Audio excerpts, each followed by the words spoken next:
Hello everyone, Santier here, and it's time for more Guild Wars 1.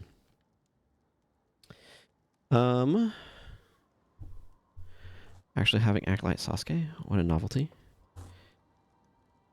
Did I just not get him on my... No, I got Jin instead on the other character. Haha, I think Sasuke is probably a better choice right now, but... costs can be upgraded.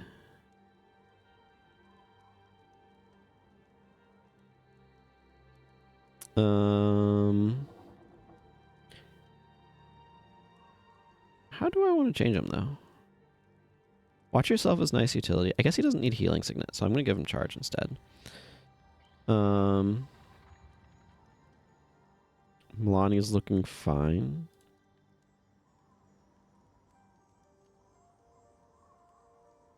Yeah, I definitely want to spend some time soon on my Mesmer. Ooh, I have Starburst now. I don't think I'm going to run Starburst on him, though. I'll leave him like this for now, but I might change Heal Party out. And I definitely have better choices here than Mark of Protection. I might go Shield of Deflection on her. What would I put in place of... You know, I'll just throw on Shielding Hands instead of Guardian. There. We'll do that. Okay, Right, so my objective right now is probably not doing a whole lot here. Do I have all 60s? Yes. Okay. I'm having to familiarize myself with what I've been doing on this character. So, let's go do Ice Caves of Sorrow for our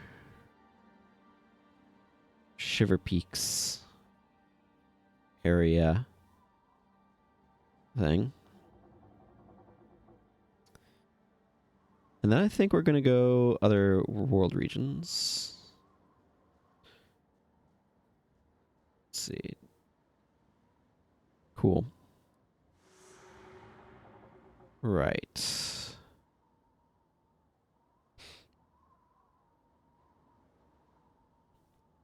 Do I have the quest here?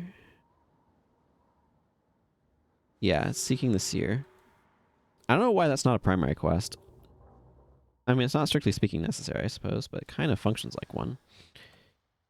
What am I even using? Okay, I'm using a garbage staff. Noted.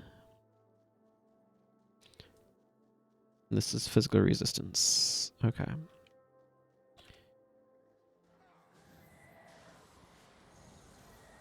Have to get used to playing this character again. I've been spending so much time on the warrior.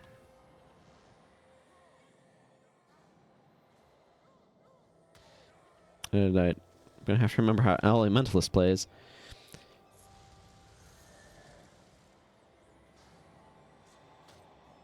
Which I also pronounced weirdly.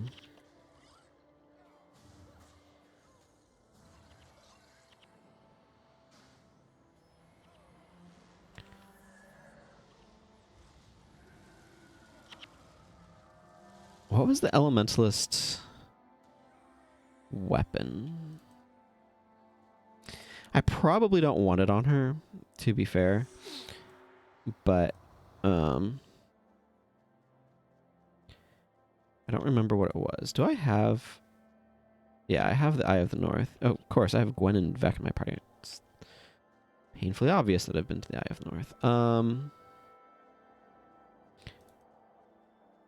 But I do want to potentially advance some there.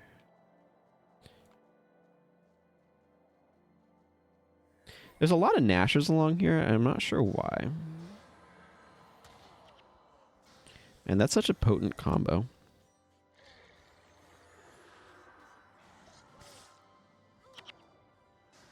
It does feel really good doing Lightning Surge into Lightning Orb.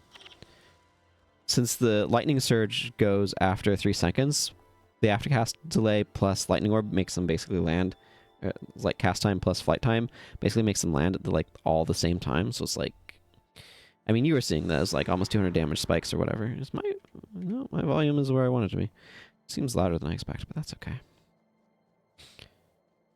And I have a charge user in my party, which is being nice.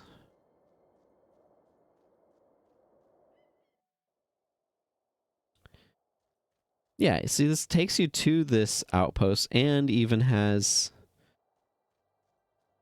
whatever. I'm going to quickly look up this mission to see if there are any... prophecies... Shiver Peak Mountains... Ice Caves of Sorrow. I might be able to get Water Trident here. Okay. Do I have Water Trident? That's the follow-up question. No. Okay. I don't need that then. Oh, I don't have the attribute points for that yet. Okay. Somebody obviously needs to do their second or their additional attribute point quests as well. Somebody is me. I'm not going to worry about that at the moment, but that is something I'm going to want to make sure I'm doing. What is this? Fiery? Okay, I can see why I have that in my inventory.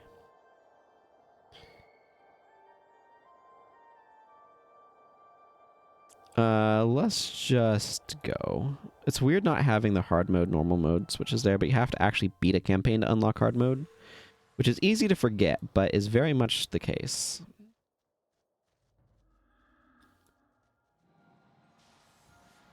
Man, I want a better staff. Boy. Ideally, I'd want an enchanting staff. Probably energy storage enchanting staff from the end of Eye of the North is what I'll ultimately end up with, but... we'll see. Sort of the route that I end up taking.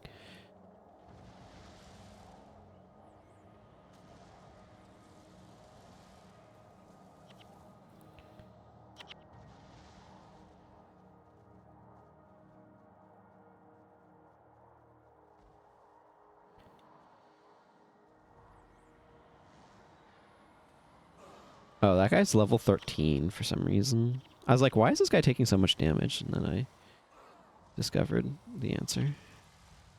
Okay, I would like to not be standing in the blast radius of this. I don't know if it's a trebuchet or catapult, but this siege weapon is very unfortunate.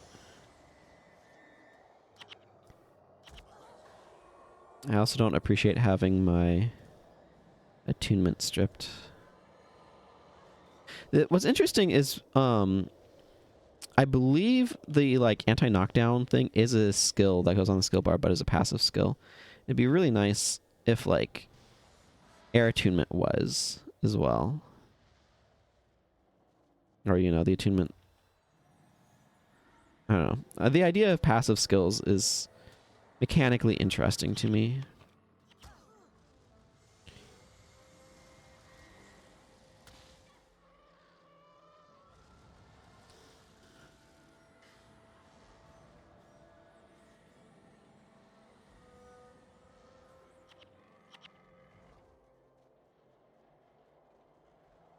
Let's see, that's 10.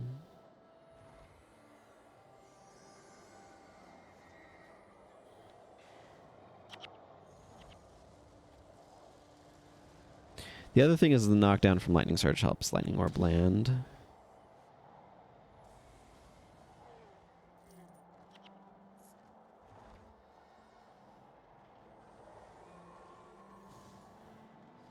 Yeah, this is a fire wand.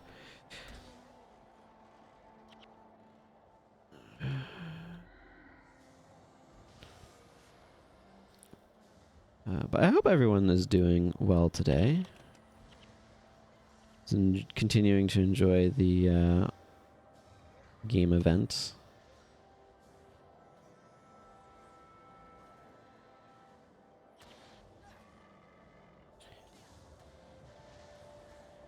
Man, it's nice not having to chase down enemies.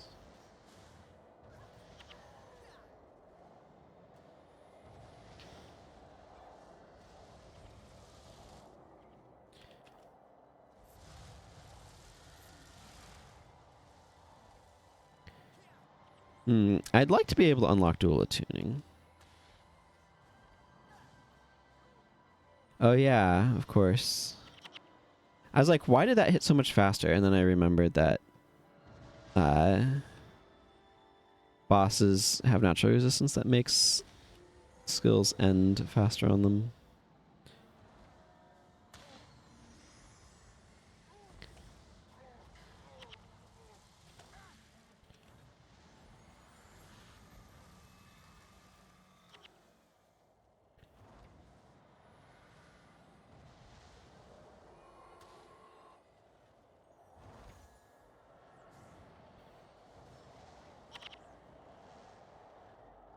Okay, let's break this up.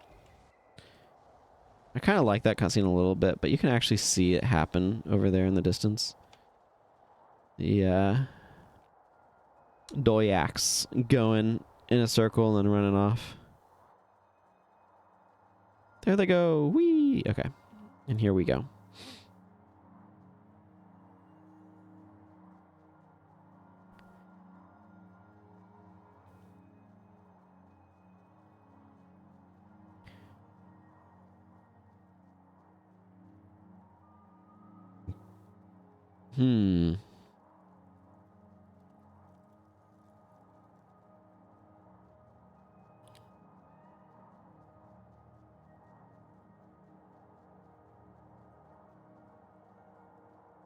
I don't even know if doing that little branch is necessary or not 100%. I've always done it, and I feel like there's a barrier in the way, but I'm not actually entirely sure on that. Yeah, these white mantle are low level.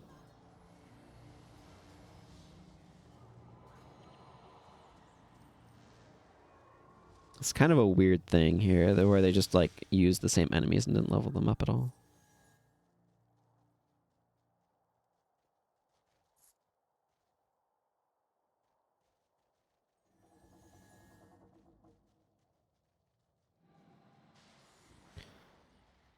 These guys are level 20, but...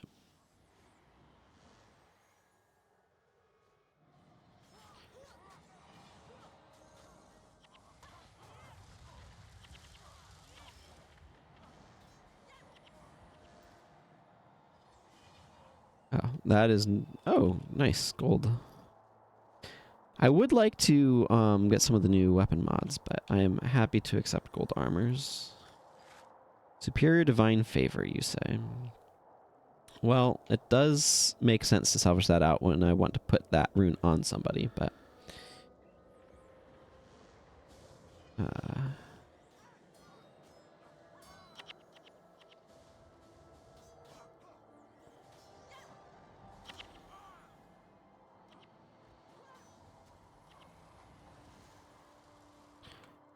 Okay, time to ferry a bunch of powder kegs around, eh? Honestly, I'd like an of Mesmer staff just to see how much of a difference it makes for some of these spells that have 2-second cast times. But I'd have to kind of like look up fast casting's effects to for sure know.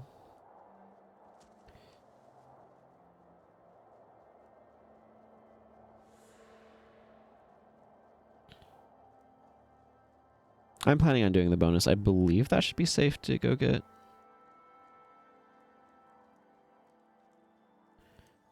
There are some like Mersat things in the way, but...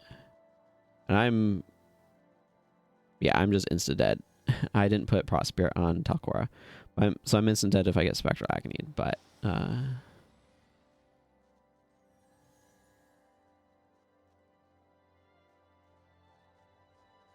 I'd like to get the bonus done so I don't feel like I need to come back here for it later.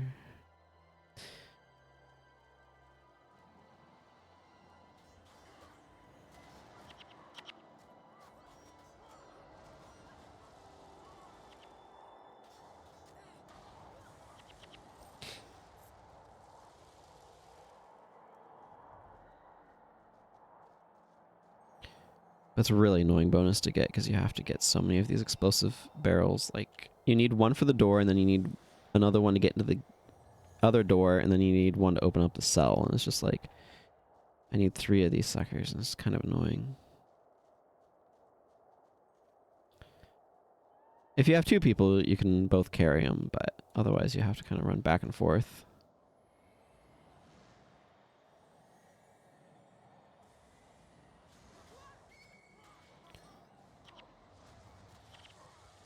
Whew.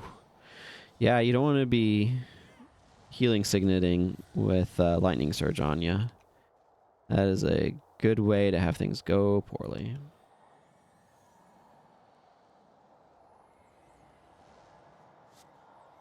Interesting. So they have abbots that are level 18 and priests that are higher level. I guess I didn't fully connect enemy names with levels. I mean, it makes sense, but also that's not the correct direction. The bonus is more over here.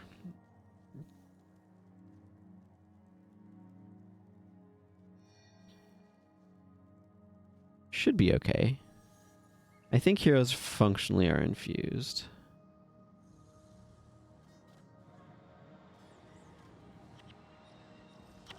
Yeah, cost of Spectral Agony on enemies taking 3 pips. So that's infused.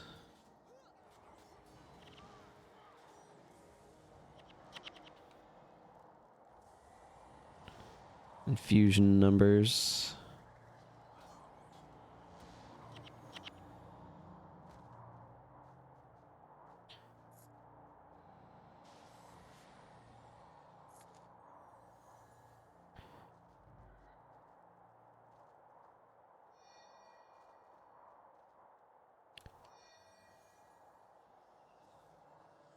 I need my heroes to take the Spectral Agonies.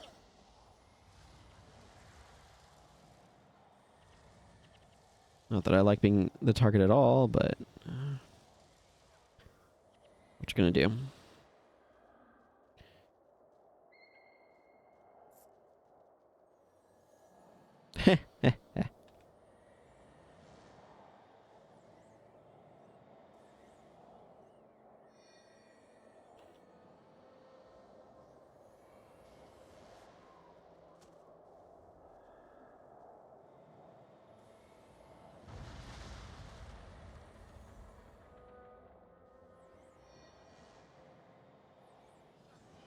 Weirdly passive. Well, I guess I don't have them on aggressive. If I had them on aggressive, they probably wouldn't be so passive. Okay, now we need to go get another explosive barrel. This is such an annoying bonus, but that's why I want to get it done. So I don't have to come back for it.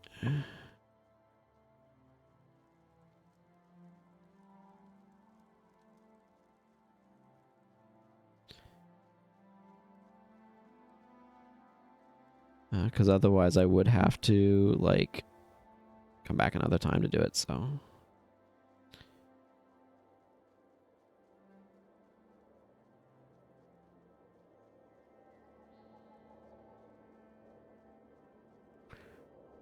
Hmm.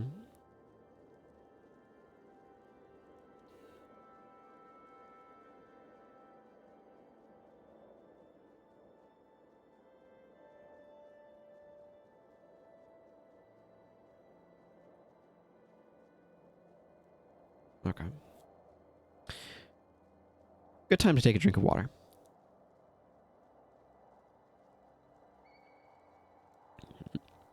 And be very thankful I have charge on costs. I guess technically we can hit Symbolic Strike by taking that off, but plus 24 is still fine. At 4 adrenaline.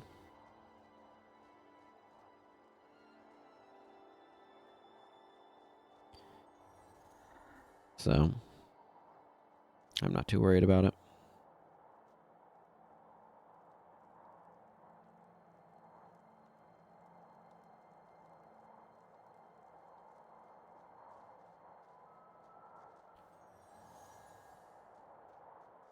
Oh, she's using Enchanted Haste. That makes sense. That's a decent skill.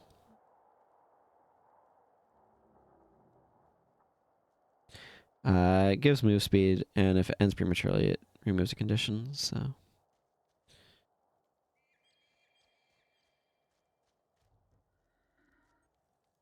Not that I really expect the AI to have an idea of, like, use this enchantment and then end it early in order to Connie cleanse.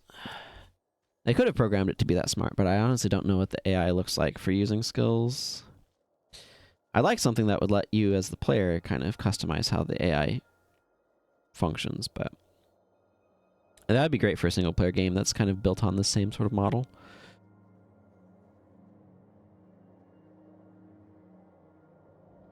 Ugh, I hate how the Gen AI discourse has polluted the word, and I prefer to call it generative algorithms anyway. But I hate how that's polluted the word AI in general parlance these days. Well, we busted you out. Yep, you can blabber away. Just need to take it to Hamdor Grand Axe. Okay, now we need to make sure we don't... I say.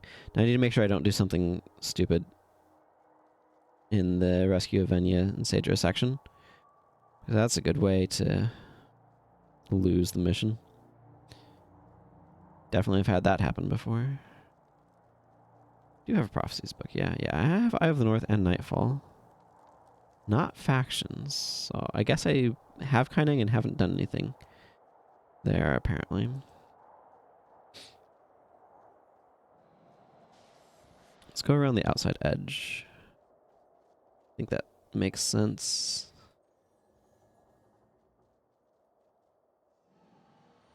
Yeah, I kind of figured that would happen. Wow, these guys are level 16, aren't they? I think the last time I did this, it was in a hard mode book run semi-recently-ish.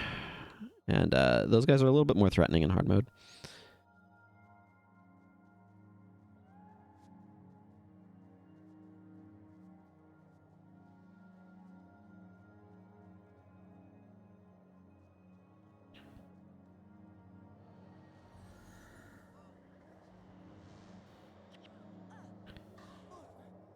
Yeah, the level difference is going to be mattering here.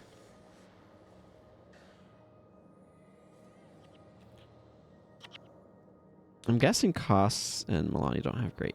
Yeah.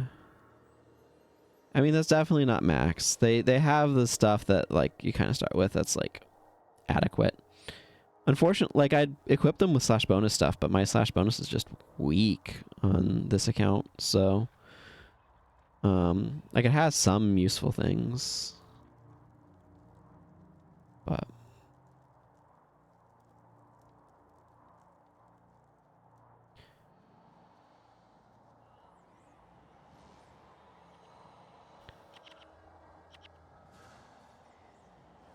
it doesn't have the Glacial Blade, for example, or the Icy Soul Breaker that I would otherwise be very happy to use.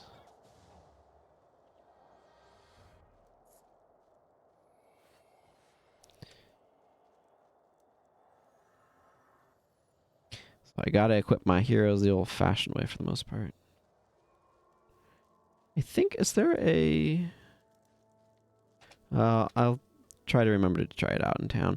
I think there might be a slash bonus list command that tells you which bonus items you're eligible for on your account. I know you can see it in, like, the account keys or whatever. At least I'm pretty sure you can. But I am not bringing that up on stream.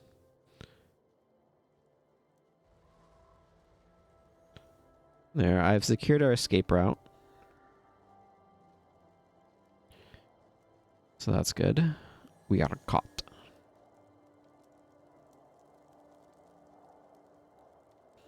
Sadra has a scripted death here. It is possible to save her, but you can't save somebody from scripted death. That's just not how the game works. Okay, Venya, let's go trigger some Mersat to slowly clear the path for us. So that way we can talk to Hamdor Grand Axe. I think you're supposed to get chased by these Mersat which is why they like move super slowly. Berg Frozen Fists. Okay, excellent. I can go cap the elite that I want over there as well. But at this point, we're going to go into podcast mode as I wait for these Mersat to make their way slowly from here over to that way. They don't fight the White Mantle, but they fight the Doldrum, or they fight the Stone Summit, because that's just how the alliances kind of play out, which I think is kind of interesting. I like it when games have enemy groups that are like enemies of each other as well, and not just against you.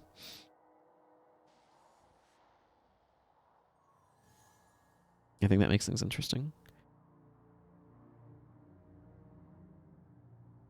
I probably made this armor in Cantha, didn't I? Okay, this is my Pyromancer armor. That makes sense.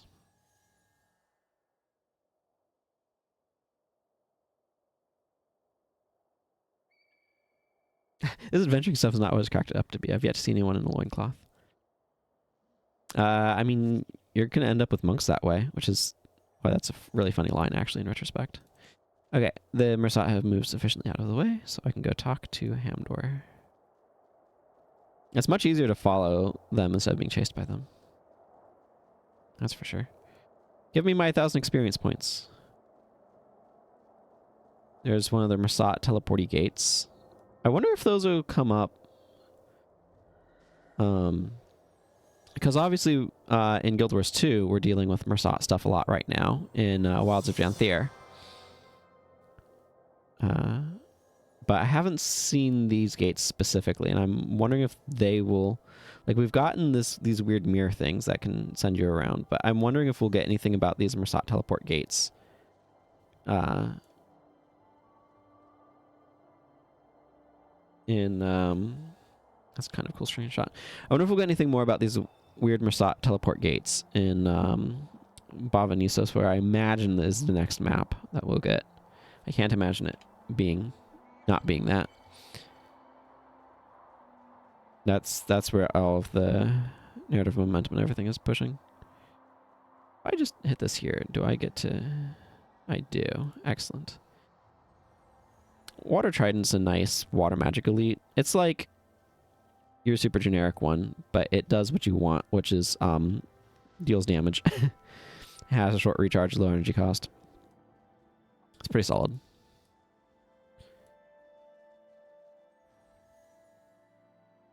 So that's a nice one to have unlocked.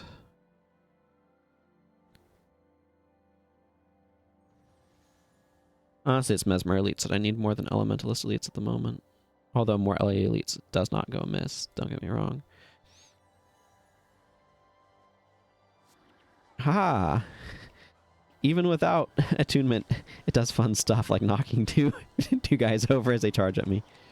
Oh man, I hit that guy during healing signal. You can tell because the damage was so much higher.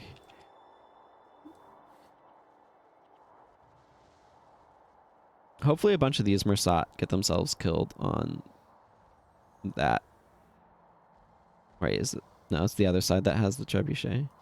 Hopefully a bunch of these Mersat get themselves killed on that. This trebuchet. They do eventually stop. I want to say on the other side of that bridge, maybe.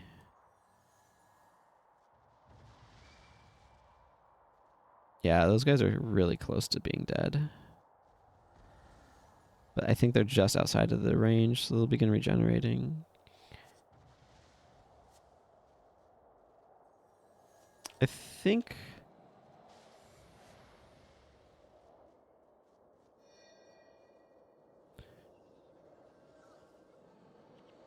because they're so close to dead, I wanted to ambush them. Also, these Mersat garments should salvage nicely.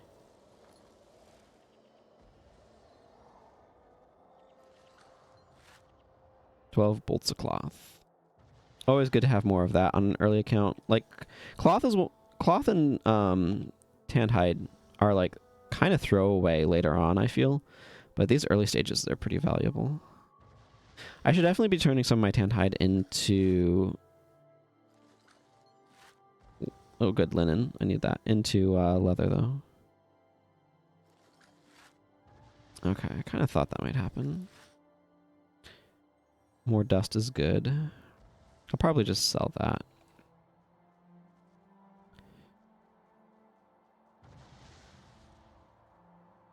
Because these Mersat move so slowly, they get just absolutely hammered by these trebuchets.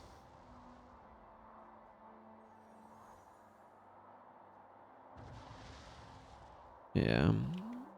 A bunch of them will survive, but...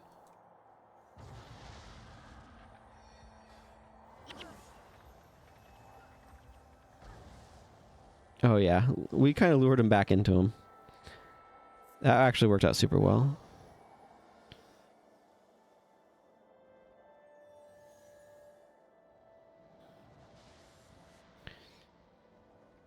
There's always a monk boss here. I don't know why.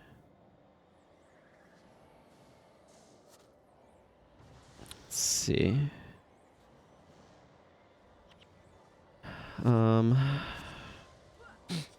I think I'm probably going to go to earlier areas of prophecies in order to do more missions in a moment.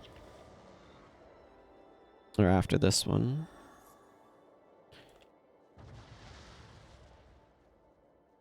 Yeah, that charger was a little premature, but that's okay. It made charge remove crippled, which is kind of nice. It gives it its own spot and not just, like, worse than incoming. I think it might last a little longer, too. But I would have to check that.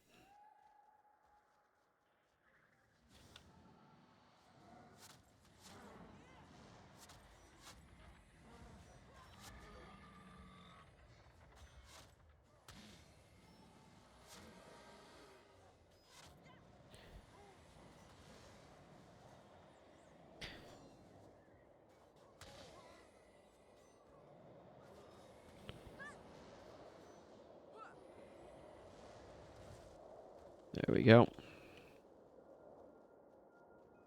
And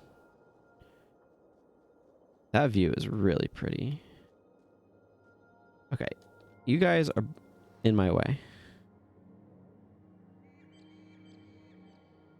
I might actually wait just a few seconds for air attunement to run out so I can get a screenshot without the floaty, glowy thing around me.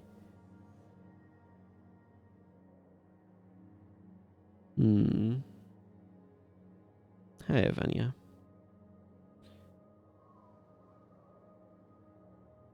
I think I might have gotten... They have a nice little effect that of cold breath coming out of your character's mouth, but kind of is not great for screenshots.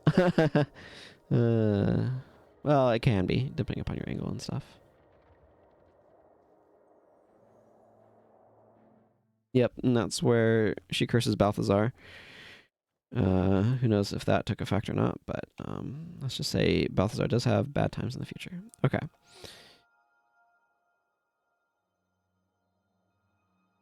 What was my...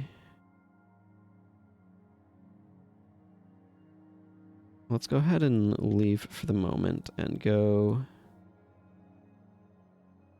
Great Northern Wall. This one should be quick and easy to get done. P for party. Dunkoro. I want Sasuke and Kas for this. Should be good. Give me my surge back. I'm going to slap Whirlwind on there. Probably won't need it, but just in case. I don't think I have... like I have Windborne Speed, but Stormjin's Haste would be preferable.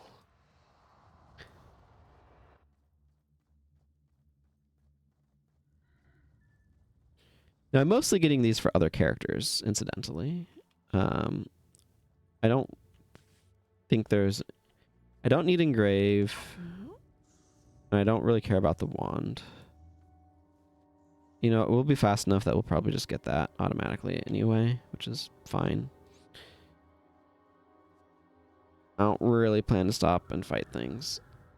So...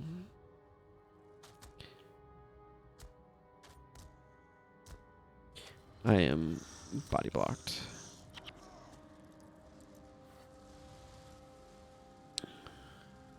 Sometimes that happens where the client and servers desync and the servers have the truth of the matter. So then you kind of need to wait for them to sync stuff fully. It's a weird system, but it's made to be data efficient.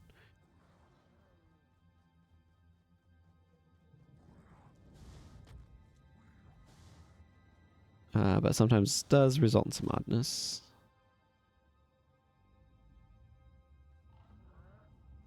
Who's stuck back there?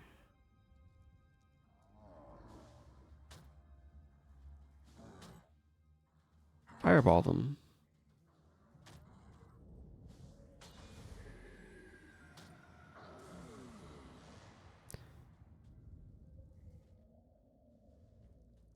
Just keep fireballing.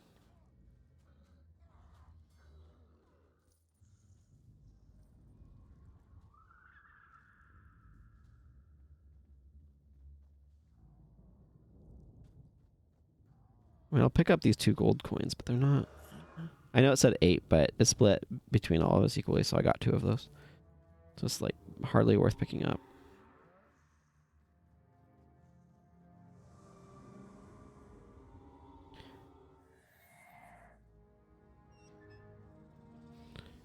Basically, all of the loot here is that way.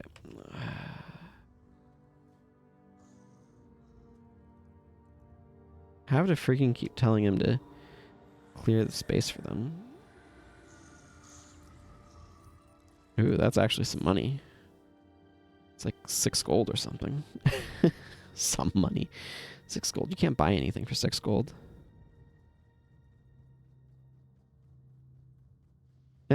Well, okay, that's not entirely true. There's some really, really, really garbage things that I'm sure you could buy for 6 gold.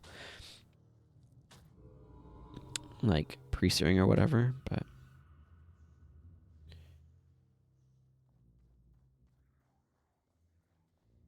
Yeah, there you go. Sasuke figured it out. You just double dragon and the problem is solved.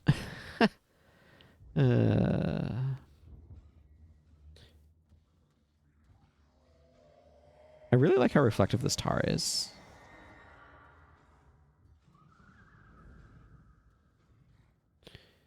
Oh, man. The tricks people had to do to get an RP walk for music videos and stuff. Like getting deep frozen and stuff and things like that in order to be able to do it. Of course, in Guild Wars 2, you just have the ability to just hit a button to go to RP walk if you want to. RP being short for roleplay. Because you're running all the time in these games, because, I mean, you'd rather.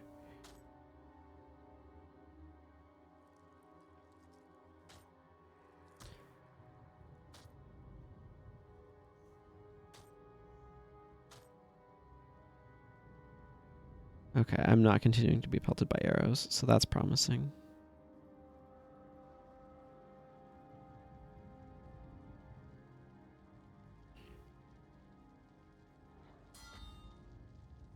I should be able to just run past these guys, right?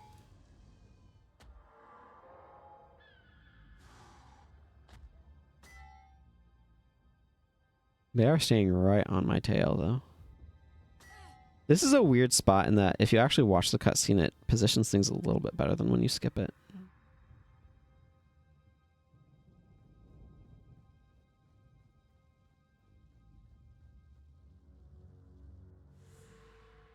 Because we need to actually be going this way, and it kind of positions the camera the other way, which is a little unfortunate. How long have we been in this map? Like 5 minutes? Yeah, not even. 4 minutes. You'll keep your loot for 10, so that's why I wasn't worried about that longbow or whatever at the start. Not that it was worth anything. I do like that you can view these areas in the Northlands in pre-steering. You can walk on this bridge and everything. A lot more water here in the pre-steering version of these maps.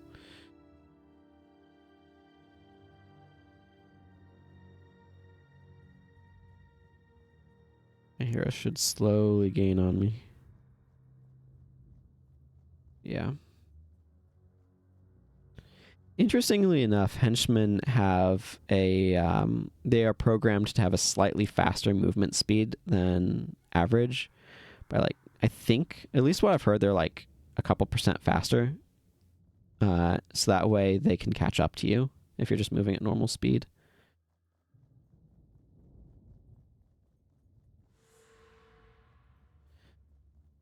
All right, Captain Calhan, I don't know. They say it in the cutscene, but it comes up like I don't A, pay attention to the cutscene all the time, and B, it just isn't something that really comes up. So I don't really think about what his name is or how his name is properly pronounced. Not really a recurring character or anything. Got a Moa bird in here.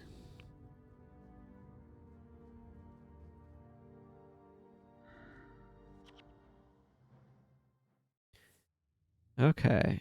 Yeah, you can see all the good stuff there. The Groll necklace is worth salvaging because it contains plant fibers, and those are valuable enough. Okay. So I'm not worrying about doing anything in the Shiver Peaks because I already have done so. Do I just go do Gates of Kryda, I guess, next? Might as well. Kind of annoying, but might as well. Vec and Milani, I guess. Somebody got the Undead Prince. So the Everlasting Prince Rurik tonic can sometimes give you an undead variation. And somebody clearly got that there.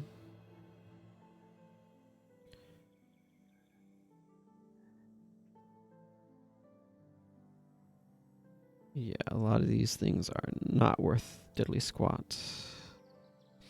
Okay, I'm gonna hunt up Sajir over here. Clear out my inventory a little bit.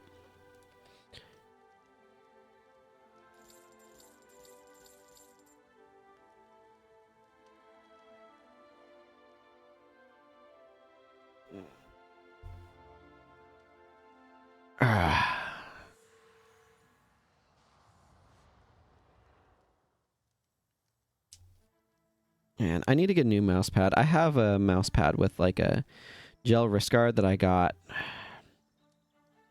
probably almost a decade ago now. But it is the coating on the gel part has fatigued, and the interior goo is starting to leak out, and it's extremely sticky substance. So I've been like using paper towels or whatever on it, but the stuff still kind of keeps sliding around, and I don't know, it gets kind of weird and gross.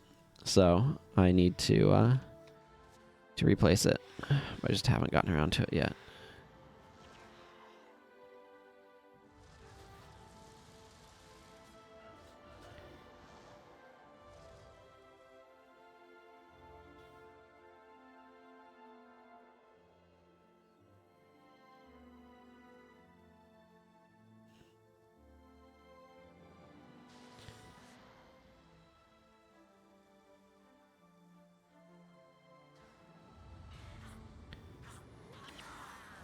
Oh man, we're just dealing so much damage to these guys. I kind of wish I was fire right now. I don't. I guess I have Double Dragon and yeah, I don't have the other one on this character though because I haven't captured it yet. I should actually go do some stuff in factions now that I think about it, because I could capture Mindburn there, which would be a huge boon to my fire magic options. So that would actually be really smart. Not that I'm eager to do Vizuna Square or anything, but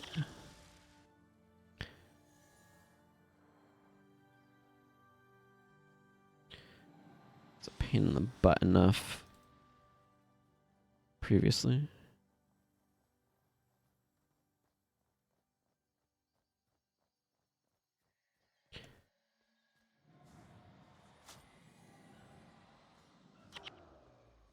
Hey, 10 bones. Nice.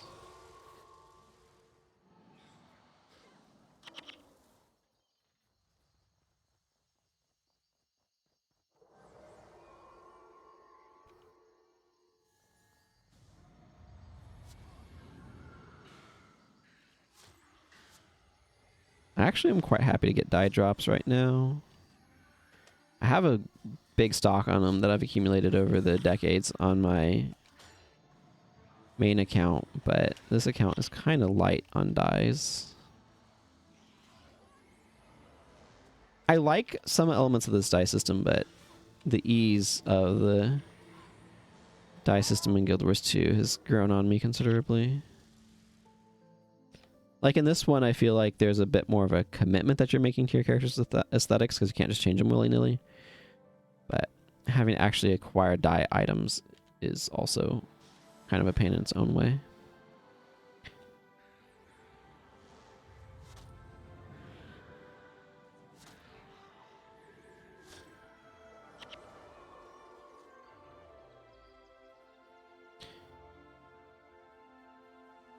Fragility triggers. Oh man. I need to get my monk further through. Can't though. Most of my monk elites, I think, are actually ones that I captured on my warrior, now that I think about it.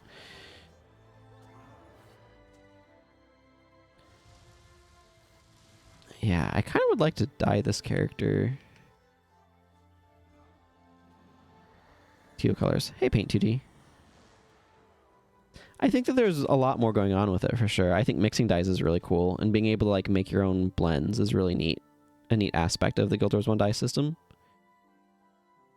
And I like the commitment factor of it, where it feels like there's a greater degree of like you're committing to an aesthetic. But I also appreciate, yeah, they do have value. I mean, there's some Guild Wars 2 dies that have value. I think the Guild Wars 2 die system has certain advantages, but certain disadvantages. So they're like, I can't say that one's better than the other. It's just which trade-offs do you want? The Guild Wars 1 die system creates more of an economy around dies to an extent. But I mean, a lot of the dies outside of black and white, and to an extent silver, aren't worth anything. But like, if there was a way for players to be able to make their own dies and name them and then sell them on some sort of market that, like, the direct player-to-player trading is just a really, really, really clunky way of selling stuff. But the process of mixing dies and stuff is more interesting.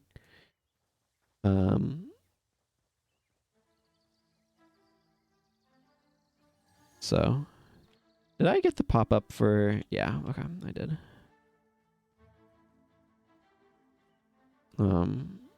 So there's a lot of... And like in Guild Wars 1 you can dye your weapons, in Guild Wars 2 you can't. And so it's like... You know, there's certain weapon... Or there's certain weapons and stuff that are just like... This is just a reskin. Why? What am I missing? I'm missing the gate. I'm supposed to go to this gate. That's what I'm missing. I got confused. I was distracted talking about dye.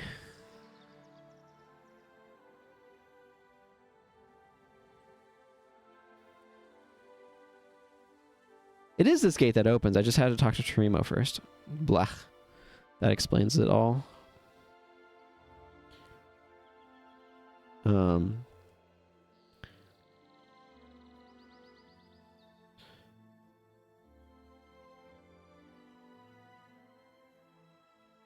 So like not having to reacquire a bunch of dye in order to be able to make stuff is kind of nice, but the process of like mixing dyes is in Guild Wars 1 is I think more fun than just choosing. But you'd also get to mix and match more in Guild Wars 2, so I don't know, it's just different systems. 37 gold coins, please. Thank you.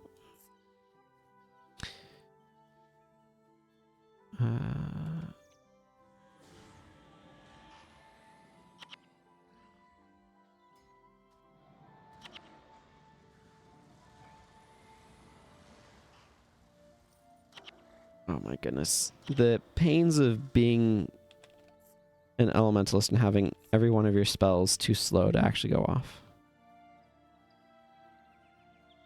Does this go all the way down? I think it does. Yeah. There's a bunch of these weird cheeky paths that go all the way down. It's kind of surprising.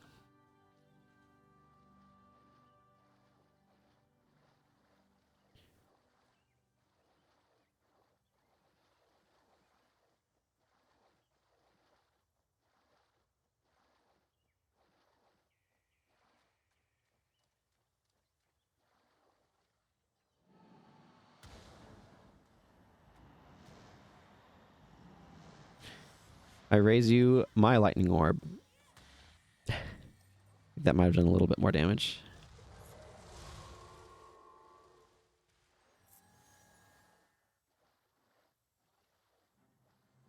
Once we get the book, we're going to be attacked by a bunch of wraiths that pop up as well.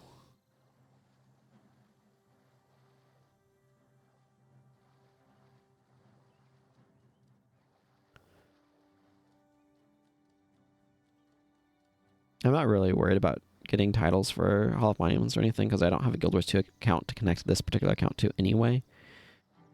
But this is definitely a character that I'd much rather try to get stuff on than that warrior because there's just so many carrying random objects around. And bonuses and stuff.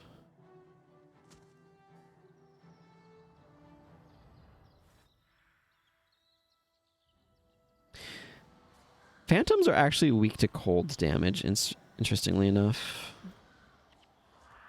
Like, even max level 1s will take more. Like, that was rated for 79, and it did, like, substantially more than that. Because they're explicitly made weak to cold. Which I think is interesting.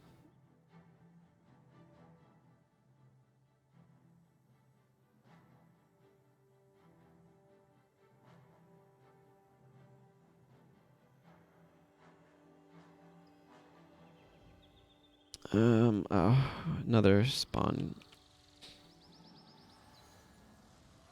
I think it's the idea is that they're being blown away or whatever. Yeah, I imagine. They can kind of pop up and do a lot of damage out of nowhere. The Survivor titles in general are kind of scary to work on. I think most people... Because you can still...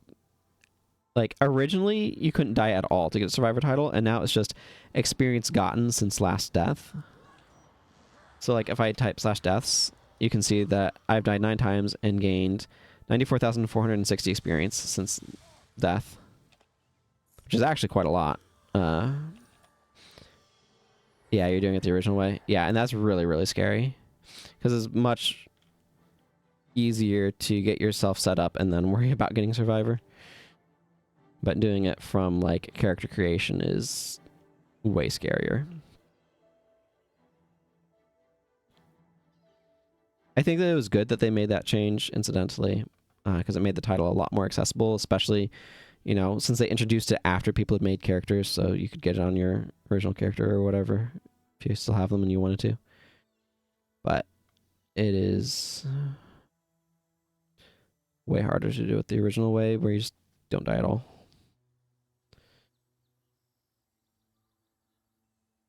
I didn't realize this character was... Yeah, this character is actually getting close to Tier 1 Survivor. That's interesting. Not anything that I'm trying to do, and if I don't get it, it's fine, but... Probably lose it when I go into factions anyway.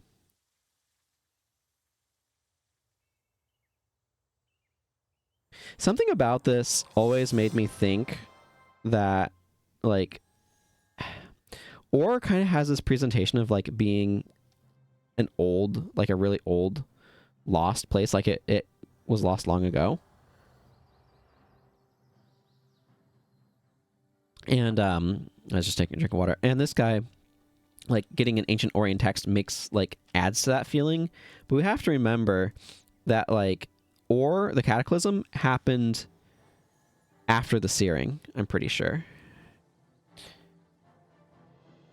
Like, the Searing happened, the Char got through Ascalon and attacked Or, and that's when the cataclysm happens. So it's like easy to kind of forget that chronology. Because there's lots of things that make ore feel older than it is.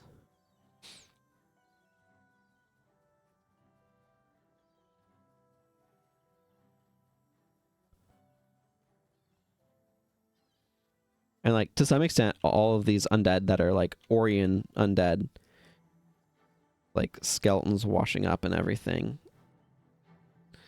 that we're seeing, like they're probably more decayed than they should be. I mean, it's been like 2 years and they've been under harsh conditions, but so maybe they got stripped by sea life or whatever. But it's just interesting to think about, like actually, or just think like, you know, 2 years ago at this point in the story. Like, I don't know how long it's supposed to have been between the opening events of the 2 years later cutscene when you go into post-steering versus this moment now.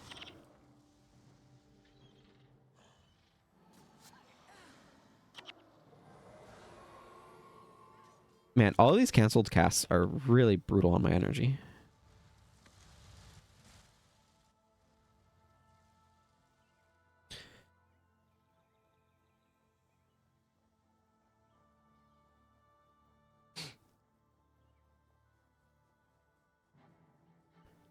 I would love to see ore like in its heyday, or at least less wrecked.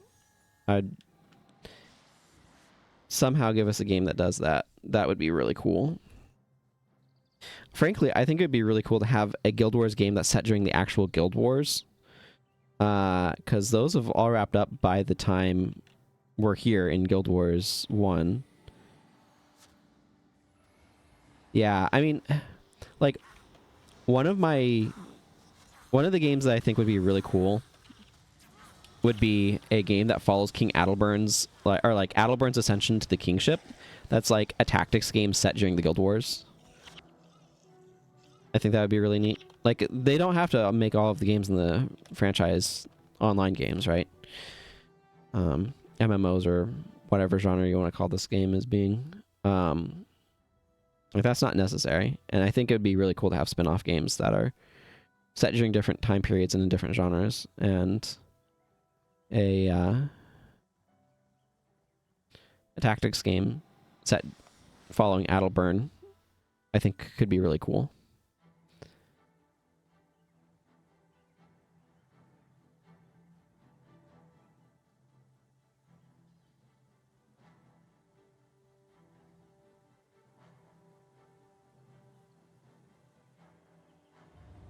There's a lot of undead here.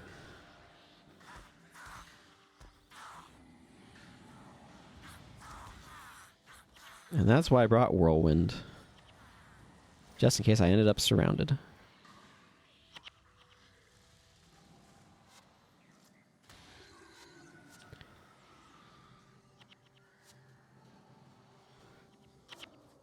I'm not sure what I'd want from an actual Guild Wars 3.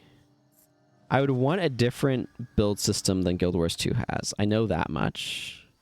I have a video on my YouTube channel that's comparing the Guild Wars 1 and Guild Wars 2 build systems. And it's pretty long because I go into detail on it. But one of the things that I've really come to appreciate in the sense of understand or gain a grasp of is just how much the Guild Wars 2 build system is just extremely complicated.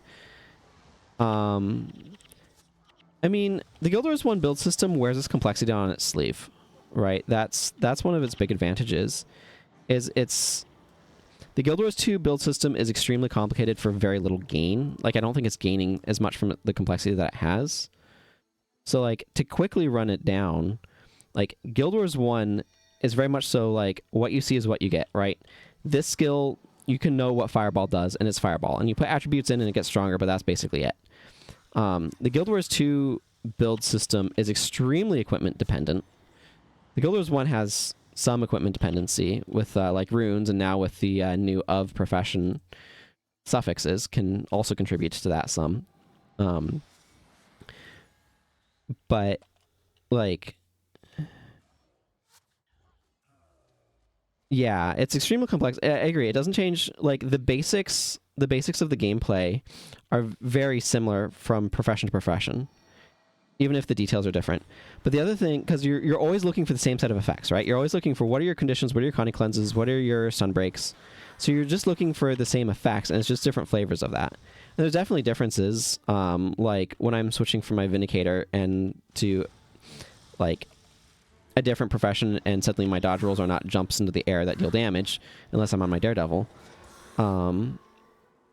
But like a lot of it is it's very equipment dependent. So all of your stats, that's based on your equipment. So if you want to like functionally change your loadout, you have to change all of your gear. And there's 12 gear slots. And then they added relics, which are expensive. And oh man, the relic system ticks me off so much. And they made the friggin' legendary relic way too expensive. If you did not get it for free off of a legendary rune, like, my goodness, why did they make it? It should have been like 5, not 25 of the mystic things, but I digress. And then traits are an added complexity that make it so that way your skills are inconsistent.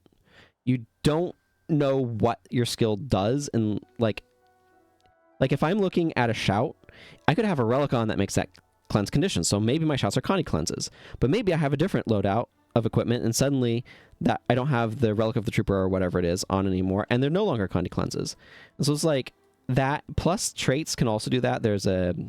I think there's a guardian trait that does that. So it's like I don't know what my skills do 100%. And then the skills themselves are just not that memorable because they're all like generic effects. And so it's like, which particular allotment of generic effects is this skill this time? So I find the skills are a lot harder to memorize in Guild Wars 2. Yeah, there's a lot of hidden internal cooldowns. Like, it feels extraordinarily complicated. But I'm like, what is the value that I'm getting from all of this complexity? I'm like, I don't think it leads to more like better gameplay. I think that the action gameplay that they have is solid. But the design around it is, yeah, like the sense of movement and like, but the thing is, like, I can't say that the game cares about positioning more than Guild Wars 1, because Guild Wars 1 has all of the AoEs that care about positioning. So like positioning is still important in Guild Wars 1. Just like it is in Guild Wars 2. It's just flavored differently. And I think not having a resource mechanic like energy on most of it is kind of a bad thing. I mean, there's positioning in Guild Wars 2 in the sense of you don't want to stand in danger puddles. That's what positioning is. Hello. Nope, that's not. How do I purge?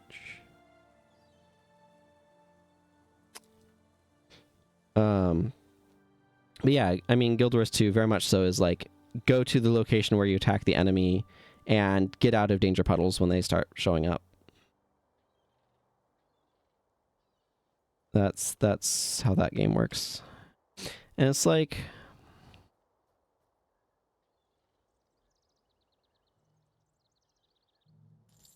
it still manages to be fun with that.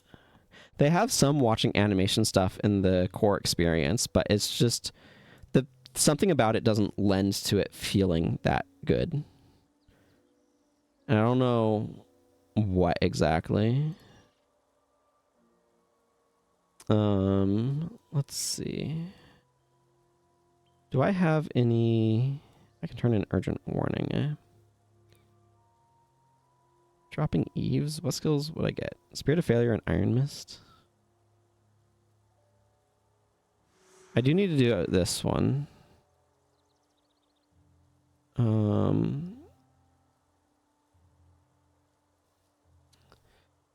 actually going to drop off or pop into Embark Beach to pick up Zaishin Quest stuff. Because I apparently don't have any.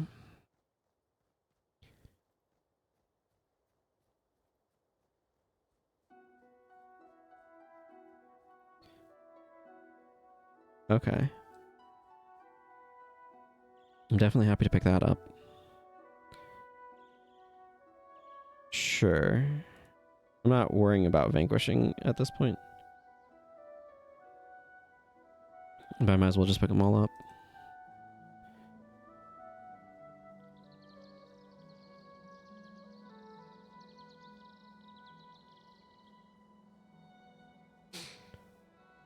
Okay, what is the LE one here? Mysticism? Yeah, I can't think of... Mysticism is definitely not appealing, so I don't really want this staff. I do want to eventually get some of these other weapons for other characters, but... Like, I want this scythe for my dervish, I want these daggers for my assassin, and I want this bow for my ranger. These are probably the least interesting, so I'll probably get them last.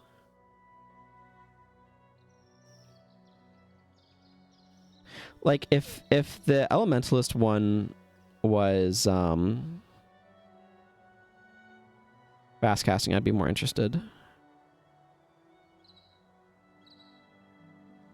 Like, this is not terrible, but I have casting time spawning power spells is just not a mod that I care about, so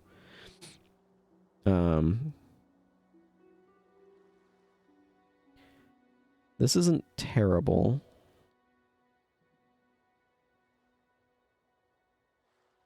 But again, Hav's casting time of energy storage spells is not exciting to me. I already got this on my warrior, and that's the only... I don't have a paragon on this account, and I'm not going to make one, so... Yeah, probably the scythe, bow, and then daggers is the order in which I want to make things, but on specific characters, not this one. Pelora, you wanted to see one of these? Oh, wonderful. Thank you. I am not worried about doing these. My understanding is that these quests should be permanent. They should stay here just indefinitely. So I'm not worried about trying to get these anytime soon. Young heroes for Mini Pig. I can't even do most of these on this account right now anyway, so... I already have a miniature pig on my main account. And I actually have a miniature destroyer because I have the magazine. Yeah, originalist weapons are tricky just because, yeah, like you said, they're holding stuff a lot of the time.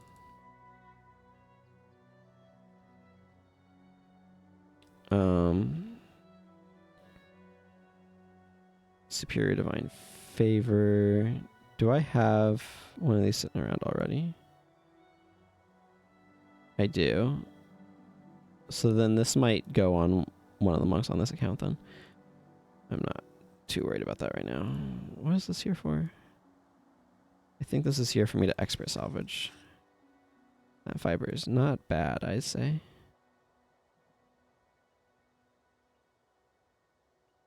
Ooh, that's a max enchanting mod. That's nice.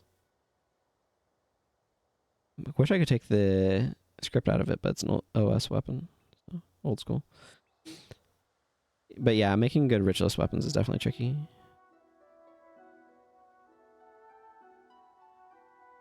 Because they're not really designed around it. I don't know what I'm doing with half of those collectibles. Okay,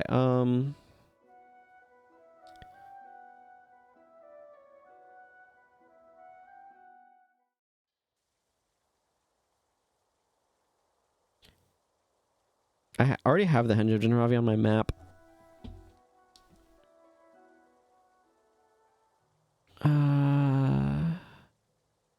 I guess I'll go do the wilds. Man, this one takes friggin' ever. But what you gonna do? Oh, right. I wanted to go... Was it? Kaineng Center. Yeah, I want to go over here. Let's go pick up a book. I do really like these red lanterns. Red paper lanterns are really pretty. Hey, I want a book. Give me a book.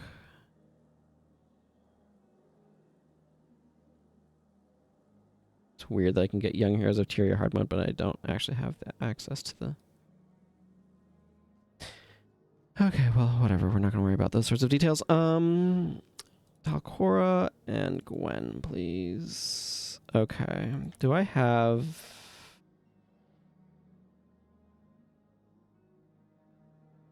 Which one of these even is it? Welcome to Cantha.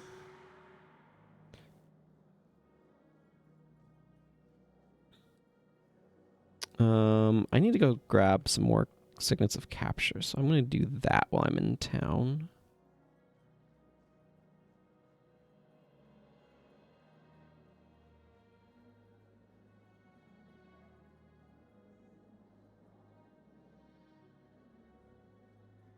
I don't know. Man, I have so many random collectibles in here. I'll just grab like 3 plat.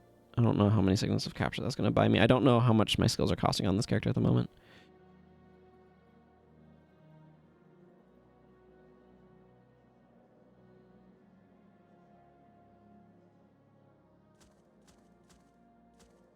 Okay.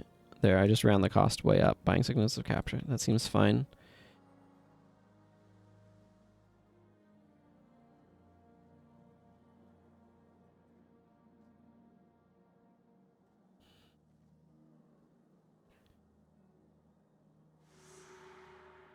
Okay, but I still want to have Welcome to Cantha. It's my primary quest here at the moment.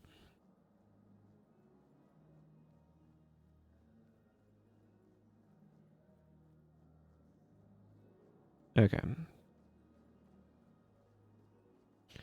Because I would like to... Hang on. Wait, I want to go put signal of capture on my bar, excuse me. I stepped out of town too quickly.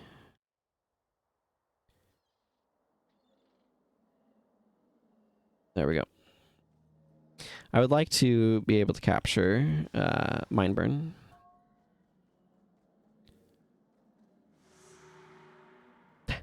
Friggin' the running joke of like Menlo having all of these female friends and Sin getting angry about it.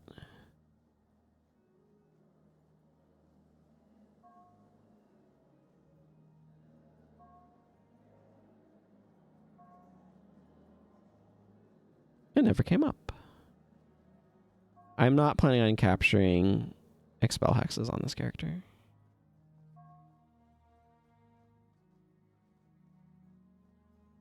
Man, if only this bridge wasn't broken, that would be really convenient. But it is broken right here. Look at this. Look at this abysmal state of maintenance in this city. Oh, I probably need to wait for Menlo at all.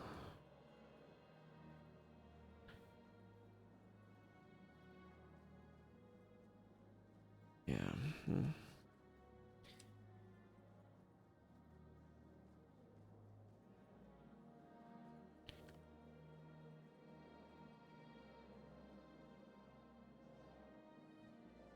Ransogen the Prophet.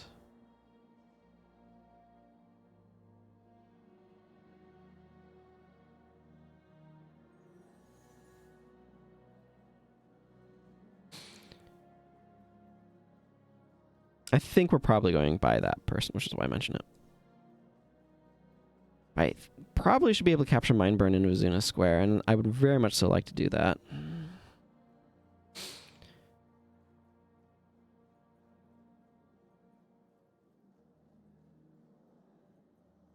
Mindburn is a significantly more appealing elite to me than Double Dragon.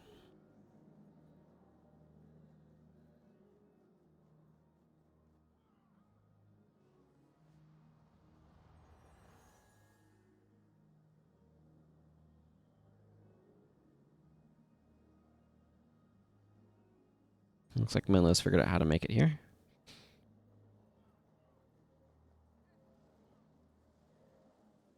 Hello, Chio and Emmy.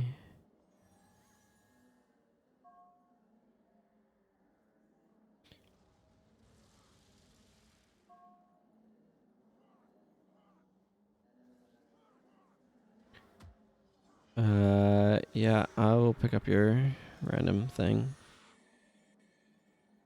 Okay. Could we not get ourselves randomly killed for no good reason?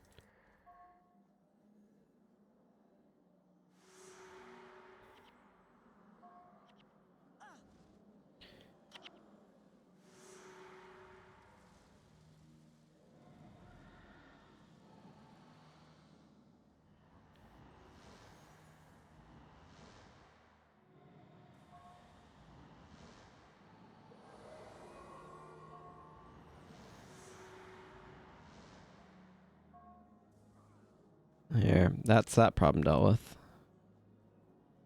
Oh, Donkoro is getting rezzed with vengeance.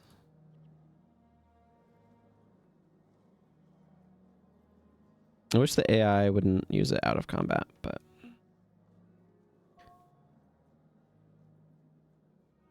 I remember Unyielding Aura being an elite version of that, where it's maintained and you can just...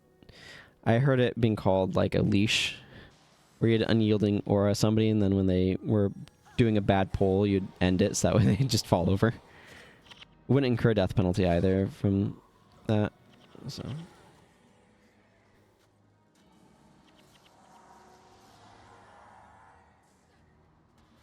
We're gonna allow vengeance again.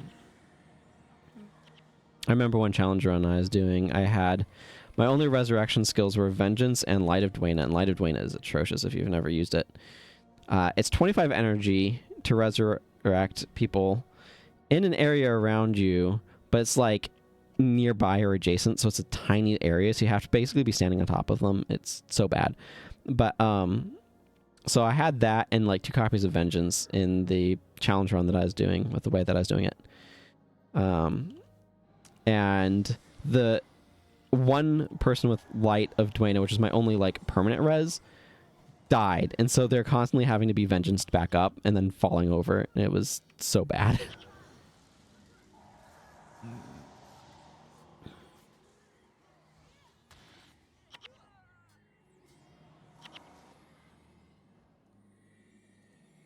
Move that up so I can actually see my compass.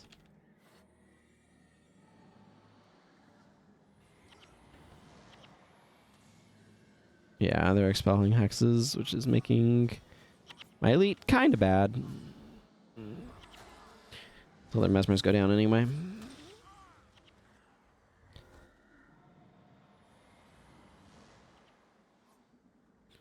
Yeah, that's what I thought. We're going over to Vizina Square. I mean, that's where I was headed, but then I realized I was kind of assuming that's where I was supposed to go. So I wanted to verify.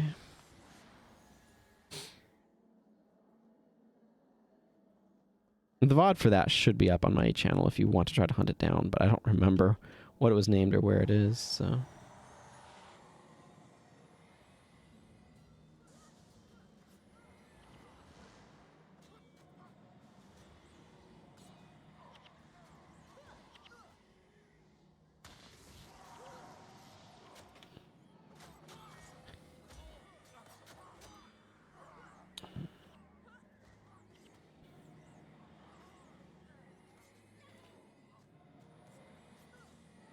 And I have plenty of skills to be capping in here on my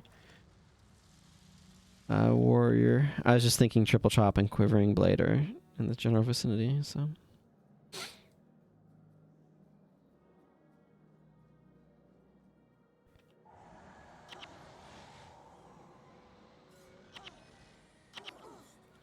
Oh my goodness, that is so many interrupts.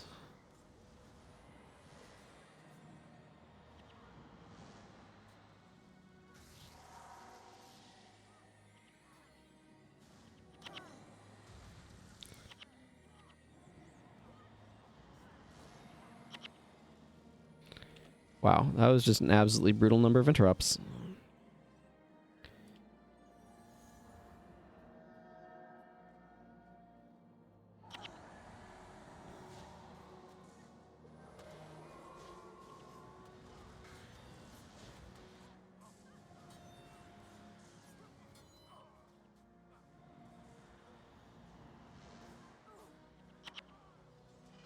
Okay, there we go.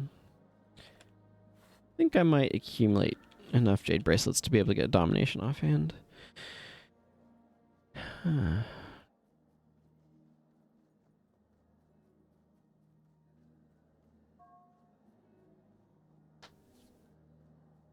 Yep, we're here. Thank you. Yeah, bring me in to Vizuna Square, 4 1/4, please.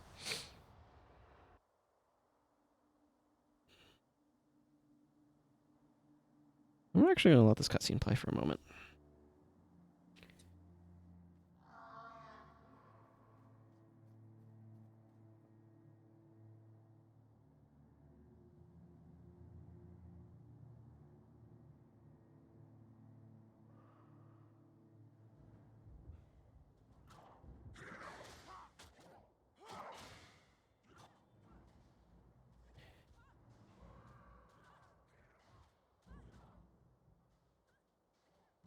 Here's Master Togo.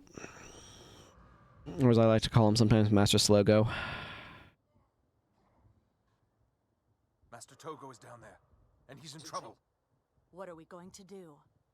Well, I don't know about you, but I didn't come all the way from Lion's Arch for a funeral. Yep, he does.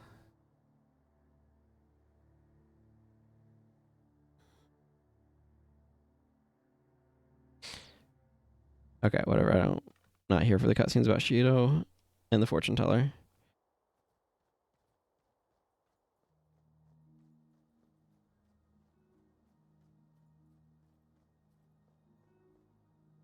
Thank you.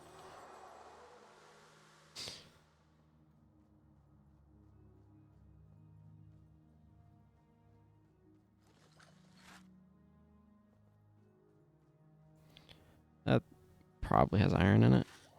It did. Didn't have steel. I would have liked steel, but I am accumulating steel. Okay.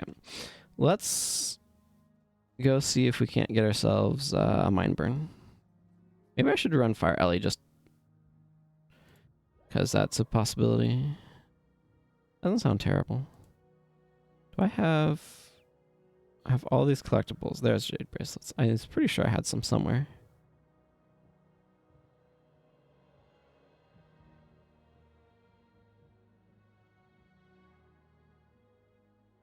Yeah, let's do that. Let's reconfigure it to fire magic.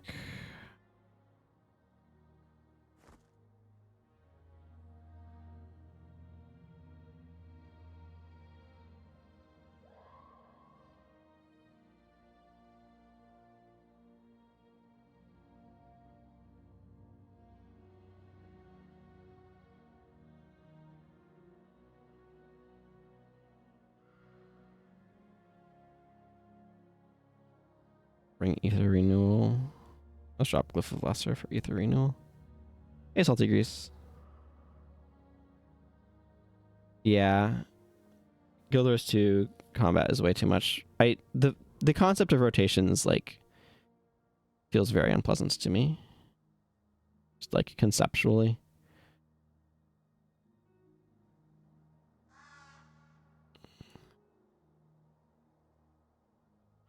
Yeah, let's bring Meteor Shower. Everybody loves a Meteor Shower. It's a fantastic spell.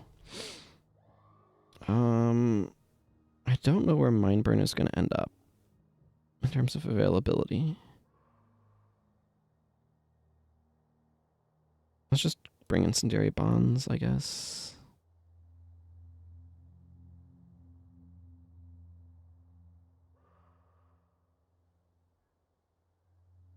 Yeah, well, the lack of a really solid resource thing, like,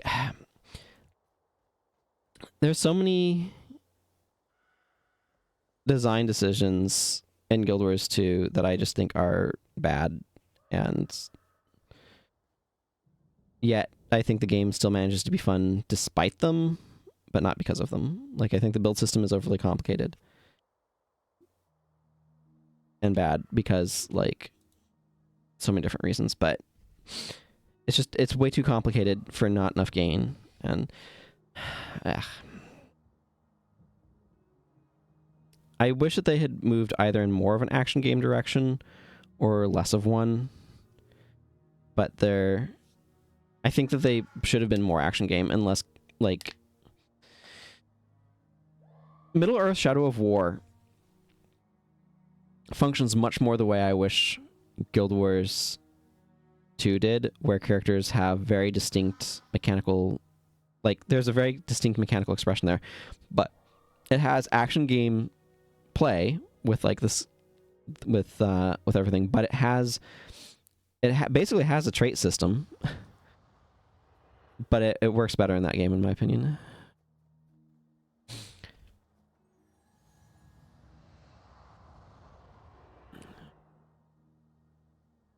So if anybody has played Middle-earth Shadow of War, you should know what I'm talking about, where, like, you unlock abilities and then you can flavor how they work. I mean, it has its own problems because you can change them at any time, so sometimes the correct thing to do is just go into your menu and swap things around, and it's kind of clunky, but takes you out of the gameplay when you do that.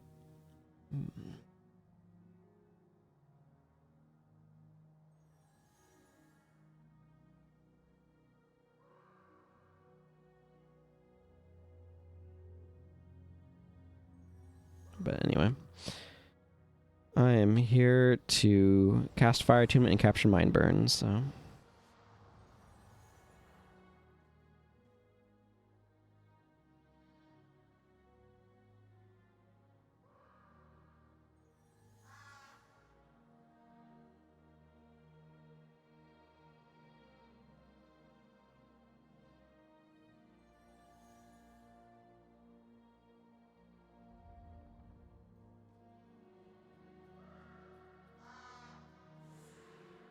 But it's really weird to me how it feels like one of their goals going in with Guild Wars 2 was to make builds simpler or like harder to do poorly, and then they just made a system where you can just screw over your attributes and it's really hard to correct because you have to get entirely new sets of equipment. It's like, why did you do things this way?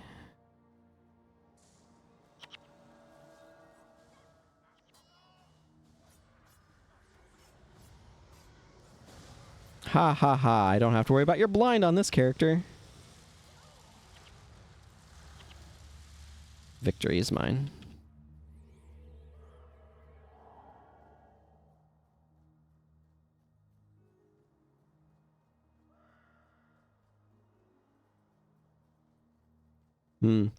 Yeah, well, the game doesn't teach it to you very well. Like, part of the reason why legendary equipment is so good is you can change your stats with it freely and thus, like, actually customize your build and experiment with stuff. I mean, I like I like Celestial for just regular gameplay as well, but legendary equipment is just so expensive. But, like, Buildcraft, I feel like Buildcraft can't really take off until you have full legendary gear. But then once you even do that, it's like, oh, are you Condi or, like, for a general play anyway, is it Condi or Power? And, are there any nuances you're doing? I don't know, I just...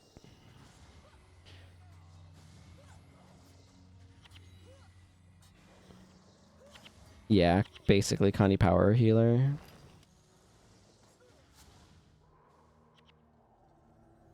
I mean, it's nice to spec for some survivability in the open world and such. But, like, it's so bonkers. Like, the way that they set up the trade-offs is just so bonkers. Yeah, I don't know what they prefer for healers either. No, the open world is... I mean, it can be, depending upon where you are, but... It's certainly not threatening compared to group content.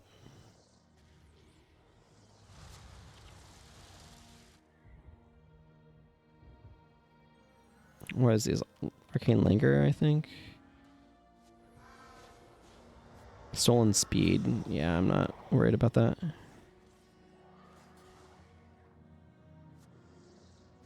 I mean, yeah, Guild Wars 1 is designed to be group content. Like, but one of the things that's so bonkers to me is how, like, your healing and defensiveness are basically, you have to choose how much of a glass cannon versus a tank you are, and like, in a very direct way. So something like Dark Souls, your damage and armor are not connected to each other. Your evasion and armor are, and you're kind of having to pick which one of those you want more. But like most games, like even Guild Wars 1, like your armor value is not connected to, like, your maximum HP is kind of connected to how much damage you do because of runes, but like it's just such a weird system where it's like, oh, if you want to be tankier, you can get tankier, but you have to sacrifice damage for it. And it's like, if you want to be able to heal better, you can, but you have to sacrifice damage for it. It makes a degree of sense, right? But I don't know. It's just the Guild Wars, the way stats work in Guild Wars 2, I despise. I think it's a terrible system. Like if it was a team game that had strong aggro control mechanics, like taunt is a thing, but it just forces things to attack, right? It's more of a CC effect than it is. Anyway, I think the stat design of the way equipment works and the stat design and everything in Guild Wars 2 just doesn't make a whole lot of sense. And that's very easy to make really bad stat loadouts for the equipment that you're using, and it just, ugh. I mean, I like systems where you have to make choices about what you're doing, but the way that they've implemented it, at least in theory, but the way they've implemented it in practice in Guild Wars 2 is just not good, in my opinion.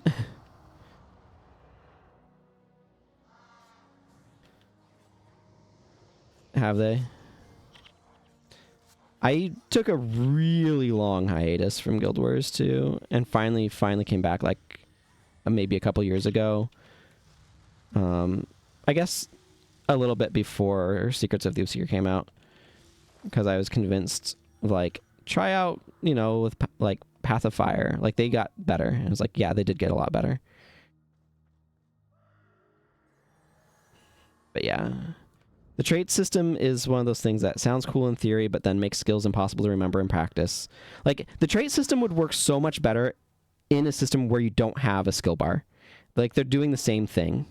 And so it just makes everything really confusing as a result.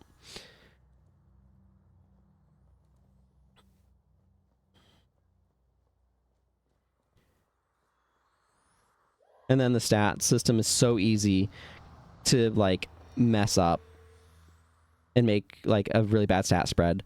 Or, like, to have a power weapon and a Condi stat spread or whatever. And, like, understanding what you're doing there, it was not until much more recently that I actually understood what I was doing there. At least, like, at all. And so, like, you know, and so you get these random pieces of equipment, and it's like vitality, toughness, and condition damage on, like, one of your trinkets that, yeah. And then you have another trinket that's doing something else entirely, and so your stats are just a hodgepodge, and then it's like, why is everybody else so much more effective than me? And it's like, well, because your stats are garbage. And it's like, oh, the game never teaches you how to stat properly, or at least it didn't when I was playing. And anyway.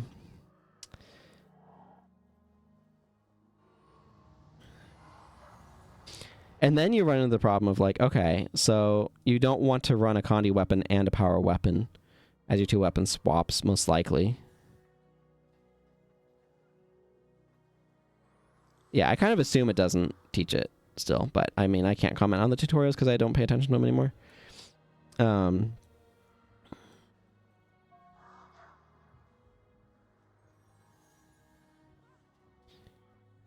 But yeah, it's just...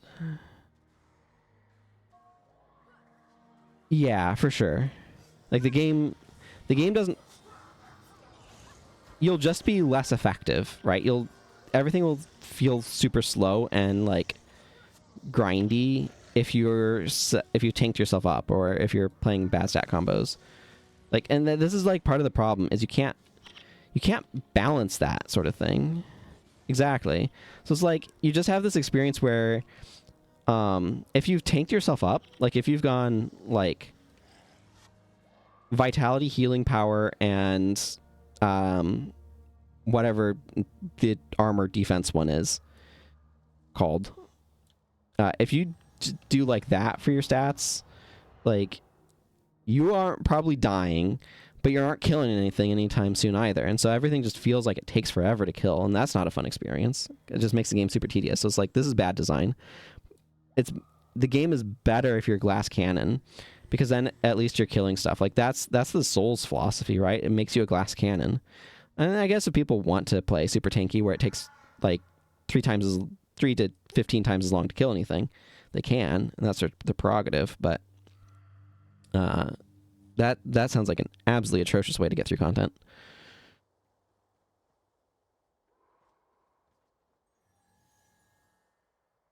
And, like, The thing is, I think there's a lot of things Guild Wars 2 does well, but I think that there's a lot of core systems that are like they're compensating for bad core design choices, and they're doing a reasonable job of compensating for them, but like they're still bad core design choices. Have a meteor shower. Oh yeah, love dropping meteors on the next spawn of enemies. I hope the boss that I want spawns here.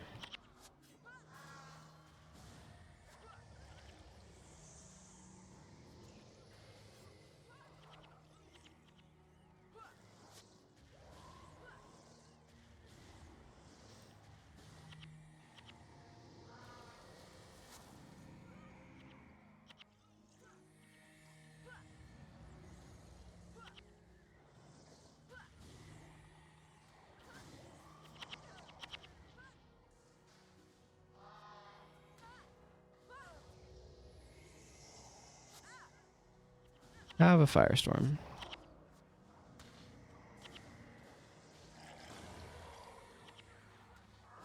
What's the cooldown on that? 30 seconds. So it doesn't quite have 50, or it's a little over 50% uptime.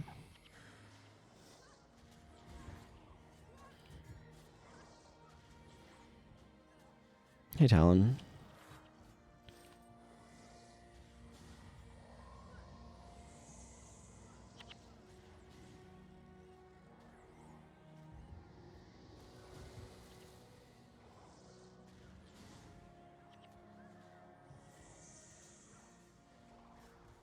I probably want to pick up Assassin's Promise on this character.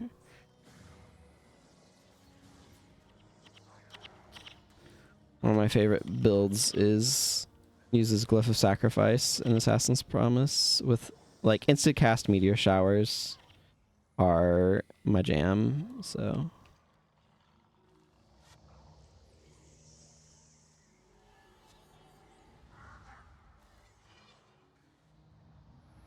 Okay, I want to make sure Menlo doesn't get himself killed over here.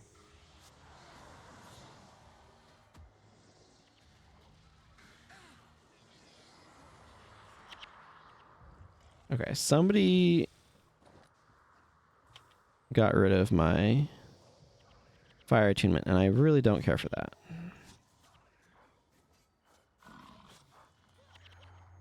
Okay, we got a monk boss, which is not the one I was hoping for. Okay.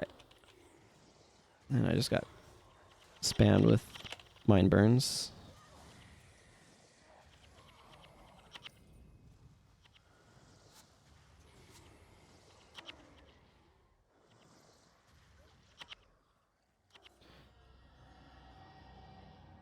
Yeah, that's what I thought. And I'm going to be capping mind burn before I'm done with this continent, but I have to figure out where the best place to capture it is. Just going to do a quick sweep while they're talking.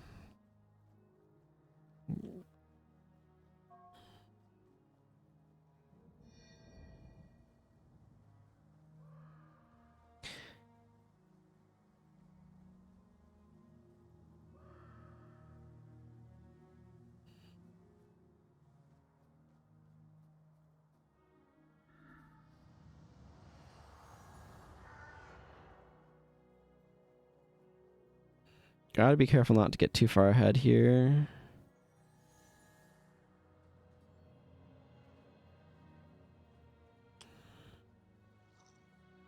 Come on, guys. You can make it.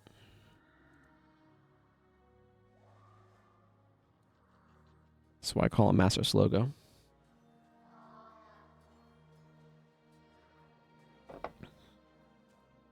I think these citizens are not faring well against the afflicted here.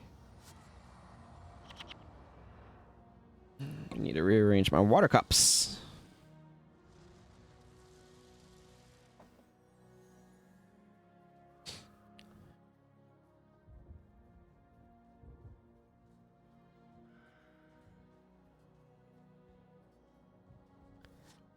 And of course we get ambushed by Ampha.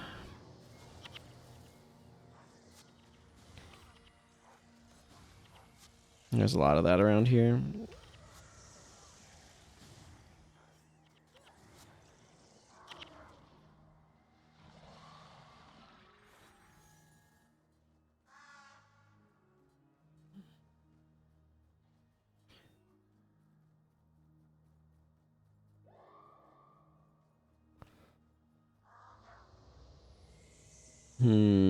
Definitely need to worry about broadhead arrows from those rangers.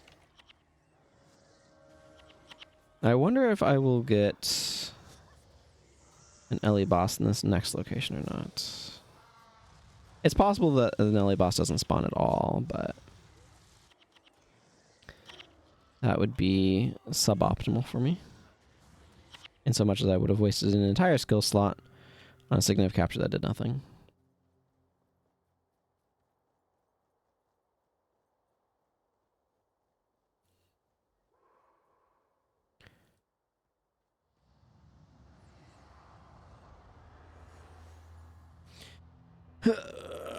Take a moment to stretch.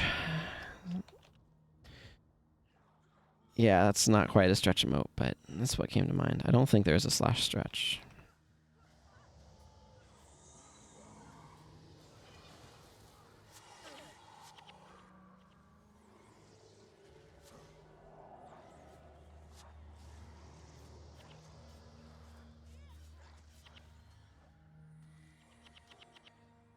Nah, it's not a huge deal. I don't have a whole lot of other skills that I'd stick in there anyway. But I still would like to capture Mindburn. It would really level up my Fire Elementalist.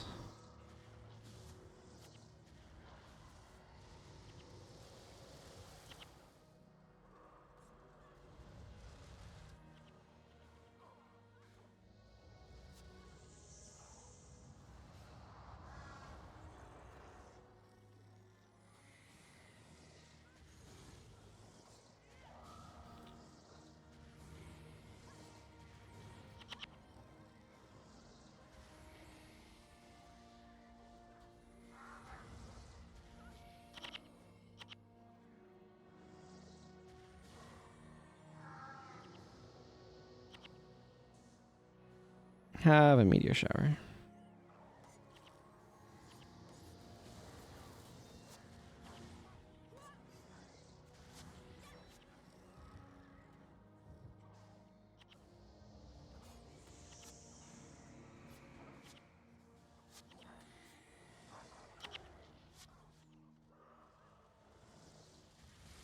There we go. Making my monk cast Vigorous Spirit on me for energy management. Okay, Master Togo is getting his face beat in by an assassin, and I don't like that.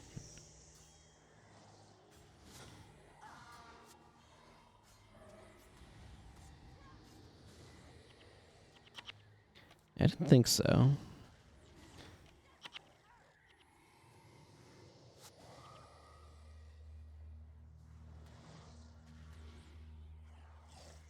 It's really interesting to think about, like, if this Guild Wars 1 skill was in Guild Wars 2, you know, at functionally equivalent power levels, how broken would it be, sort of thing.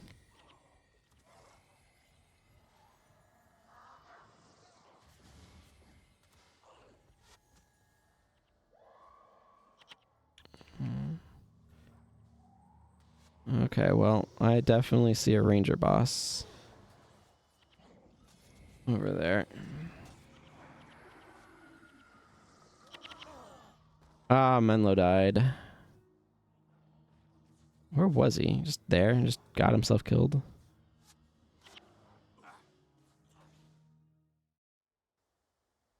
Man, this mission is really annoying. Okay.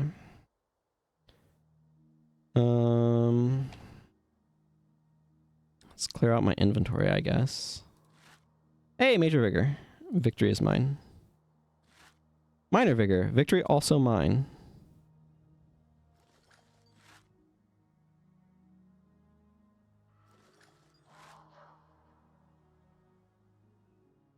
I will very happily stick those in my bank for now.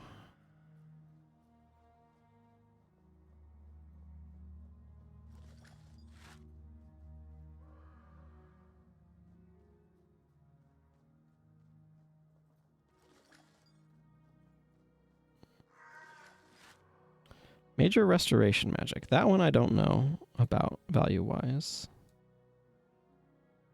And we'll have to investigate.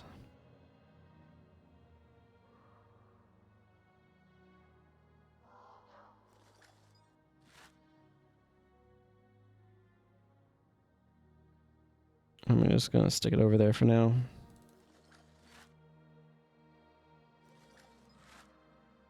Okay. I do want some cash, so I'm going to go ahead and ID these and sell them. Let's see, yeah, I've got a decent supply going of... Ooh, excellent. Stacko cloth. It's important to accumulate some of these basic resources so I can actually make armor for my characters.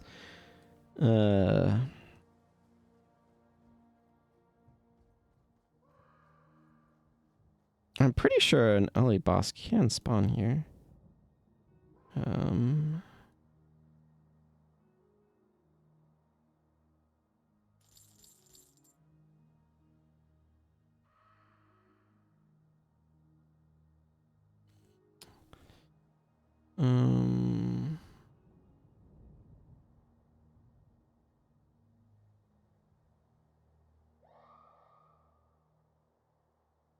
Yeah, absolutely. The afflicted cam.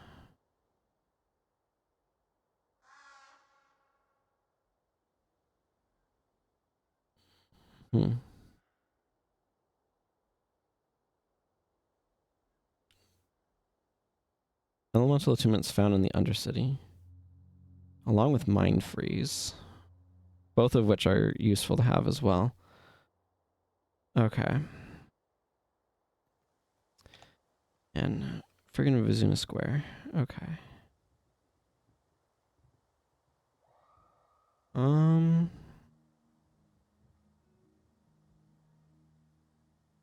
Let's see. Yeah, this one's doing a different sort of thing.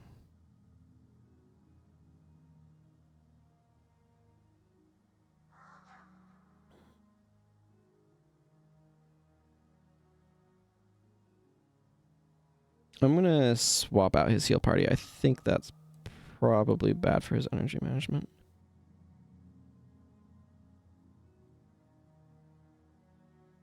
I'm gonna put that there instead of remove hex.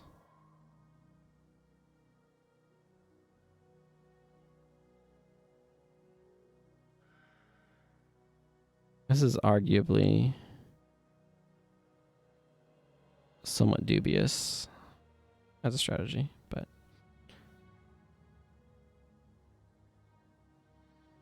I'll leave it for now.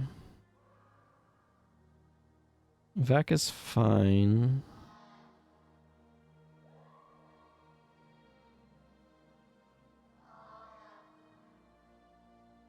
Yeah, Twin Moon heals her. I do have a different bar on the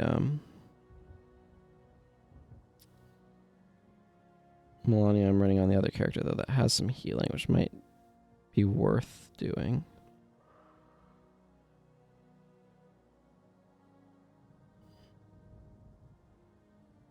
I think I might just slot Divine Boon in here for the additional healing as well. That'll take some burden off of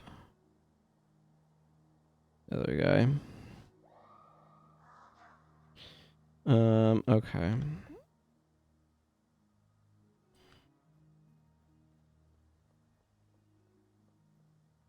I can try those adjustments. One of the challenges I have, though, is that I do need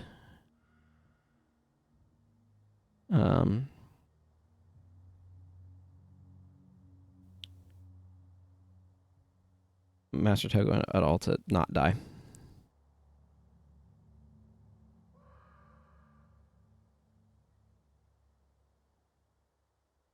And not bug out.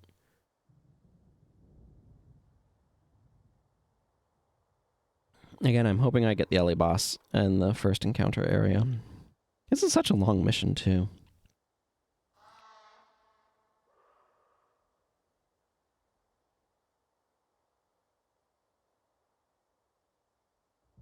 And then having to, like, camp Togo and Menlo at the end there. It's really annoying. And then having to wait for multiple long start timers is also pretty annoying.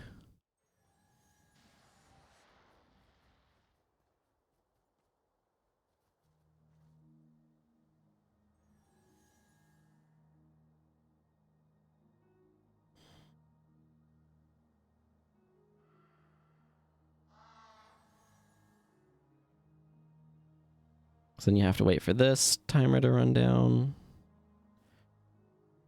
to give the other team time to spawn in if there's another player.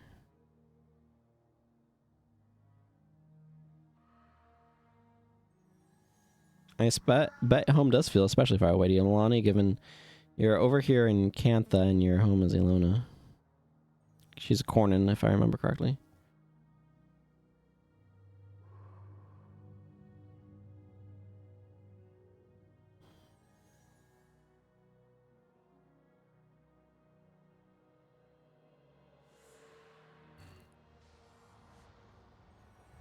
All right. Now, Menlo will finally talk to about this Canthan guard that he's convinced to open the door for us.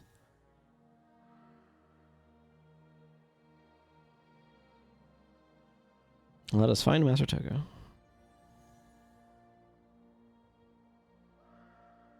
Waving like an extra that's not being paid us for speaking lines.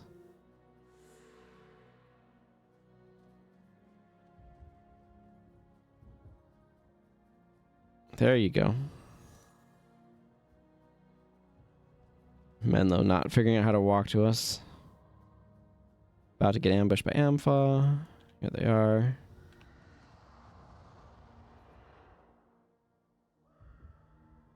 Joke's on you. I usually keep my inventory free of gold.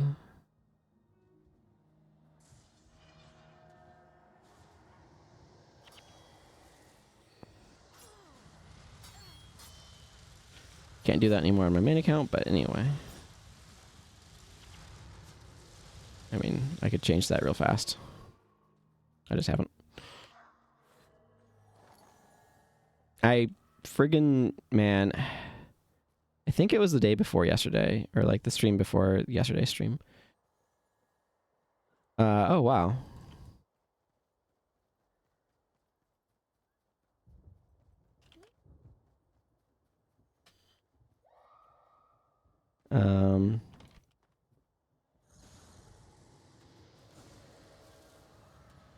I saw Zed Shadowhoof down there.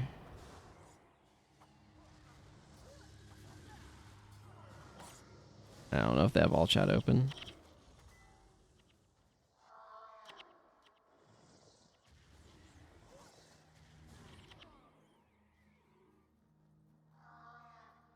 Well, hopefully we succeed this time, eh?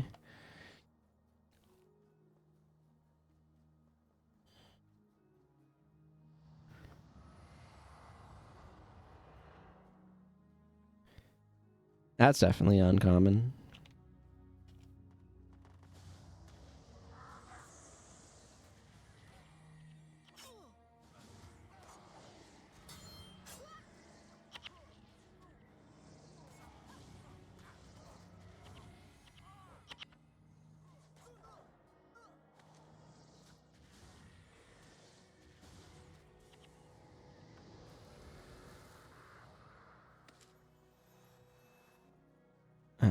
I got a Plagueborn armor drop all the way down there. That must mean I'm pretty close. Yeah, there's their drops. Yeah, there's a Olivia. And Sasuke. We'll probably have... Oh. Okay, whatever.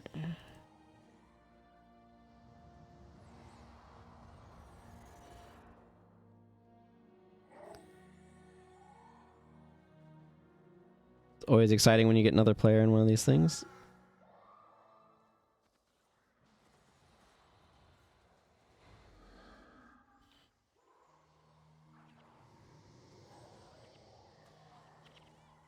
Oh yeah, this is going to be the drop a meteor shower on all the dead enemies meteor shower, isn't it? You can just tell.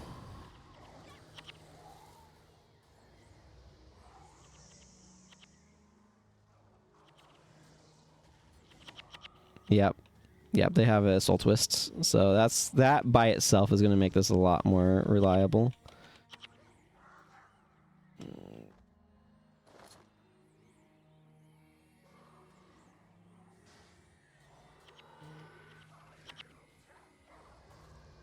Because it means I don't have to worry as much about Togo or Menlo dying. Looks like we got the Necroboss spawn.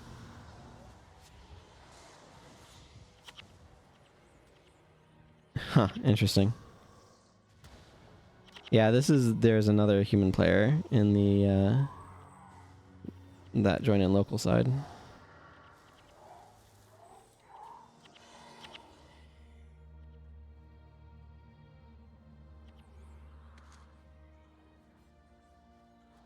Akko. Akko is not who I need.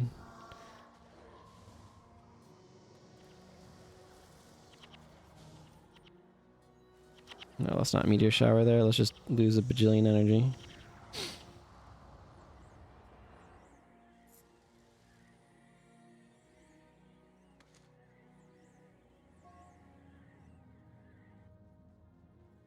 Assassin, it looks like.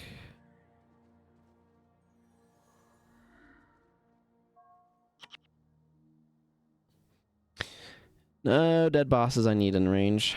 There's something or other. You're 3-player in your last leaving pre-steering PvP match. Oh man.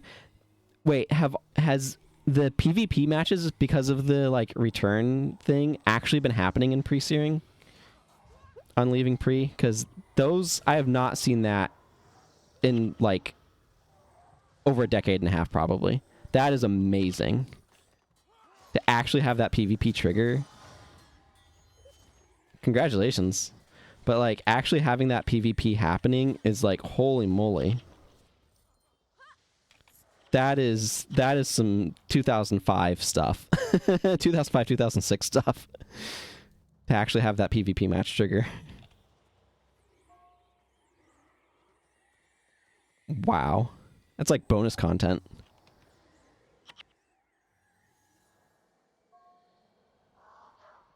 Hmm. I mean, this is the time to buy add-ons, so.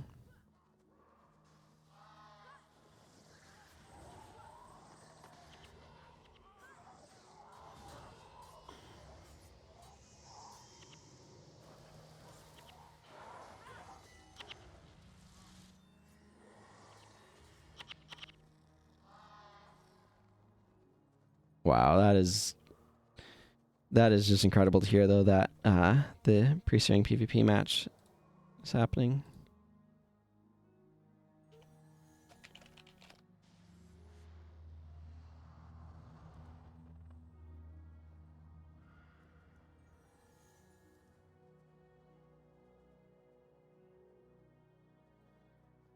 Wow, I completely flubbed that M.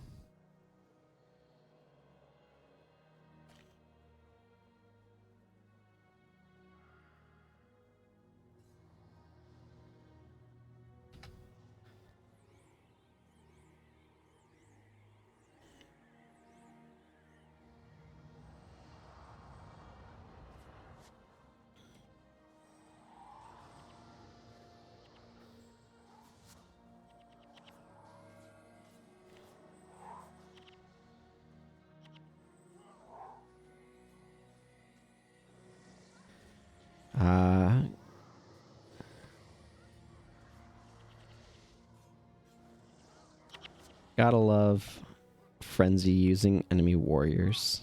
I still find it really, really funny that the first two skills you get as a warrior in Prophecies are Frenzy and Healing Signet.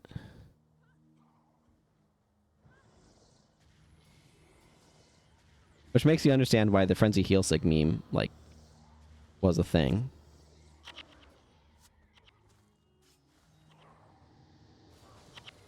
But it's like, they really set players up for failure with that.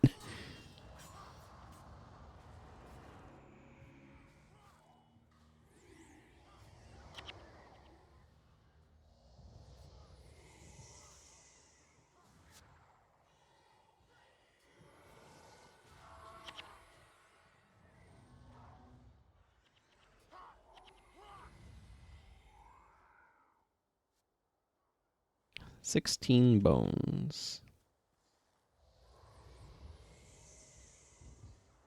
Yeah, I mean, Frenzy is a strong skill, but it's much more of a PvP skill than it is a PvE one.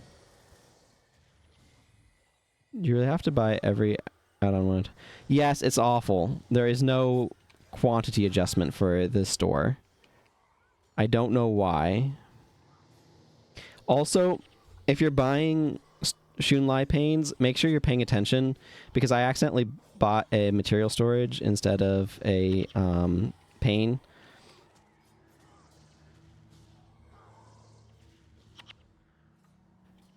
And that was a mistake. Yeah, I mean, it's not the worst. It did free up a few inventory slots that I had allocated to additional stacks, but like less than an actual full pane would.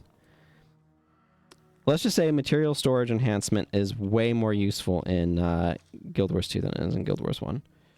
These my bones? That's a lot of bones. Man, that's definitely something you don't want to be saying in real life. Are these my bones?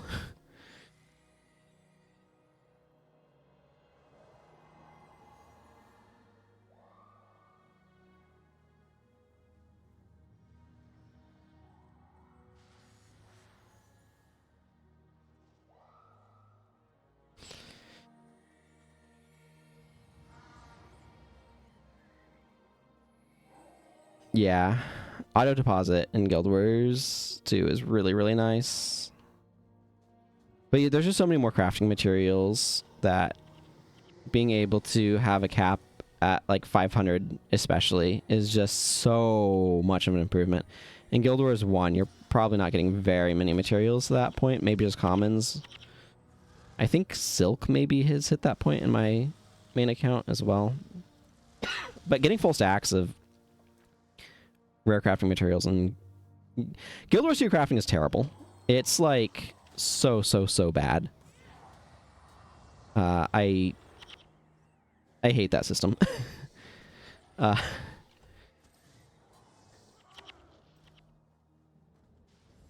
mean, that's basically a summary of Guild Wars 2. It's like, Guild Wars 2, it's way too complicated. But yeah, well, the other thing is, like, the crafting system has had so many, like, random things added onto it over the years that you never know if something is a discover recipe or a recipe that you have to go acquire somewhere. And once you do know if you have to go acquire it somewhere, at least recipes are now account bound instead of per character. So you don't have to worry about getting the recipe on the right character, but like it still is, oh man. And then like they've had to try to find ways to make the different tiers of crafting materials relevant instead of just tier 6 everything. And that's been kind of a mess. It's just, it is way too, there's way too many crafting materials. There's just way too much going on. Yeah, it is. It's awful. And like the crafting itself is boring. And then like you want to make multiple of anything and you're sitting there waiting on this stupid bar and there's no reason for it. Ascended stuff is so atrociously long to craft too. It's just inexcusable in my opinion. Not to mention like watching all of the harvest animations. I hate that too. Like waiting for mining or my character to kneel down and use the sickle, and it's just like, this is taking way too long. The instant harvests of like Elden Ring and Breath of the Wild just make me hate the harvesting animations in Guild Wars 2. I mean, they're fine animations, but they do the job, but I'd rather not have them and just instantly harvest everything. But yeah, like 6 tiers of those materials is just way too many. And like the only one that's vaguely interesting is cooking, but then that gets so convoluted with like intermediary ingredients that is just, that becomes awful at the high levels as well. And then there's a lot of like adventure game guess what ingredients you need for this dish going on.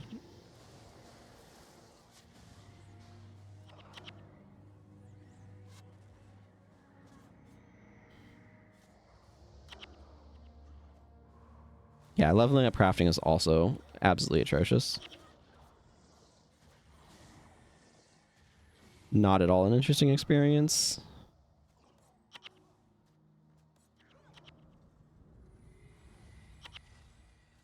Okay, we haven't had the boss spawn yet.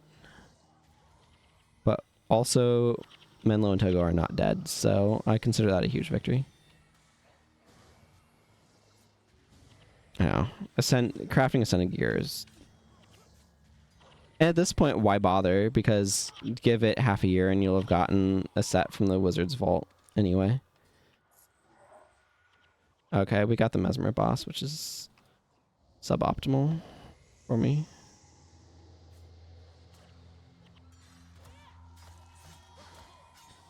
Part of me wants to capture it just out of spite, but I do think it's a fast casting thing.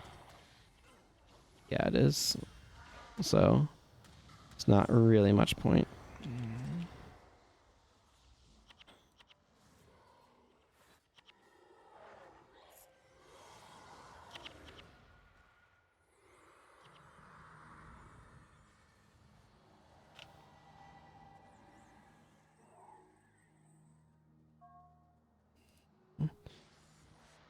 Actually, I want to take, like...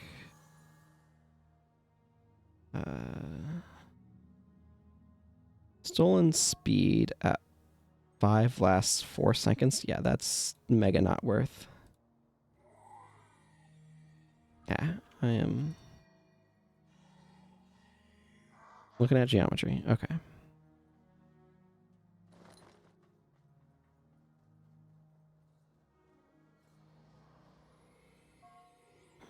But yeah, it takes so long for Ascended things. Like, and the thing is, players were like, in response to the Guild Wars 1 crafting system, which is walk up to an NPC, hand over materials and gold, and get the things that you want. Players were like, oh, we want to feel like we're crafting ourselves. And so it's like, I don't feel like I have that from Guild Wars 2. It's practically the same thing, and it's just...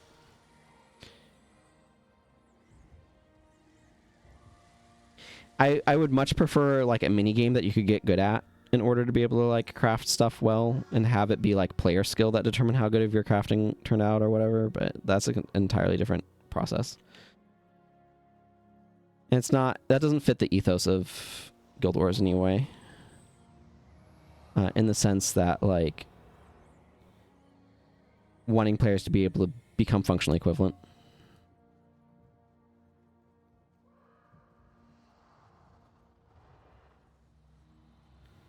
Yeah, there's no gameplay with it. It's just, it's worse because now instead of instantly getting the thing that you're crafting, you get to watch a little meter go up.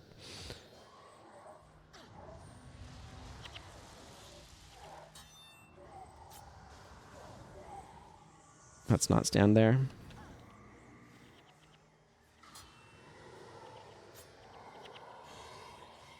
My Ether Renewal immediately gets stripped. That's annoying.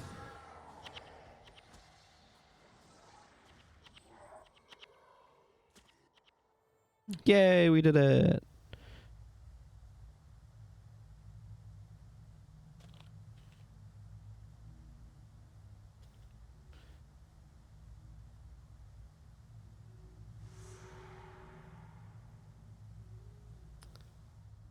Okay, still wasn't getting me mind burn, but I'll just have to get that elsewhere. I will have to look up where to get it elsewhere.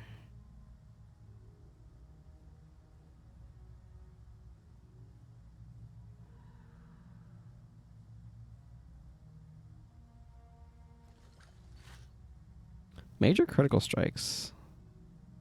This is another one where I'm going to have to check what the values are, but I don't think they're high.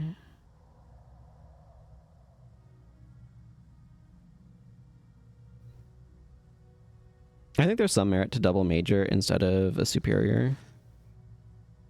But, okay, that's another one where I'm going to have to check. I don't think those values are going to be high enough, but...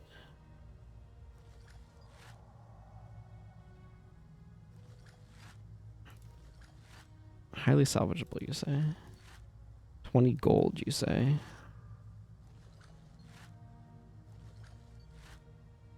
Also highly salvageable. Crippling bowstring is technically nice, but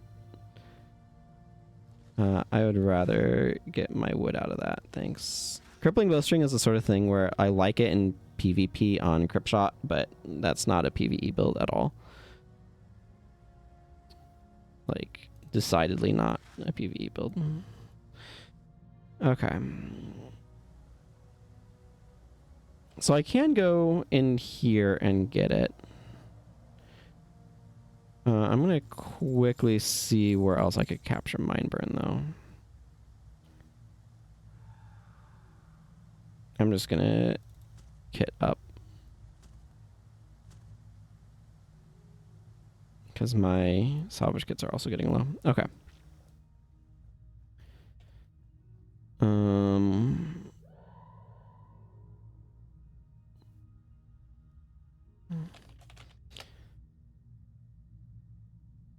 Is it in Scare? Dragon's Throat. Argo has it.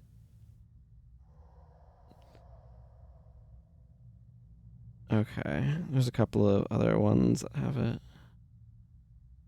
Okay, so doing the mission here is probably the best way. Let's hit this button then. Gotta use Cryptshot in the Norton Fighting Tournament. Yeah. It's a classic PvP build in my mind.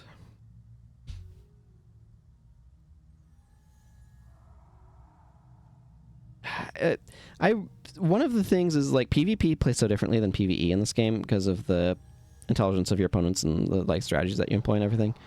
And I genuinely wish that there was some way for them to provide the PvP experience with bots or whatever more effectively, because it is a really cool experience. But they would need a significantly more sophisticated AI in order to be able to do it. But that's something that I would love to have.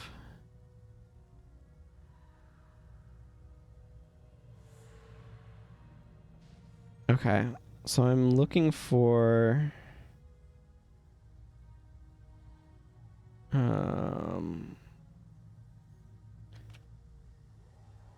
not these guys, if I'm being frank about it. Yeah, that's true. I mean, they could make an intelligent enough AI for it. But, like, you don't want that for the normal PvE experience because every encounter would last, like, 2 to 5 minutes. And that would be exhausting. But it would be neat sometimes.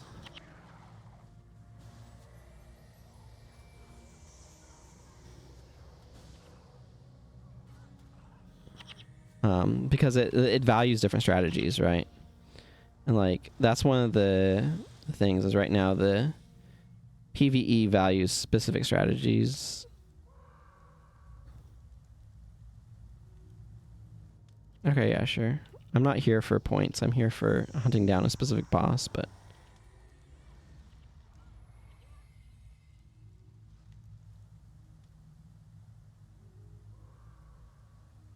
it's weird that the afflicted spawn locations... Man, I recognize this map more from Winds of Change than I do from actually doing this.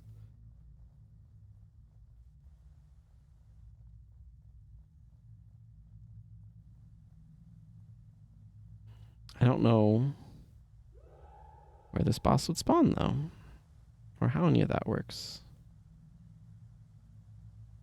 Like, why am I starting to get hungry? It's like, it's almost 3.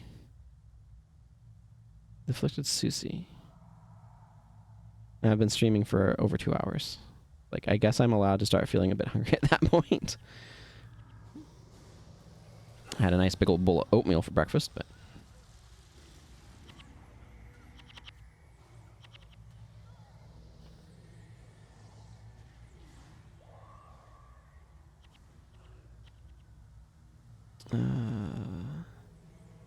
I don't know which profession the Suisse is.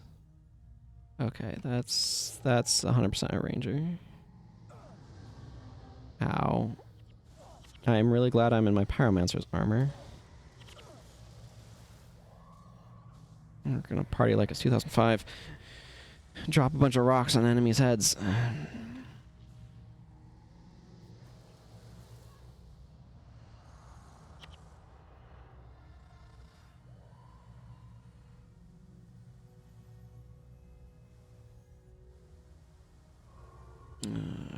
Rasa is either.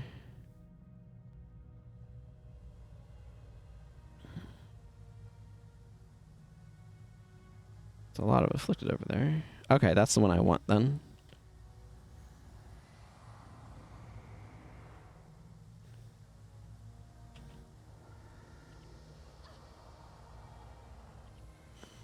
Have rocks. Meteor is arguably a better spell than Meteor Shower, but I don't care.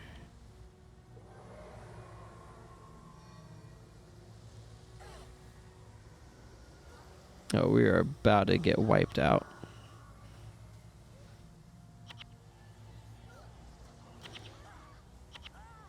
Oh my goodness, that is frustrating.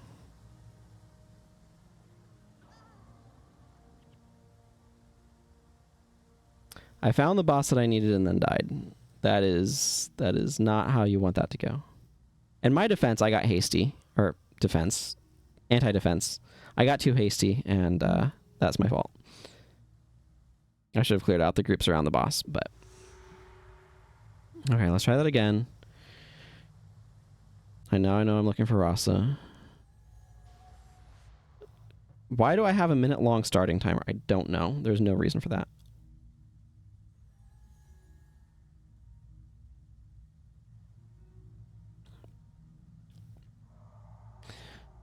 Guess that's just how they've decided to do things.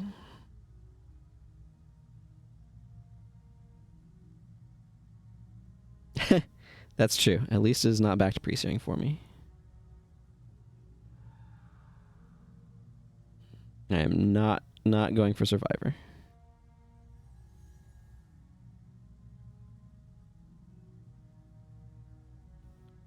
Oh, that's cool. They have artist credits on emotes now.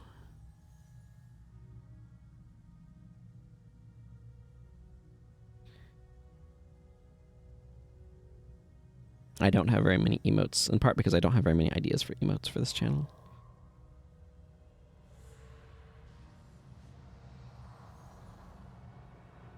Okay. I don't care about Mika. Mika is not who I need. Okay. I wonder if it's static spawn locations or if it's dynamic. This is probably not the right way. Oh, I found how. Who? No, excuse me. It's just who. Which apparently is the assassin.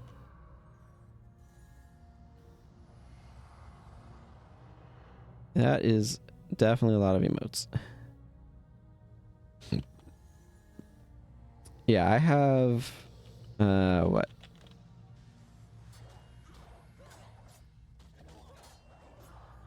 And... those are my emotes, I believe.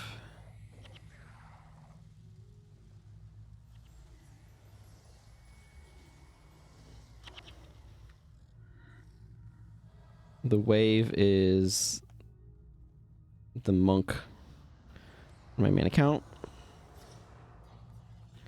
Then I have a happy duck, and then in my Discord I keep saying the link is pinned for this stream, so I made a link that's pinned. But I do those myself, so I'm pretty happy about them.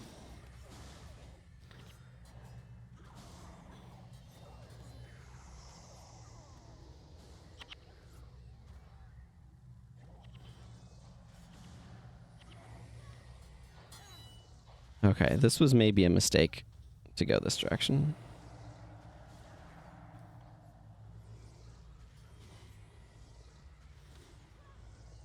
But I feel like a lot of times emotes are like... I don't even know what the standard like set of themes are, but I feel like a lot of times they also are in references for your community. And I don't have a ton. Like the Scienti pin came around. The link is pinned one came about because of like kind of an in-joke sort of thing. And I feel like that's where some of the best emotes come from.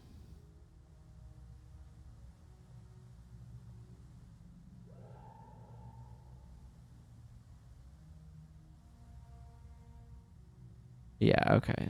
And then up there should be Rasa. Yep, okay, cool. I found the path to get to where I want to go.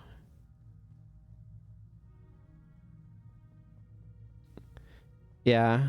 I think I'm better at art than I think I am, which is this weird thing where I feel like most artists are like, my art is terrible. There's areas where I could be so much better. And I constantly surprise myself by being better at art than I expect to be.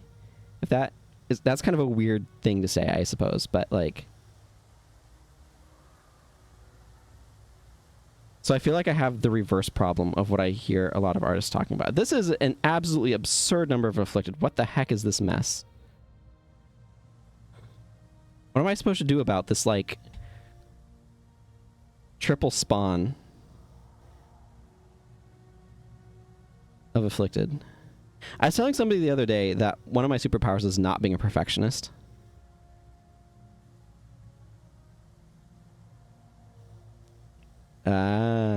Yeah.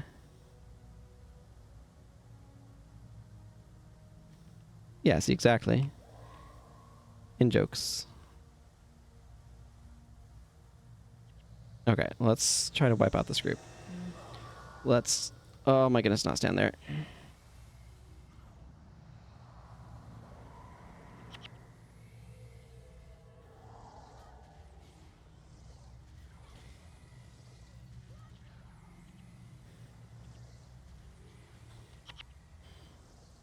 I think part of it is I just don't see myself as being as good of an artist. So, like, I'm not at that stage of, like, critical. I'm like, oh, wow, this is better than I expected myself to be able to do. I don't know. It's kind of a weird... Did we really have to aggro the enormous horde of all the enemies? Well, this is what I have Meteor Shower for, I guess. This is like one of those Guild Wars 1 Elementalists can solve this problem, but not Guild Wars 2 Elementalists. Wow, that was like the most Guild Wars 2 could not handle. A Guild Wars 2 character could not handle this problem that I just solved. Yeah, exactly. Guild Wars 2 would be an entirely different game without the target cap. I would really, really be interested in seeing what would become of it, though, if it did not have the target cap.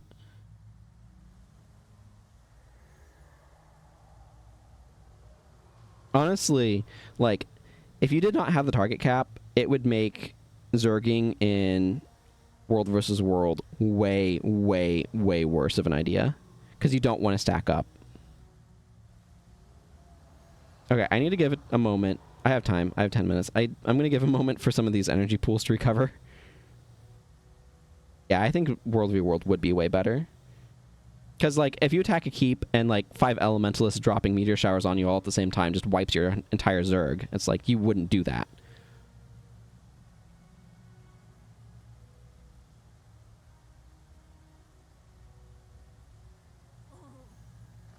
Oh. Okay, yeah, bring Talcora back up with your vengeance, and then let's go. Well, or Talcora can immediately fall back over. Cheap doing character creations can have a bug of you made a new character but didn't add the bar. Yeah, there can be some weird stuff with some of that. There we go. Got there. Mind Burn is on lock.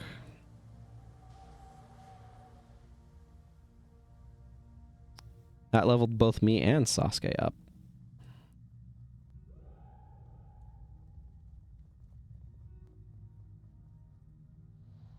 Well, I have another 10 minutes in here, so I guess I might as well go see what I can do.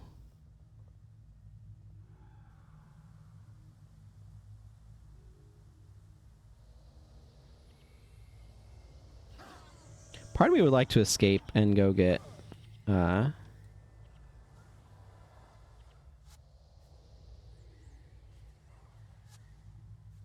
goods, the Assassin's Promise. But I also just made my way through on another character, and I don't feel like doing it on this one. Although I would do new Pui quarters differently, so that could be interesting.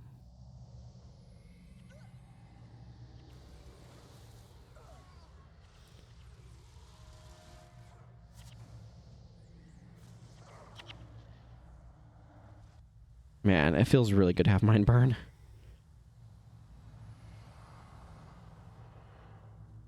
That 11 seconds of burning is just bonkers.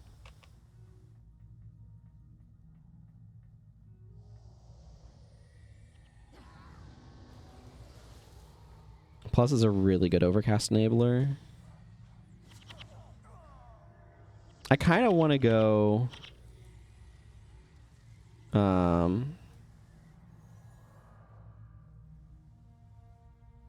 into the Undercity and capture the elites down there too.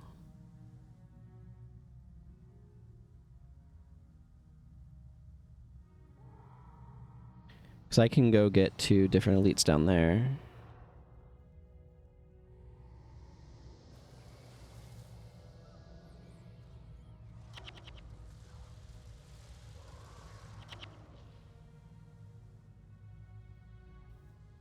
And in particular, one of those is Elemental Attunement, which would be a huge boon to have available.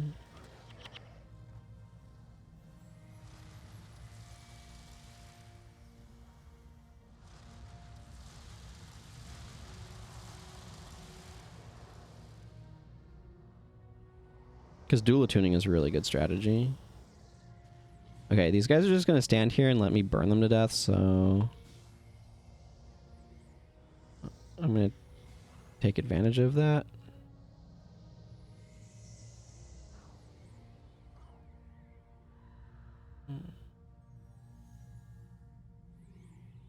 Have some rocks. What is this? Friggin'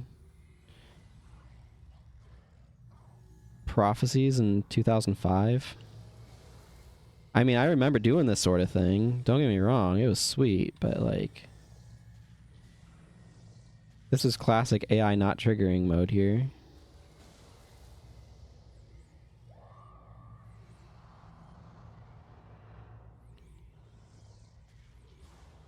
I don't know how I've broken their AI, but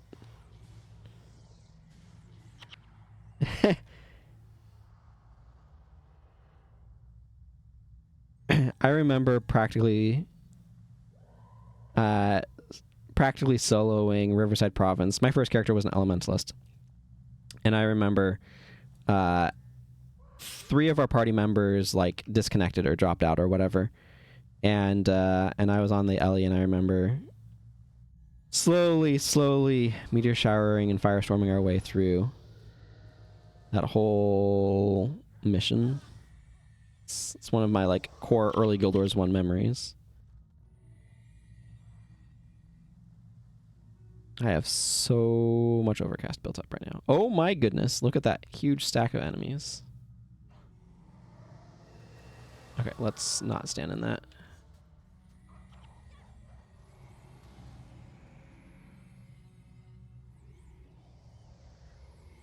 Let's set that giant stack of spirits on fire.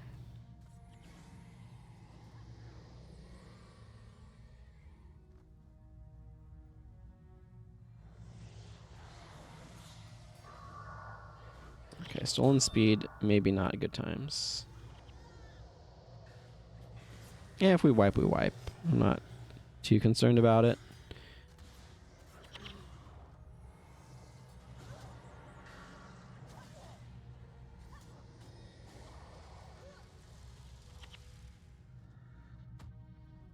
Excuse me. I would like to go drop a meteor shower on this impending backline, please, and thank you.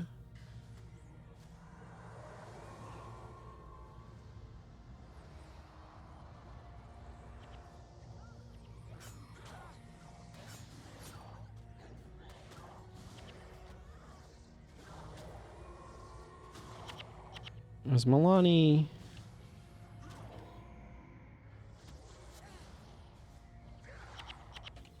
I don't know. Man, I missed the AoE power that you can get in this game.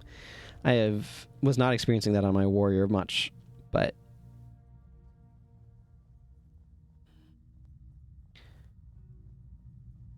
that's some fat stacks of damage.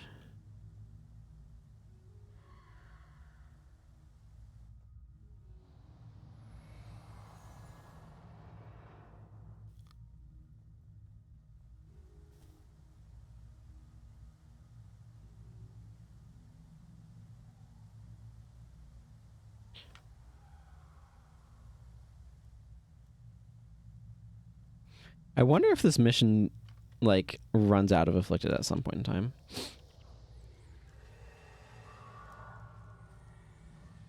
Okay, that was 3 ticks, was maybe more than I wanted to be taking there, but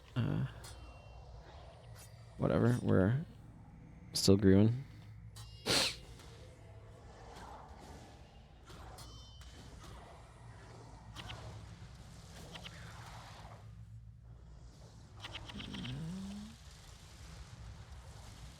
Ether Renewal gets to absolutely go off when I have that many enchantments stacked up on me.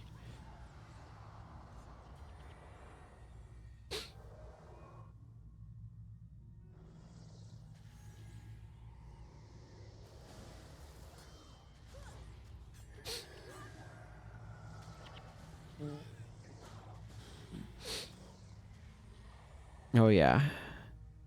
That 4-second cast time versus 5 coming in clutch. For making sure my characters keep dying to Vengeance.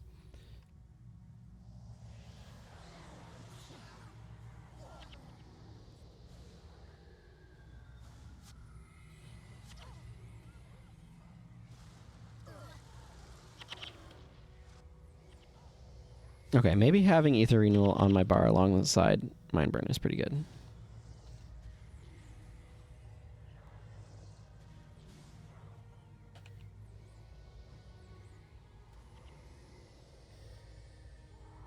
Okay, can we get the front line up, please? Thank you.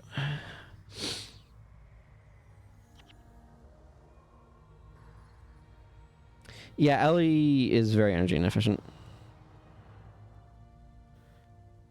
I don't know, Ellie is the problem is, like, you have to manage your energy because otherwise you're not going to be able to survive, but like you have no endurance, like you're all front loaded. Ellie's weird.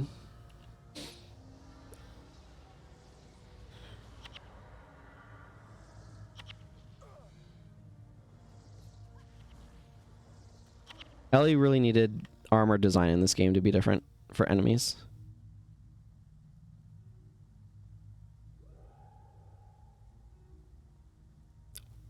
Of Ranger only helps with touch range skills, though. It doesn't help with all of your spells. Okay, I need to go figure out where I've missed enemies. Well, I'm going to go back this way.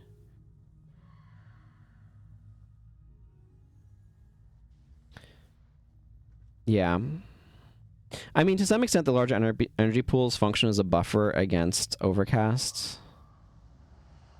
Or exhaustion, as it was back in the day. Okay, so they gave us more enemies over here to take down.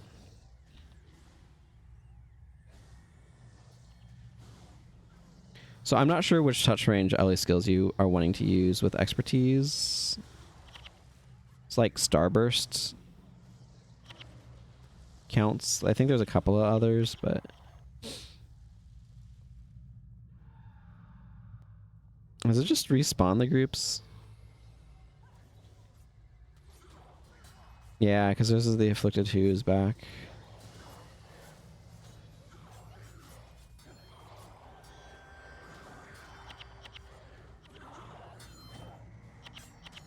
Okay. Yep, we go down here probably. Well, I mean, they can also just pop me back up, so that's something. And then I go down again.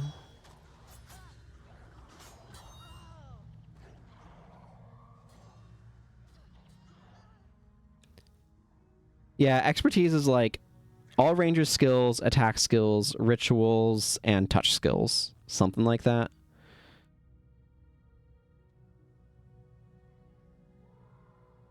$125 is actually a pretty high score there. What does it give me? I got 95 gold from that. That is tremendously underwhelming. But I got my elite skill, which is the important thing. Okay.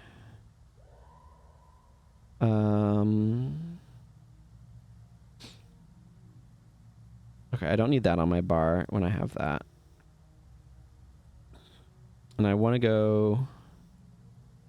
There's a couple of skills to go capture. I'm going to go talk to these guys, but it's not a really good going from here is not great. I do need to still go do missions elsewhere as well. Yep, I know, Bucktuck Byway, etc. Is Marketplace the best way to get to the Undercity? Nipui Quarter is probably a little bit better. But I think I can go up from here and go east to get there. I don't really know the Undercity very well because it's really annoying to get to and I don't go there very often. Like sort of as a corollary. Okay, I'm a little tired of Vengeance, TBH, so I'm just going to switch you back over to Resurrect. I need a better Resurrection skill, but I don't think I've gotten any yet. It's like Vengeance or Resurrect. Which is not real, or Resig, which is not really a great set of choices to have to make, but stay frosty. Actually, I'm curious. 4 minutes to favor of the gods remain. Okay, that is not very much.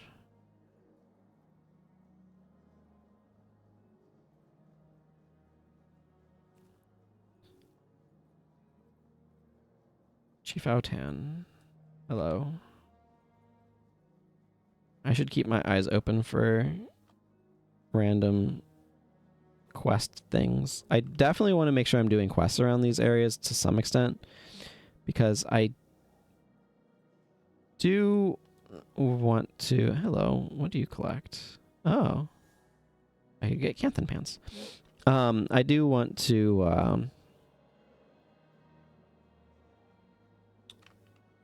get ministerial commendations for superior salvage kits.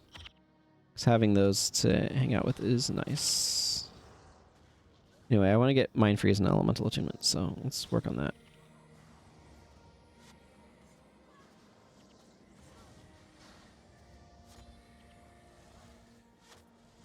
Okay, I get it. Y'all can poison me.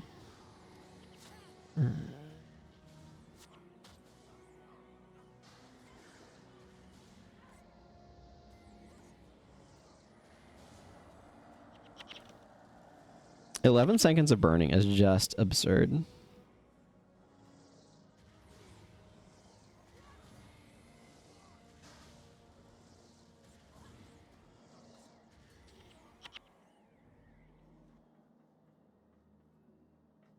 I feel like Mita is involved in some quest at some point in time. Yeah, I think I need to go over here. So I'm trying to remember how to navigate this place.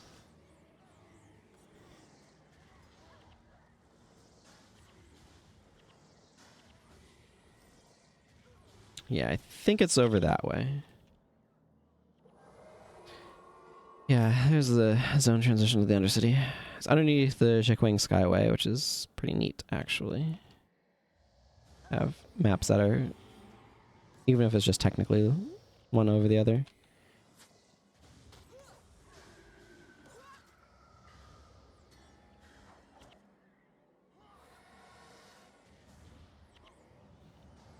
And Double Dragon is a skill that I much prefer on like Dervish than I do on Ellie. Or like Assassin. Ow. Ow. Ow. Ow. Man, I was taking like 0 damage from traps on my warrior when I was doing Defy Pain, and now they are doing like 40. That's a difference in attribute allotment and such, or armor values and such.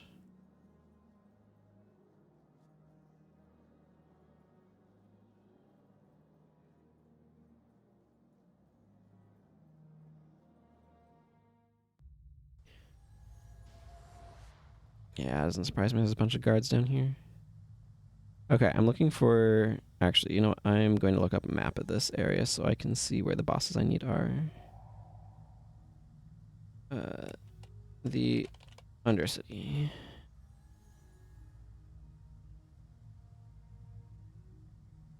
Okay, they are, of course, in the southern part of the map. So I need to go Yeah, Bao Bao, Wave Wrath, and Chung the Attune. So Chung the Attune is near Wajan Bazaar, it looks like. So I definitely... Oh, no. Wait, where am I in? Yes, this is the north entrance. Okay, whatever. This is very confusing. Because an underground map, like you don't, there's no Vanquish here either, which is also part of the reason why I like have never, like I don't spend much time here. But there's a bunch of quests that take you here. I guess theoretically I could have tried to bundle this with Chasing Zenmai. But, meh. Because Chasing Zenmai does bring you down here.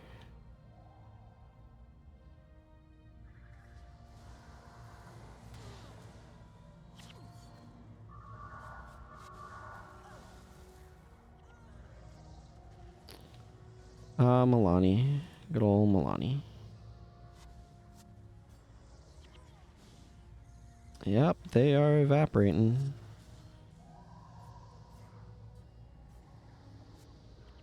I think there's a lot of really cool things about Kaineng City. Each map is distinct. One of the big problems that I think Kaineng City does have, though, is it is a lot of very similar maps. Which can make it start to feel like it's too much. Honestly, it is a very unique setting. I agree with that. One of the weird things about factions is it's named after the Kurziks and Luxons, and then you spend so little time with them. It's a very weird design choice.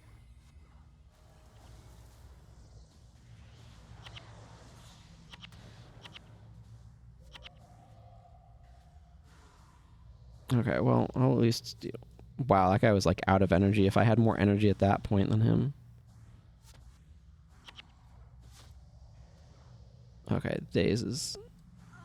I am surprised I survived that long.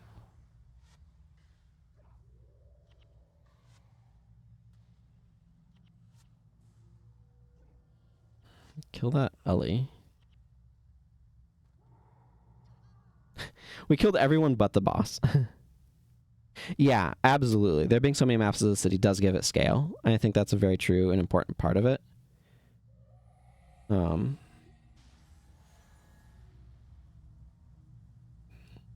I do think that the city is neat. For sure.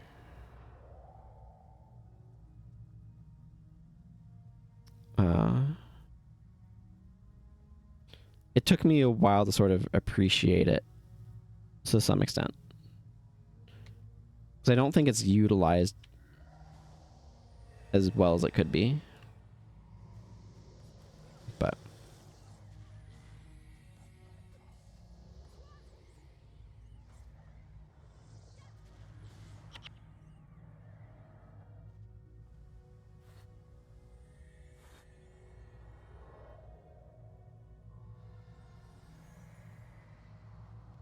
Wow, Sasuke burned through all of his energy.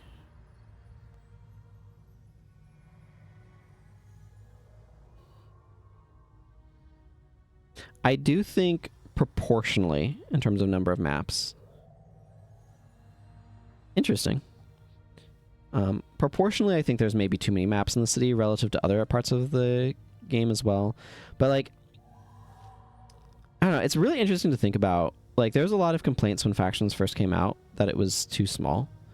And I think there's several design decisions that contributed to that. One is Xingzhe is such a substantial area that if you're bringing a foreign character in and you skip Xingzhe, you're missing out on a bunch of map. And then the faction mechanic basically encouraging you to stick to one, either the JC or the Echovold Forest, also means that you're probably missing, like, part of it.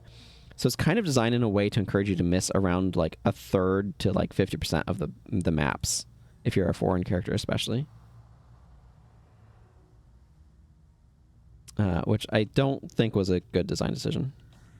Yeah, it has only 13 missions, but there's way more involved in the primary quests. And you only do 12 of those missions ordinarily, too.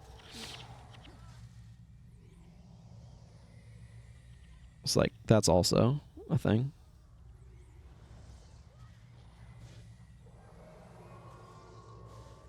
Okay, Vec is worthless. He has so much death penalty.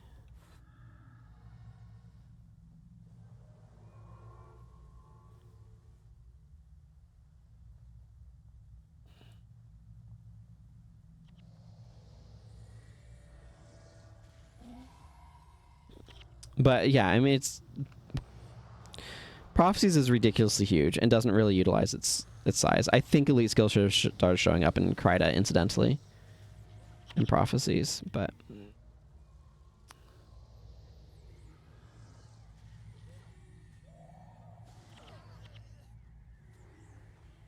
yeah, we're in the Ellies are one-shotting Vec range, which is not a spot you want to be in. It does. I like how big Prophecies is. I like how many like random maps there are that are just connective tissue. I do wish we got explorable versions of most of the mission maps.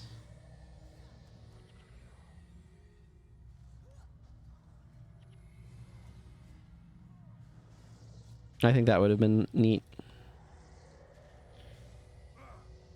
Especially like Dunes has spawns and stuff. I don't know. Dunes of Despair is like so much wasted space.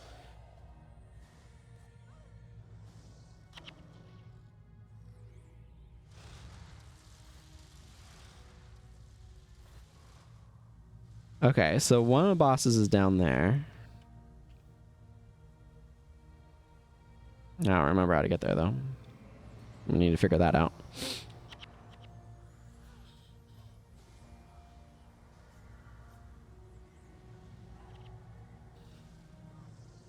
Been working off some of my team's death penalty. Vec is the worst off, but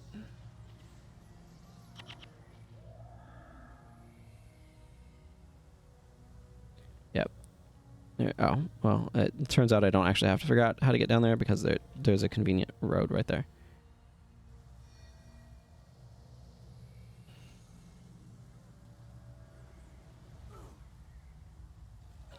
Yep, there's Mind Freeze. That's what I'm here to pick up.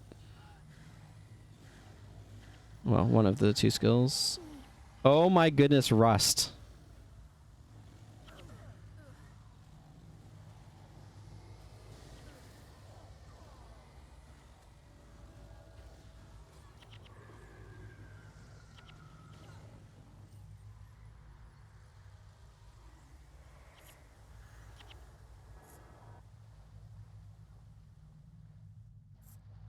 Okay. Well, that ended up being fairly straightforward.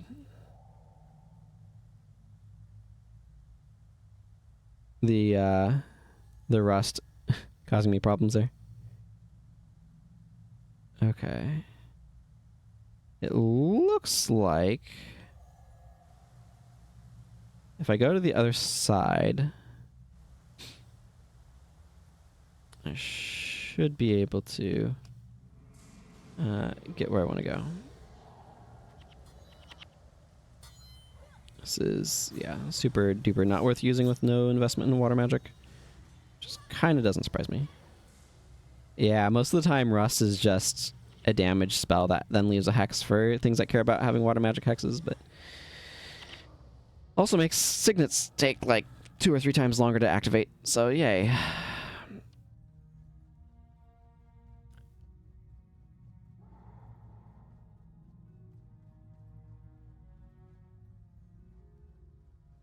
This is where Zenmai shows up. Shatterstorm is like a weird skill in that I think I tend to read it a little wrong. Because its recharge is actually really good if you're removing 1.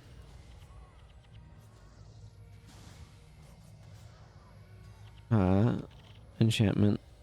And it's not terrible if you're removing 2. I think it's like 7 seconds of recharge for each removed. I don't remember. Something like that. They're just having a little dance party over here, and Mina's hanging out. Okay, well, that was not gonna work. Turns out casting Meteor Shower into a Mesmer was maybe ambitious.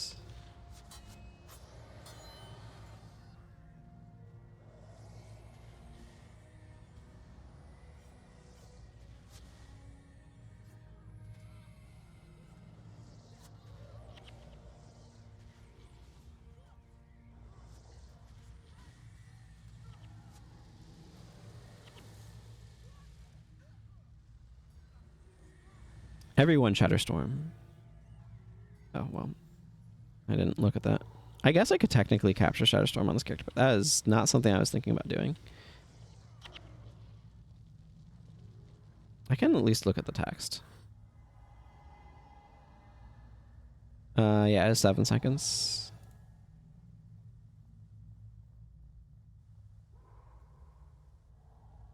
Yeah, that's not an elite that I tend to use very much.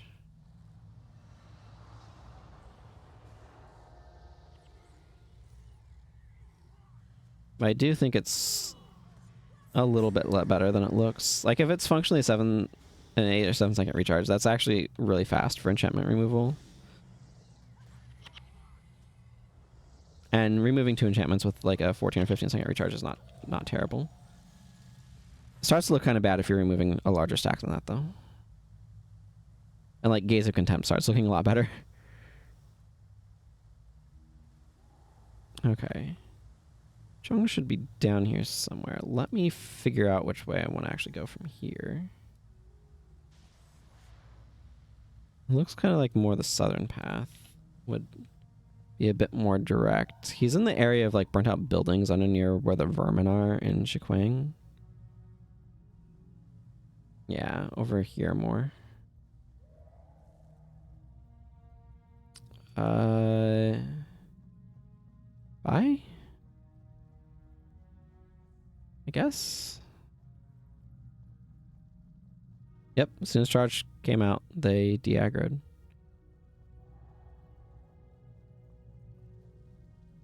Okay, he should be down here somewhere.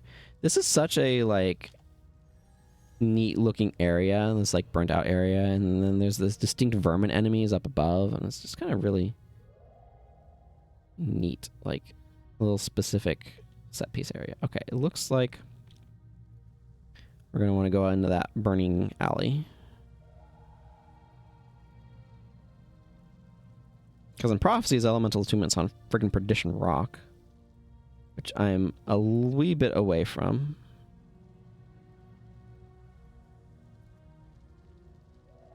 So it looks like he should be in here somewhere. That healer chose the wrong spot to spawn at, let me tell you.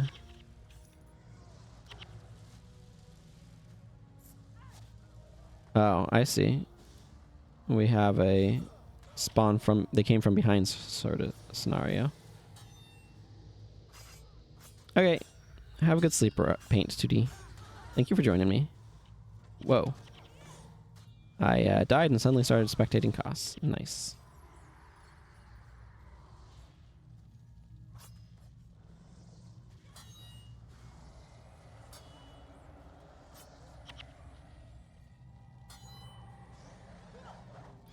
Okay, Elemental Attunement. I have you now.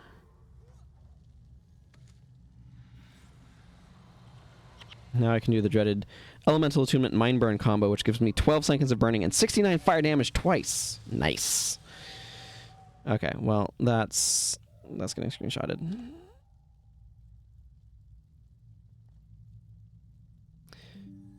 Okay. Yeah, snipping tool. Popped up. Okay. That was the skill captures that I wanted to do down here in the Undercity. Although, there's an exit over here. Maybe it's a convenient one?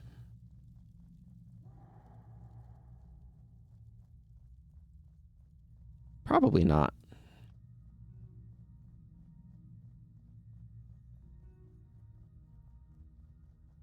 But now I'm curious to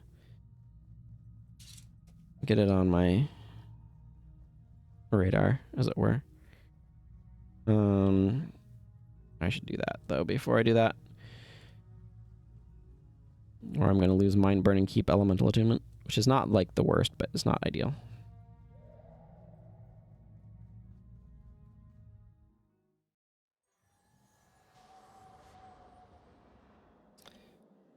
Yeah, all the way down here. I mean, it's not like I can get anywhere useful right now anyway, so... because Nipui Quarter would be where I'd head, but I need to go do stuff in Buckdeck Byway first. Which, at this point, I'm content to go elsewhere. I've done the skill capturing that I want to do. I don't necessarily want to get my way all the way to Boreas Seabed and Arborstone and stuff. So let's pop in through the Surrogate.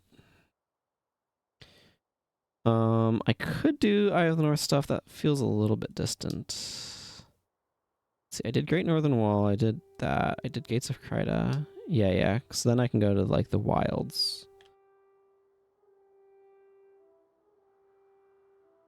which I think I may go do.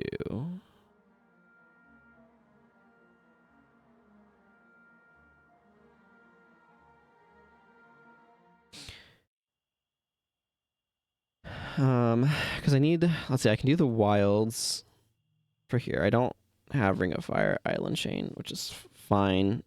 And then I can hit up Augury Rock. That will get me enough to get, yeah, that'll definitely help with getting characters some of those things. Okay, hang on. Shinlai chest. I want to drop stuff off here.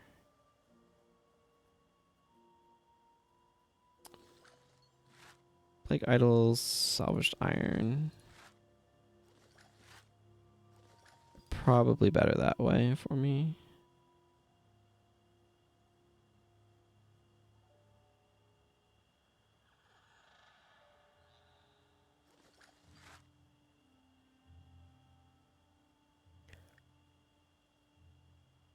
Bone Staves, Salvaged a Bone.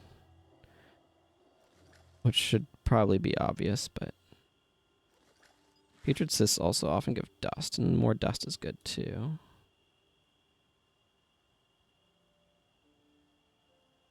No, into the thing.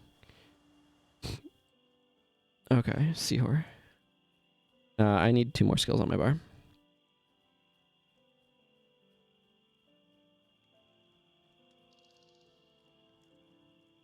I don't have anyone I want Arcane Mimic. Okay, I'm gonna do some skill bar adjustment nonsense. You can go over there. I'm gonna put Inferno on.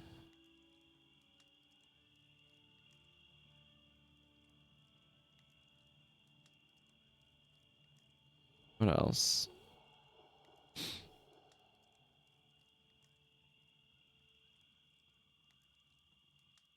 None of those really matter. I could bring a Res Sig.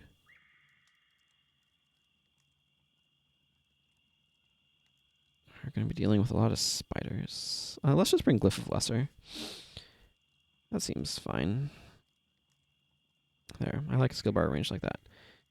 Acolyte Sasuke. I'm going to replace Double Dragon with Elemental Attunement because I'd rather him dual attune. He doesn't need Glyph of Lesser though if he's dual attuning, so what am I going to give him otherwise? Breath of Fire, Flare, Fireball, that one.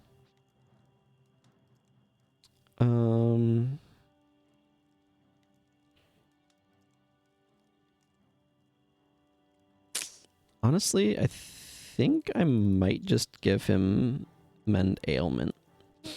A little bit more condition removal would be good. I'm content with this. Sever Artery is such a bad skill, but I don't have a better bleed option there on him.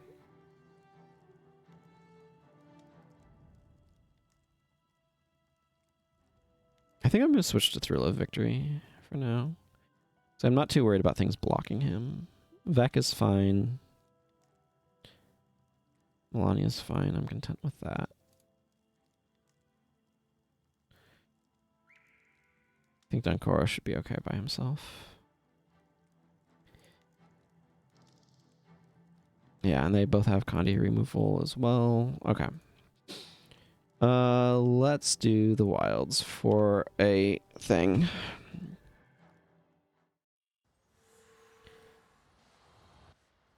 I'm not even going to bother. These Wind Riders are going to strip my enchantments immediately. Okay, we might be a little over-leveled for this area. My flares are doing 100 damage. This is ridiculous, but I'll take it. They'll just make it faster to do.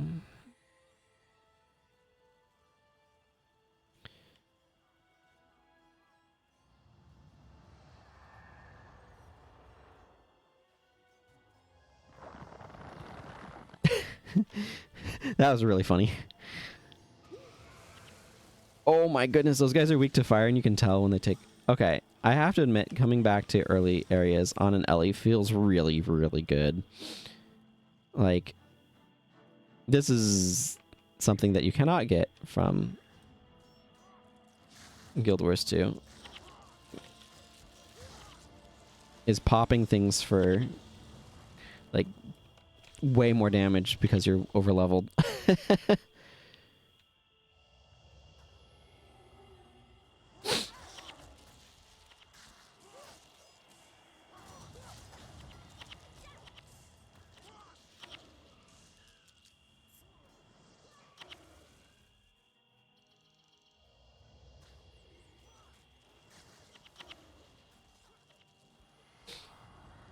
I'm not going to be casting Meteor Shower. Things are going to die too fast for that.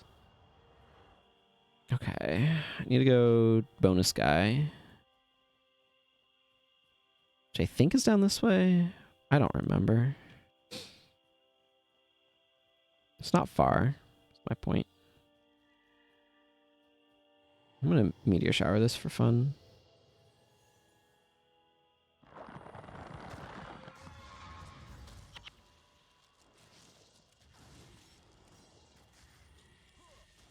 Dead before the second set of rocks fell. And then they obliterated the poor plants. Or they're popping up to defend them. Good times, good times.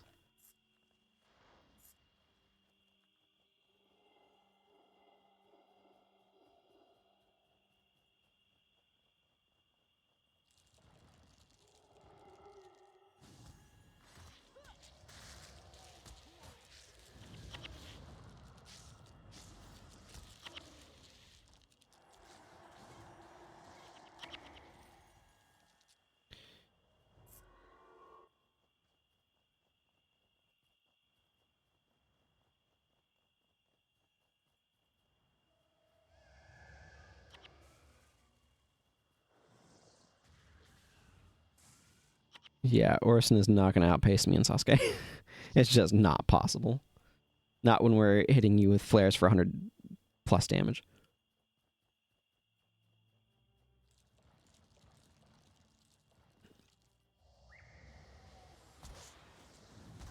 Man, I'm really feeling the adjacent on that.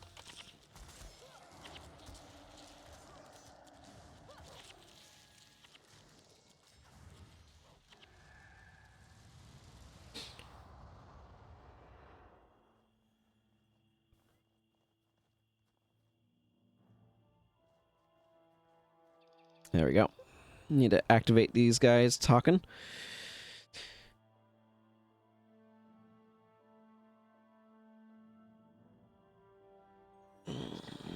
We're gonna go break up their little alliance. It's not gonna go well for them.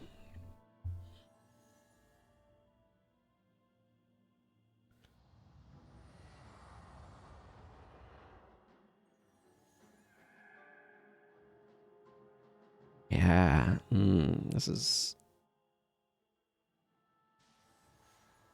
That's gonna easily... Finishing this mission...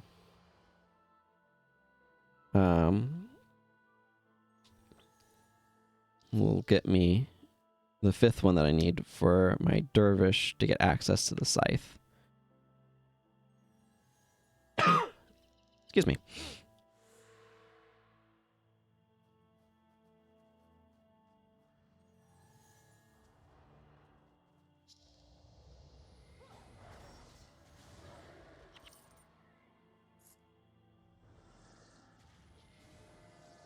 I see you over there, Seed. Okay, now I just need to carry this to where I can go interrupt that little meeting. Oh, I'm going to be stuck carrying a Seed until then, which is going to be annoying, but at least I'm not a physical attacker. That makes this goes from annoying to atrocious.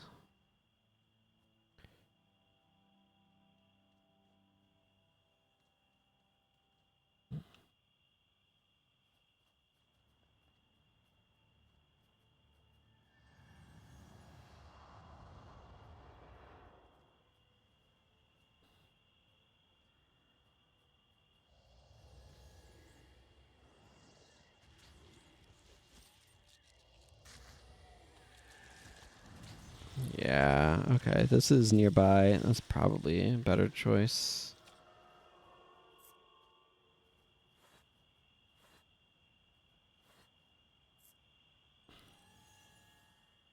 And this is... Prophecy's missions are so long.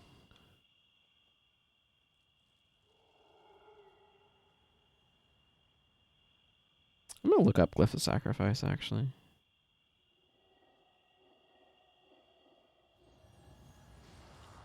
I'm gonna do that right now.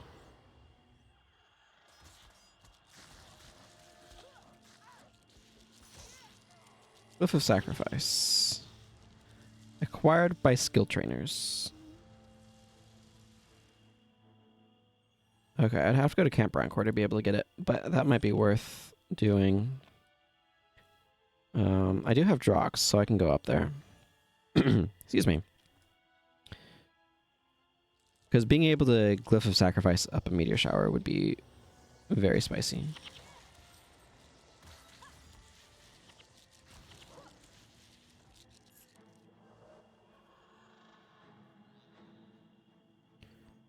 It is, in fact, one of the things that I quite enjoy doing.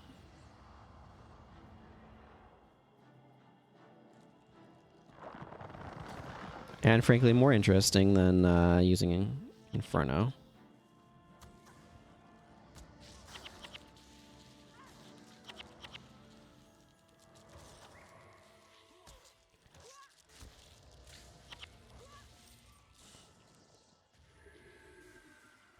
Yeah, it's 134 damage flares. My flares are rated for 68 fire damage, and so getting 134 off of them shows you just how little armor those things have. I have 60 on that, so you could backwards track to calculate out.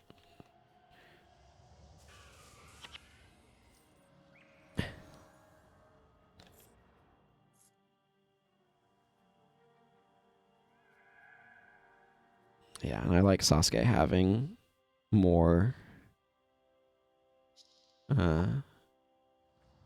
better energy management with dual attuning.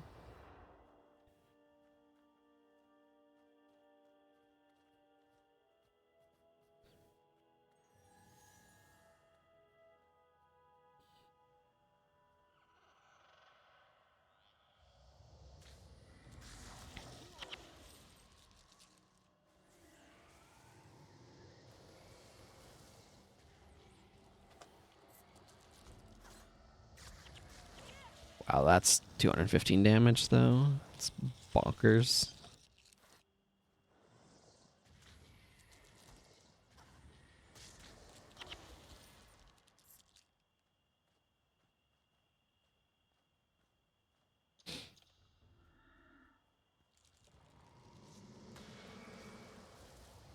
Grutch Tundle. Yeah, that thing has pretty close to 60 fire armor. A little bit lower, 55 maybe.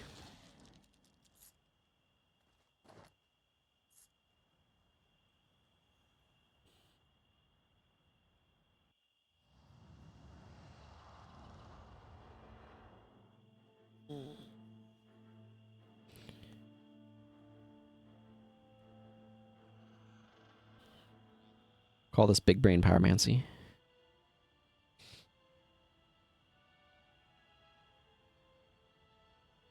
Okay, so I'm thinking about what I might title the stream, you know? Big brain pyromancy is fun.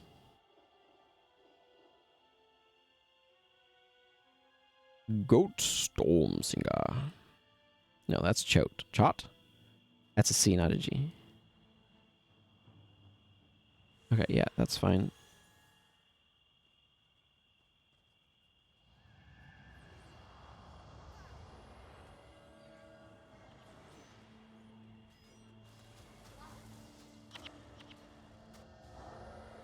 Yeah, these guys have substantially more armor. You could tell this is rated 442 and did less than that.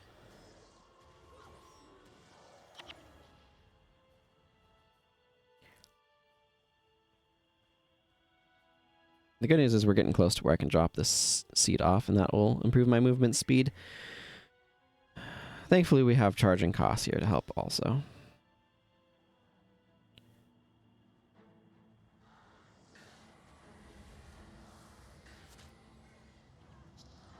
What's the AoE on this one? Adjacent. Yeah, so it's not huge. I didn't think so. Fireball is also adjacent. A lot of these are adjacent. Nearby is a really big area of effect, so you don't typically see things hitting that range. Energy Surge does, but that skill's broken.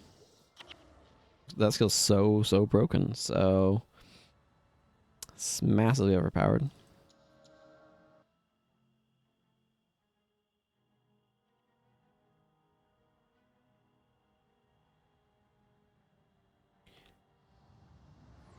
Vec could probably stand to have Shock Arrow instead of Lightning Strike, maybe.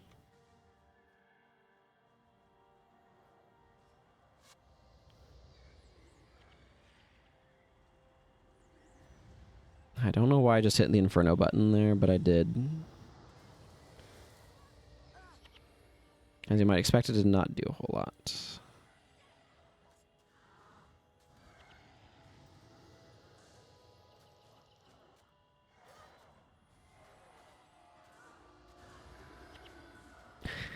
Well, that one particular guy is absolutely toast.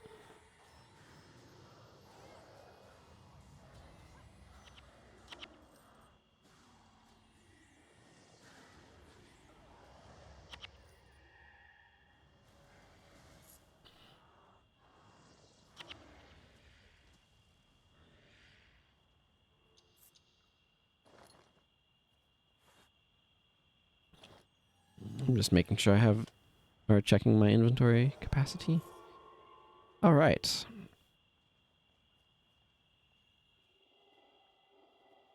And having to scour for this would be kind of annoying. This is this whole side area. It's just massive too.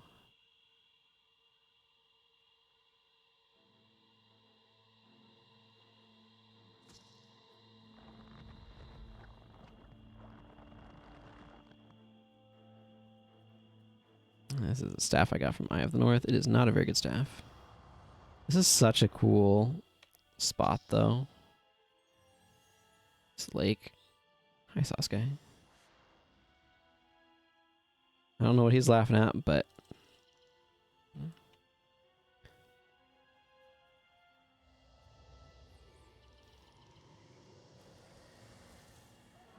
And burnt out.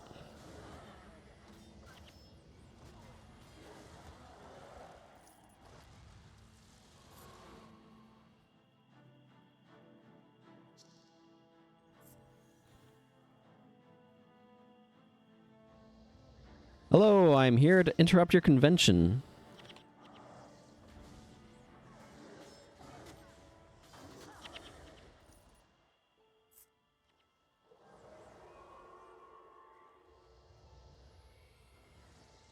A different definition to hot ladies, right?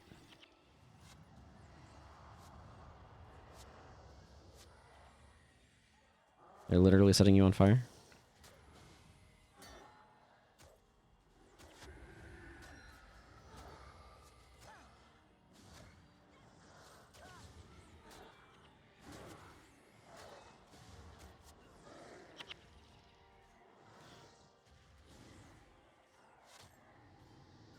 Let's drop some rocks.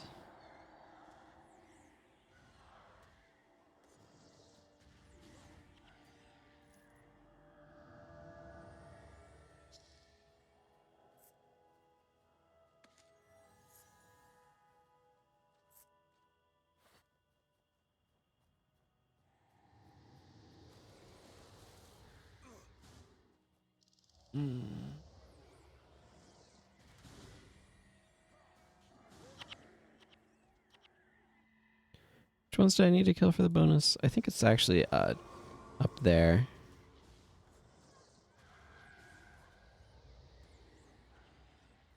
But there's a lot of centaur bosses in the area, so I don't mind getting some bonus morale boosts. Orm Frostrider. Well, that was certainly one of them. Then we are in agreement. I don't know who you're agreeing with, but yeah.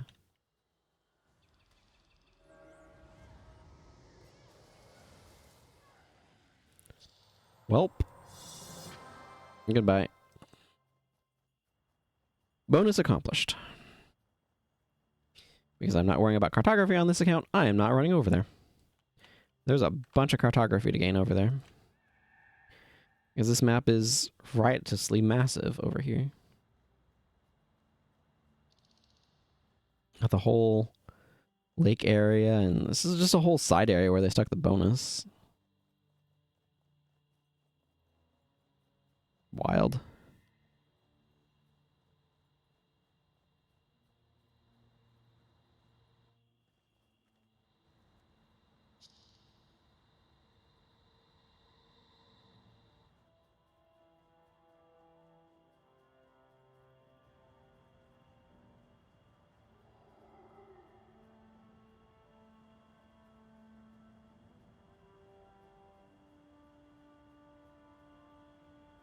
I seriously would like to know what the design process was for Prophecy's missions, because it does feel kind of like they made the maps and then they put missions in them, but...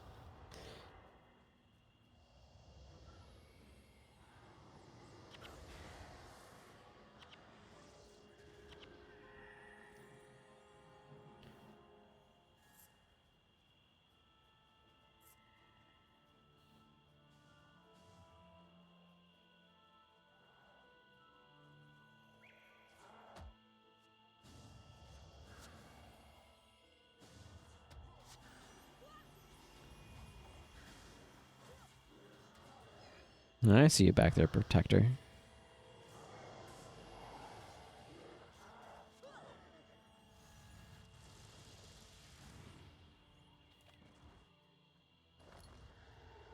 Like, I wouldn't actually mind Symbiosis staying up, right? Because it gives us more health, too. Okay, yeah, my inventory might be getting a little full of Centaur harnesses and stuff. Nice. I mean, ideally, I want to ID a bunch of this. Attunement. That's probably worth something.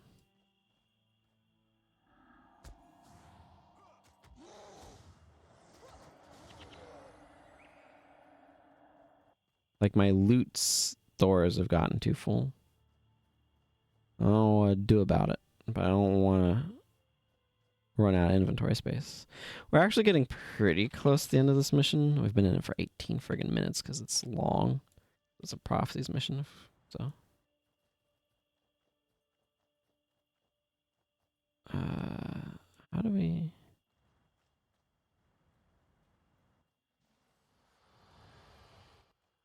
We just go around here?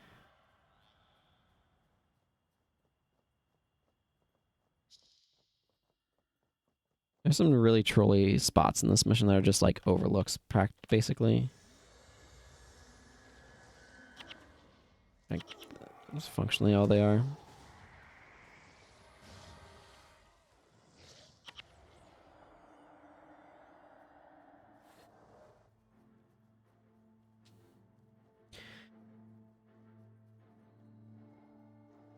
Because we need to be going down that way.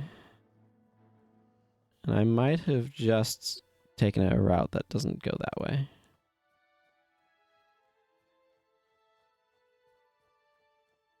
That is a moody skybox.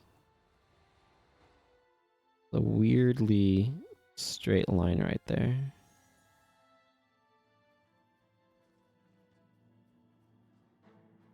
I mean, there's some technical reason for that line, I'm sure. I don't know it. Okay, well, we're just gonna wander around vaguely lost.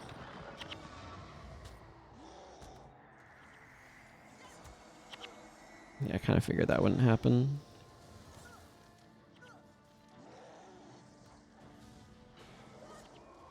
Okay.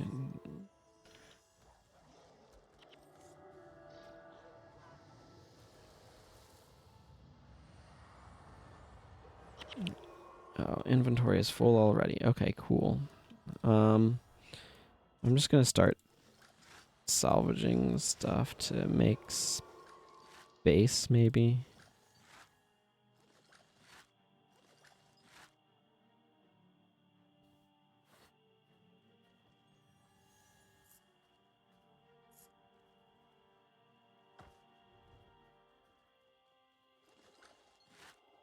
Improved sale value. Well, I definitely would like to sell it in that case.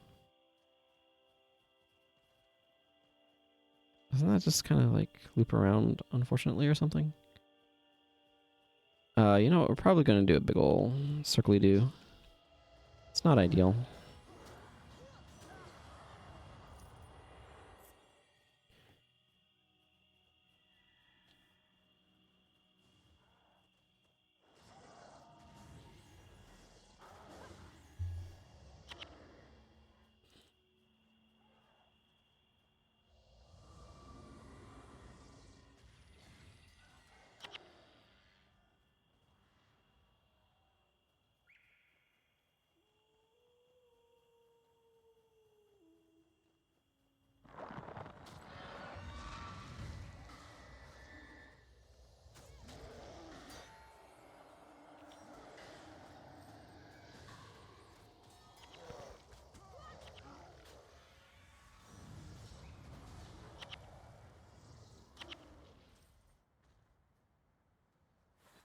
Now I got a troll tusk.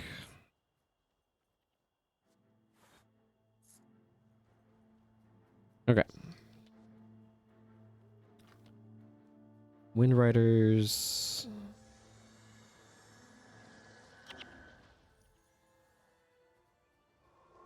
Need to get Dunkoro some better equipment. Theoretically, that would be good.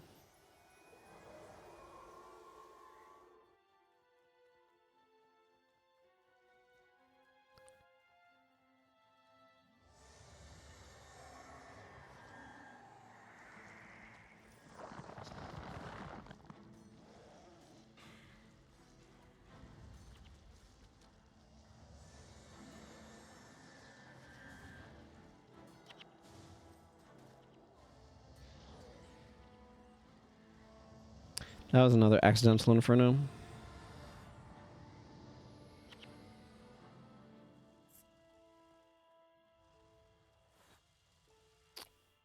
What is coming up behind us? Ah, okay, some centaurs.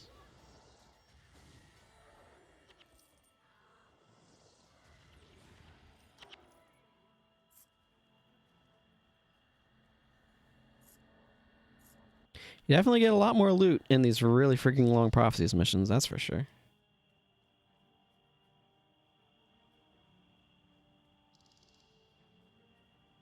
That is for sure.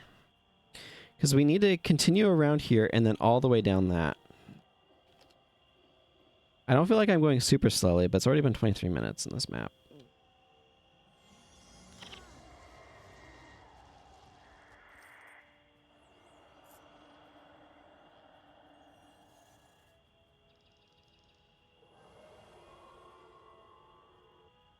Just because the wild is super duper long.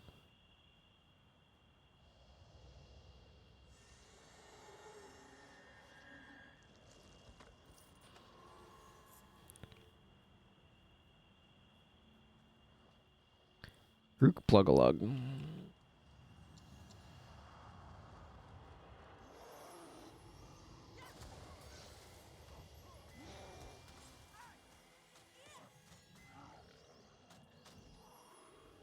And now it's the Spider Waterway. Woo! Everybody's favorite. Okay, I'm going to not pick stuff up anymore.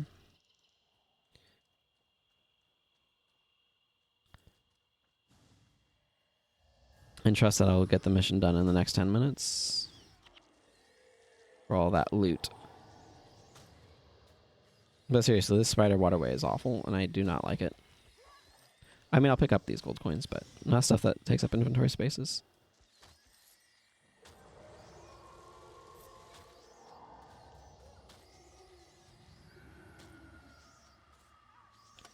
And stuff that stacks.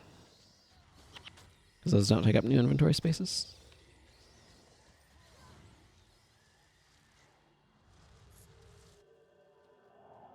And there's Chot.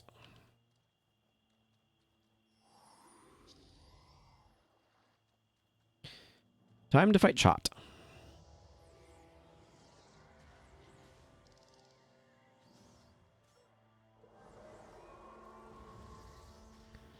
I see you cry of frustration to my front line.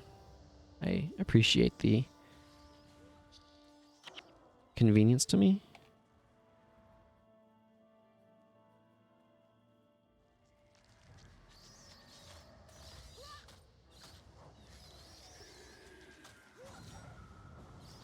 I'm pretty sure I don't have any spider legs yet. No. Like, we are getting very close to the end here. But, like, 30 minutes on a mission is a pretty long one.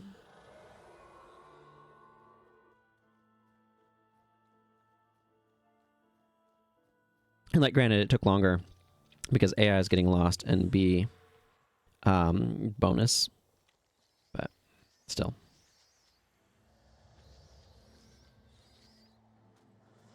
They're attacking Avenia. Thank you, Avenia, for tanking for me.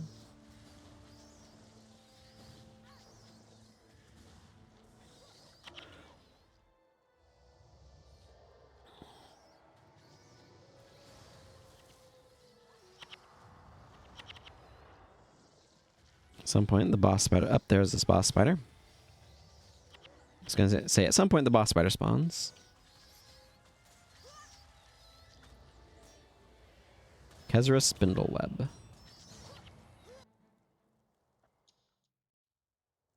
Excellent. Look at all the extra loot. Okay, cool. Well, that took for friggin' ever. Let's go to Rancor. After I finish clearing this stuff out.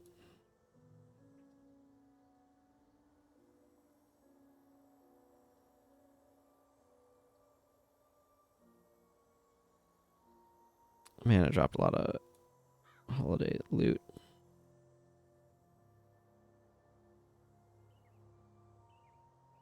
I think these webs, yeah, they salvage to silk, which is way, way better than getting, like, a dust from them.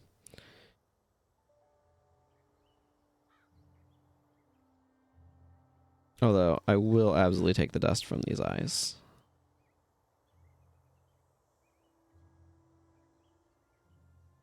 That is something I will do.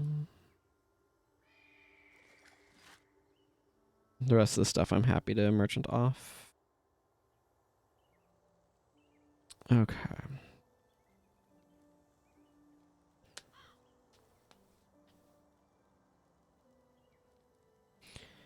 I should be able to go do Chobek Village with this character as well, I should imagine.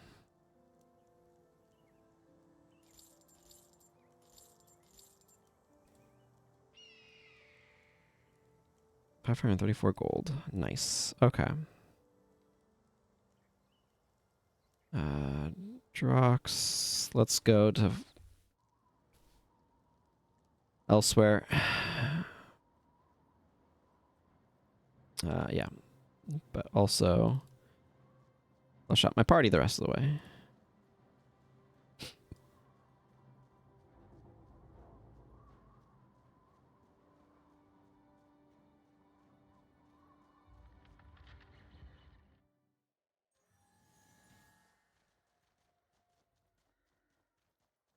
Let's good old run north. Talshoot is such a pretty map. It's interesting to think that we started this stream more or less running through this map to Ice Caves of Sorrow.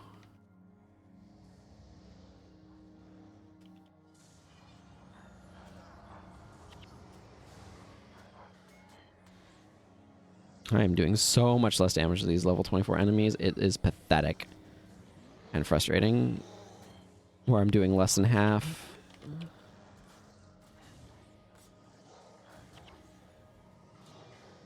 That's part of why, like, elementalists just drop off in so much of the late game. It's because of armor values. It's really frustrating. Yeah, that's why, like, Mind Burn is nice, because the long burns are really good for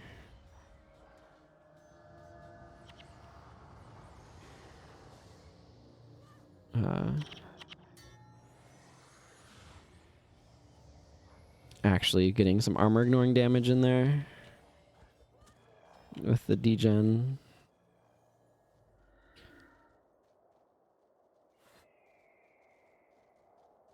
That's also why, like, I want to get Thunderclap on Vec, for example. Because that would be a way of spreading cracked armor around, which also really, really helps the situation.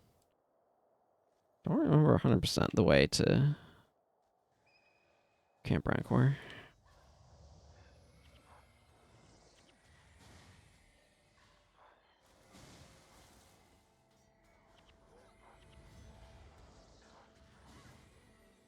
But these guys should be taking a bit less damage because they're warriors, but warriors should have 80 armor, not 108 or whatever these guys have. So they definitely have way too much armor against this. Because I think they just scaled the armor with their level. For the most part. Some enemies are specifically weak to like fire, for example, like ice elementals tend to be weak to it. But like these trolls are being pretty resistant. Not quite as bad, I guess. They definitely aren't taking being set on fire very well.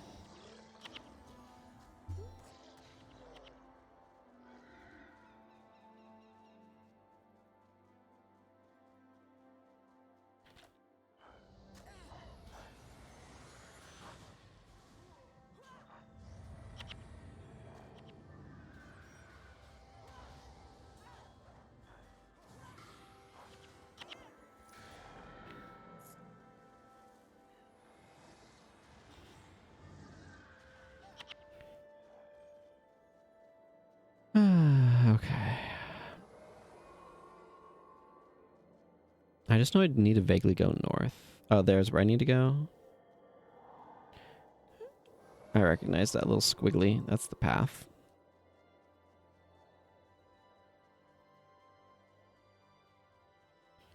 I need to aim for.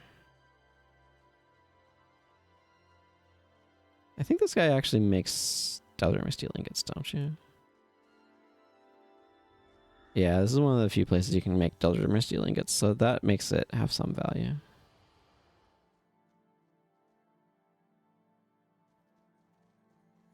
Anyway, we're gonna fight some birds now.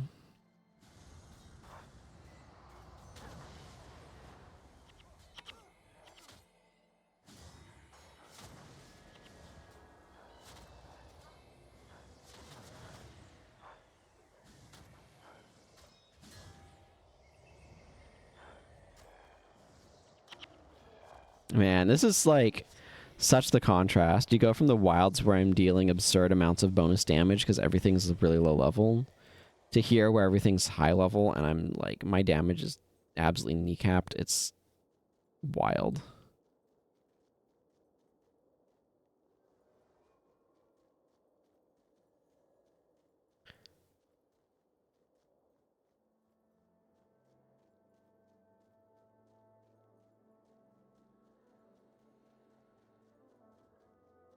It's definitely one of the more frustrating aspects of the game's design, in my opinion.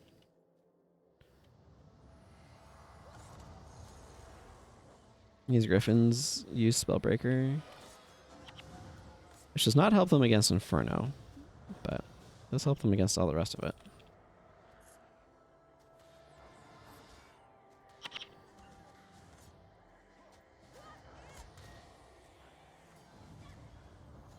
Thankfully, these guys aren't as tanky as the Avacar are. The Avacar are weirdly really super tanky.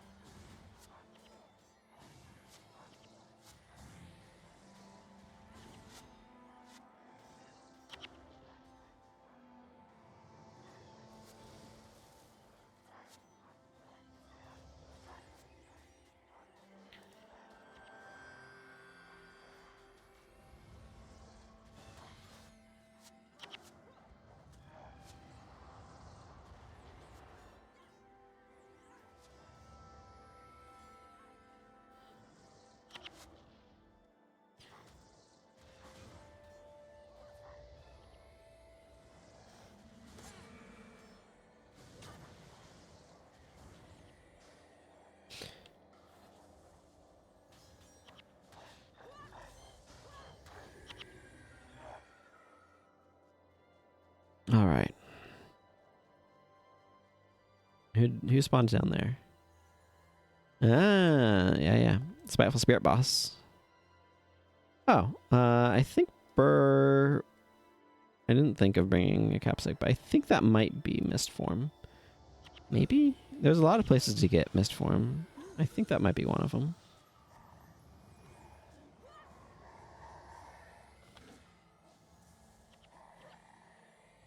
Man, Azure Shadows are also really tanky. I just feel like my damage just dropped off a cliff. And all that really happened is just that these enemies are a lot more resistant to what I'm doing.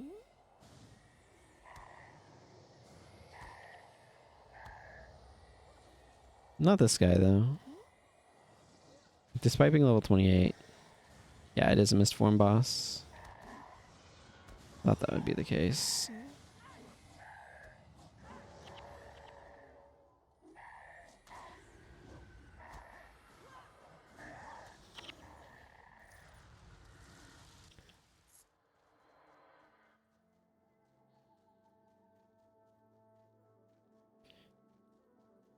I'll get Mist Form eventually. There's plenty of places to capture it.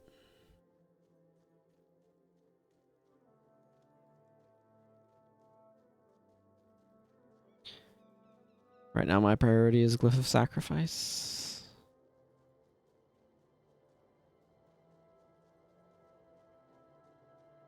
Okay, yep, this game certainly has weird geometry sometimes. And that was one of them. One of those times. Okay. Steeg.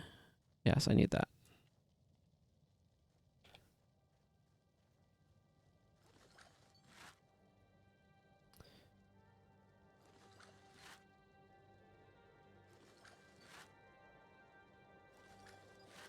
Feathers.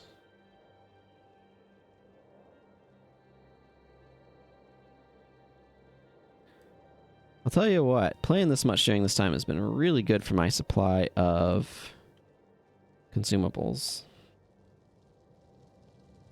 See how much money I have after I sell these two things. 177. I think I need like 800 gold. So that's what, 623?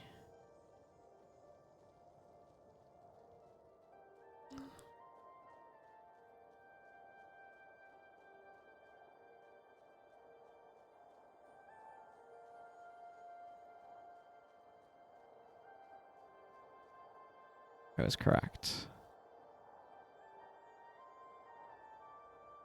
Interesting. Glyph of Sacrifice is what I'm here for.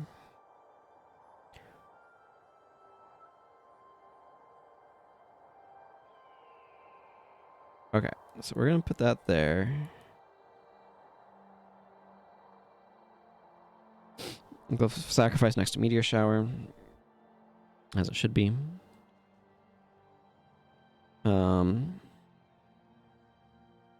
All right. I'm gonna go to Augury Rock. I'm gonna leave my party and then I'm gonna go to Augury Rock. I'm gonna go do that. I think Glyph of Sacrifice Meteor Shower should be a good enough combo to get me there. We'll see.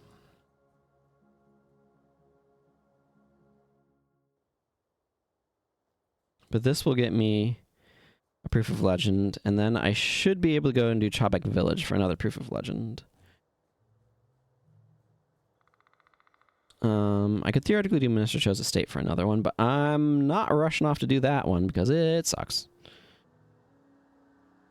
I'm probably not going to go too much longer today anyway. I've almost streamed for 4 hours, which is kind of about where my limit is.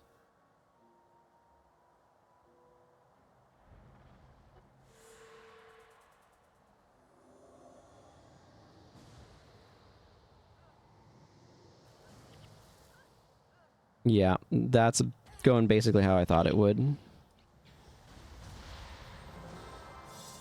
It turns out you shouldn't stand in a meteor shower. Yeah. Okay, there's Commandant Jewel of Easton.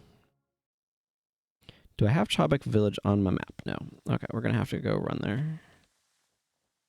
Kos, Dunkoro, Sasuke. That sounds like a good allotment.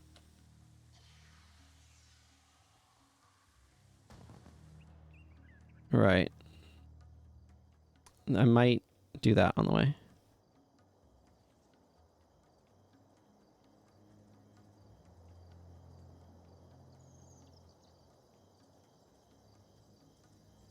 Let's go.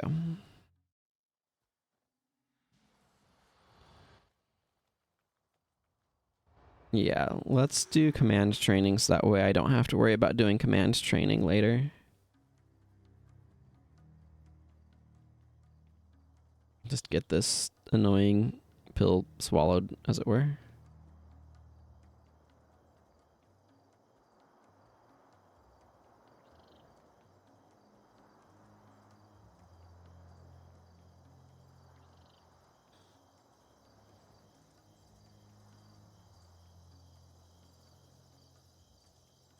Yeah, yep, let's go.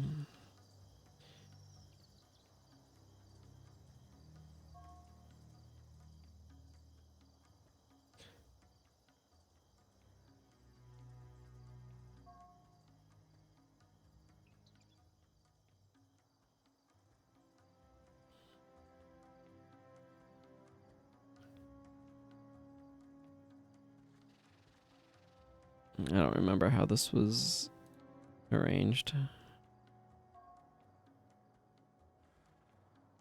They're going to absolutely curb stomp those scale.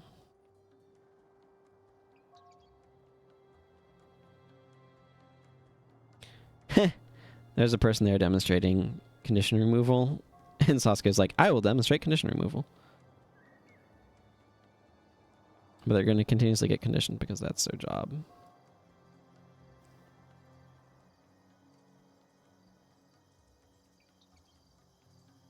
I'm not paying attention to his dialogue at all, and I'm pretty sure I am, like, way ahead of where he wants us to be.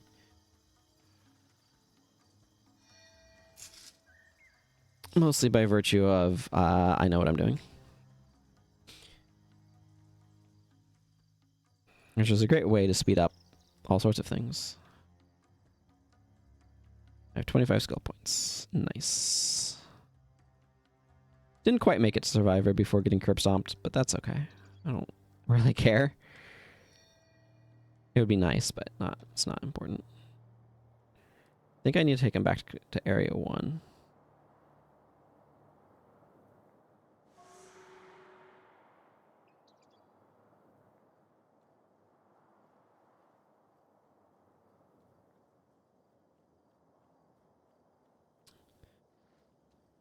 First Spirit of Odd for my reward. I'm pretty sure I can do that in Commandant as well.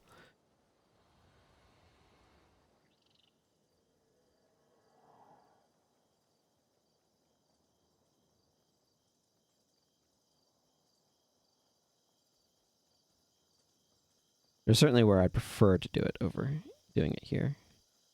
Up here? I think it might be up. I don't know. It's up this way somewhere.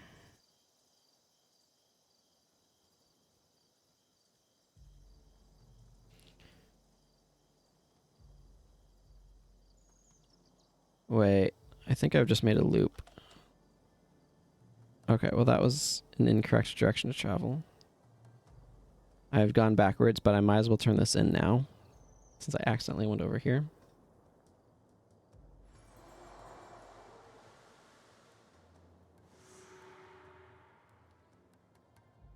Cool.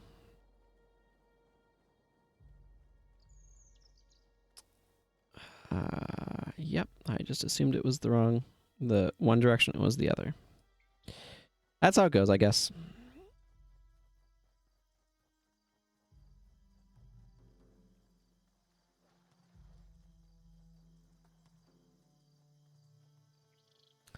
Yeah, now this makes sense. It's up there. I recognize that now. Oh well.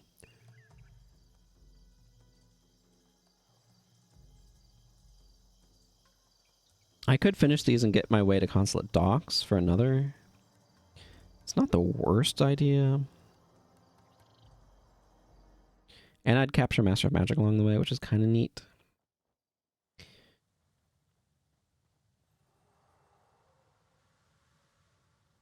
But that's not my priority at the moment. We are ready.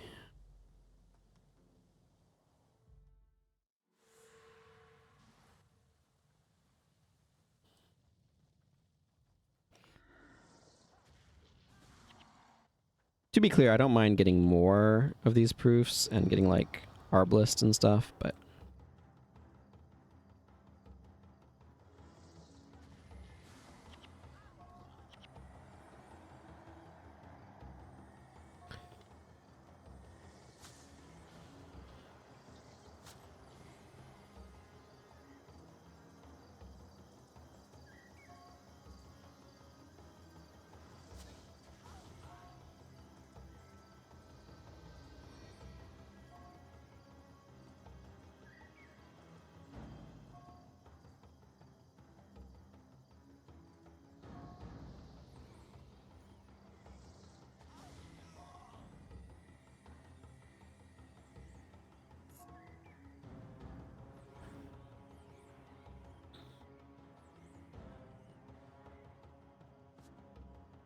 they'll have no problems clearing those guys out.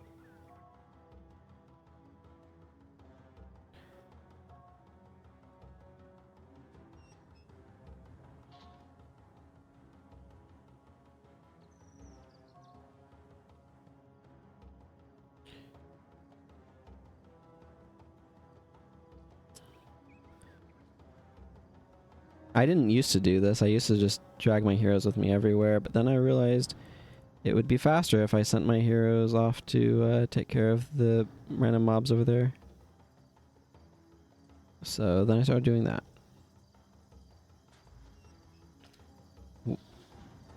Yeah, doing that in like a minute or less is pretty cool. Way better than the like 8 minutes of Miniature Chose Estate. And now I'm up to 7 proofs of legend, which is excellent. I do have Sunspear Great Hall.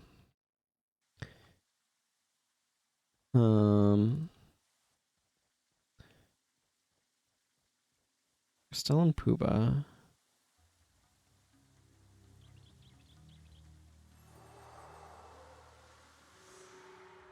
Securing Champions Dawn. I want to talk to you about intensity. Oh, yes. That's not who I needed to talk to. Is it you? Written evidence. I have a copy of Nightfalls. Excellent. Who do I talk to? Oh, no, it's Shiloh. Duh, the guy labeled heroes skills. Intensity, please. Thank you. I'm not sure when I'm going to use intensity, but I definitely want to have access to it for future use. Okay, I should drop those off in the bank. Okay, time to drop stuff off in the bank. Anything good? Nope. Not surprised. I'm going to salvage this copper shilling and turn it into iron through my magical transmogrifying device. Is it here? Yes.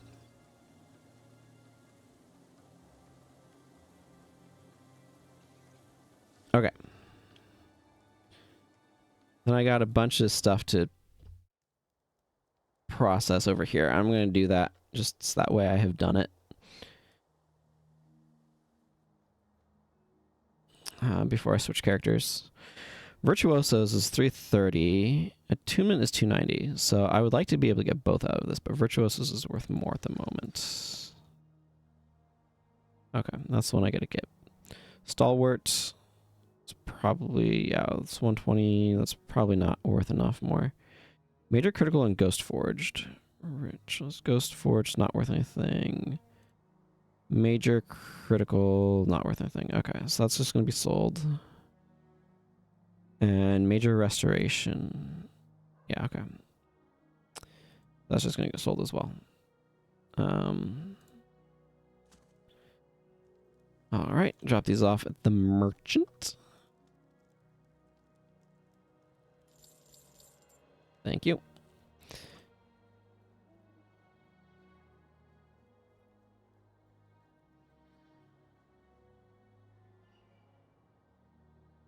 All right.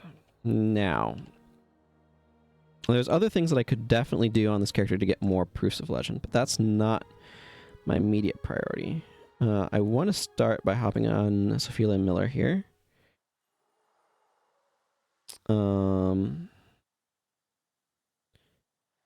Okay, I'm going to leave her party because I'm going to go do Chawbeck Village on her. Because that seems prudent.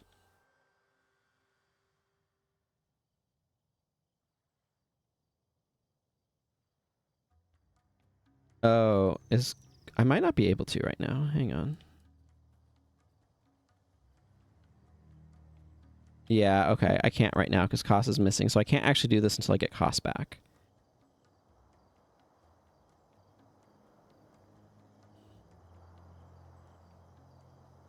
Yeah. Okay, so I can't do that until I get Koss back.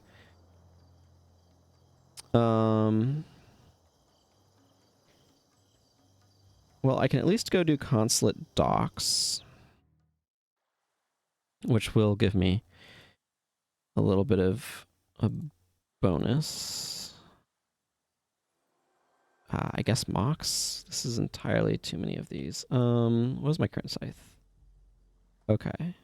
I'm going to go get the scythe, and then I'm going to come back here and do this. Station Scout. Do I have... Okay. Hang on. Okay, I do have those quests, so that's good.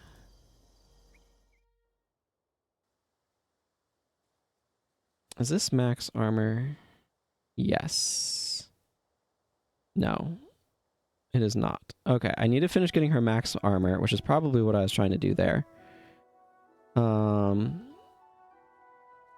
happy birthday. She got a Temple Guardian. So it's not the first one. I'm gonna go pick her up a better scythe.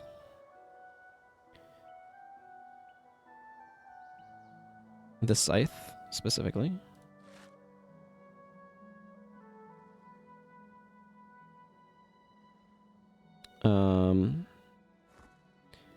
Milani, how do you feel about this scythe?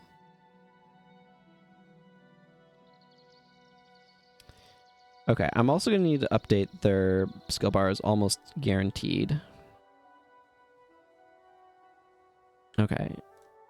I just have Commandant, so I haven't done those yet. Okay, okay. We've got like several different things to do here. This is what we call trash tier.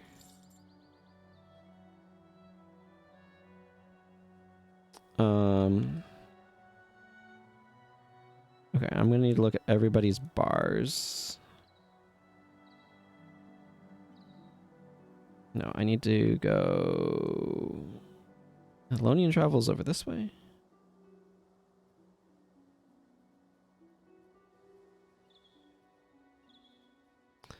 Actually, I might as well grab some other stuff while I'm there, but... It's being increased by 1. Yes, and I have 5 soul reaping because that's the mood.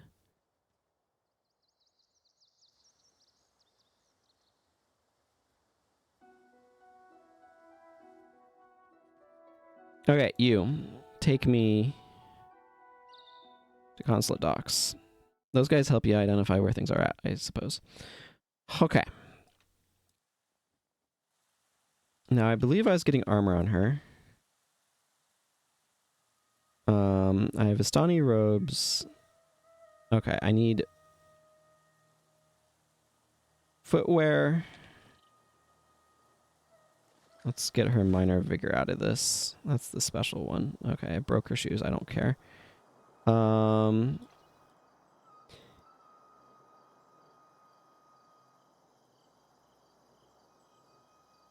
I got the Astani thing. What leggings do I actually want on her? Hang on 1 second. I'm gonna go look at armor sets. Dervish armor.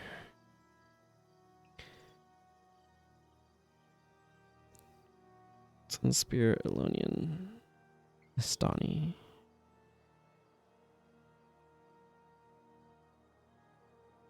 I probably just want the Estani.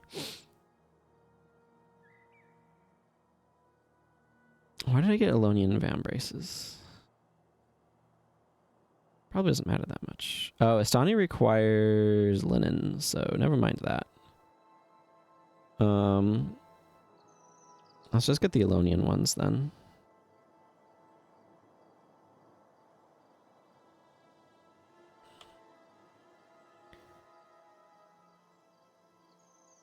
Okay. So she needs shoes and Elonian leggings.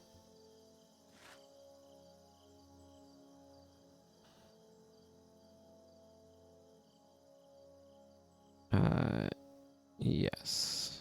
Okay. Yeah, that works together well enough. I might as well salvage these for whatever they're worth. Not much. Okay, this I think is the special one that you can't sell, but I'm going to go ahead and give her a major vigor rather than the minor one. Also, ideally, I'd give her some runes. Okay. Okay, at least she has max armor now. Let's go to the guild hall and get some other runes. Actually, I want radiant in general, so let's put radiant in here. I'm not sure which is more valuable between those two. Hang on, I've got the wiki up. Okay. The spot where I have the wiki covers the chat. So I had the wiki up. And thus could not see if chat was saying anything.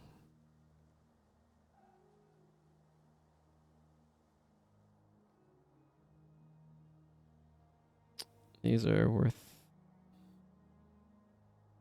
hanging on to. I don't know why I have this here. Stormbound, Screeve Embrace. I mean, I could make a little bit of money by salvaging those out, but...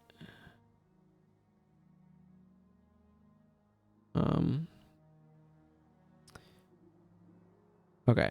Radiant is currently 220. And minor protection is 230. So, I'll pull the minor protection out. They're practically equivalent, but... Okay. That's the one that I got. That's fine. I'm gonna withdraw 3 platinum for stuff. Okay. So I need 4 radiance. 1, 2, 3, 4.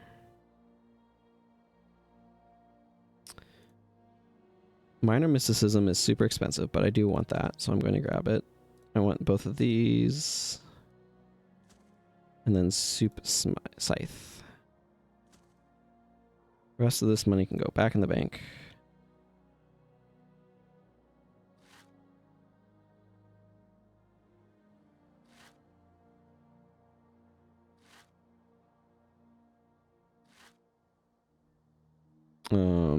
Soup scythe goes on the scythe hood. Minor mysticism. I'm gonna put on these shoes. Wind and earth. There we go. Now she's been runed up. So that's good. I don't think Stormbound is worth anything. It's a ranger one, yeah. I'm just gonna merchant that off. Swamp flowers, you say?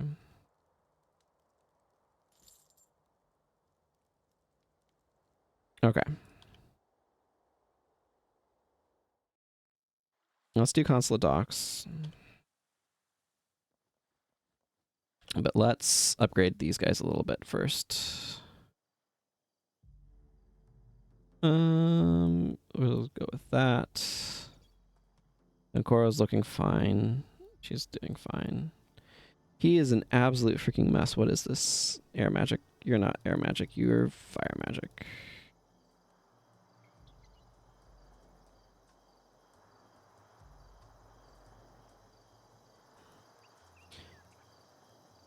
Actually, Mind Burn is a little anemic on him right now. Let's just dual attune.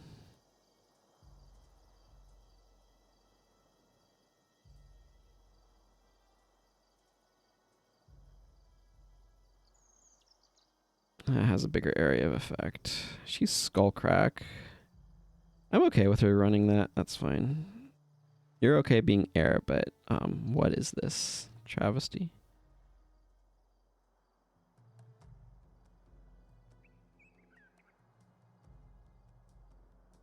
There. That's more of a real bar. A Vim Mox, you say? But what if I wanted him to do things well instead of weird?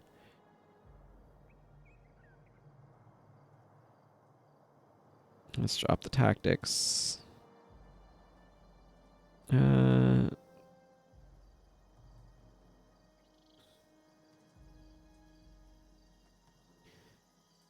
I could give you Symbolic Strike.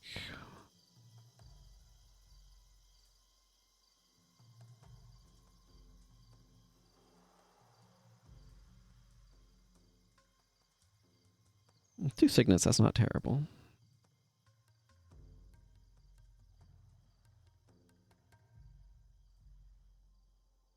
I moved the skill.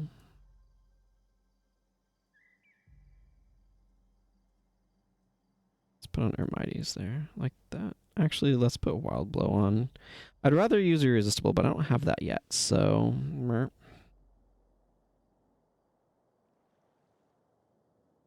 Okay, my own bar. Okay, I don't really need Heart of Holy Flame if I'm doing that.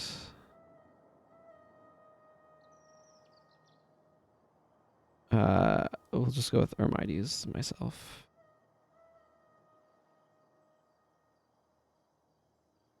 Probably don't need that, but yeah. Okay, we'll go with like this, I guess. This is fine. This is fine. Okay. I definitely don't need Radiant Scythe with this friggin' scythe. Okay, that was a nice little bit of rubber banding, I guess. Our squad is ready to board. Let's go do this thing. I already have masters on this, so I can just go through it, right? Yeah. I want to get these for other characters, so...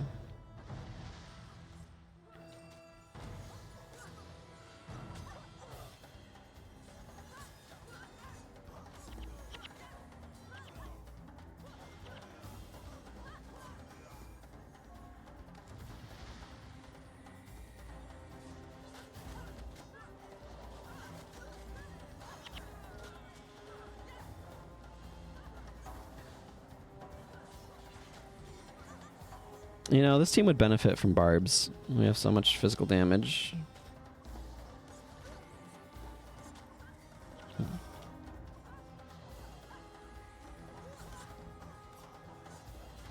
Thank you, Mox, for sacrificing your adrenaline for the sake of our being able to hit these enemies.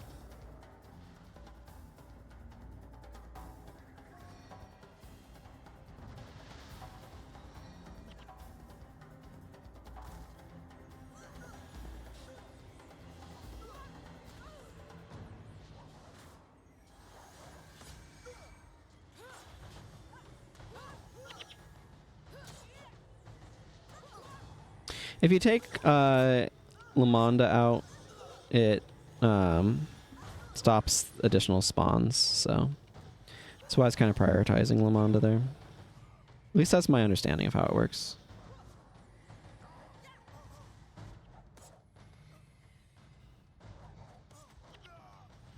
Oh, he's down.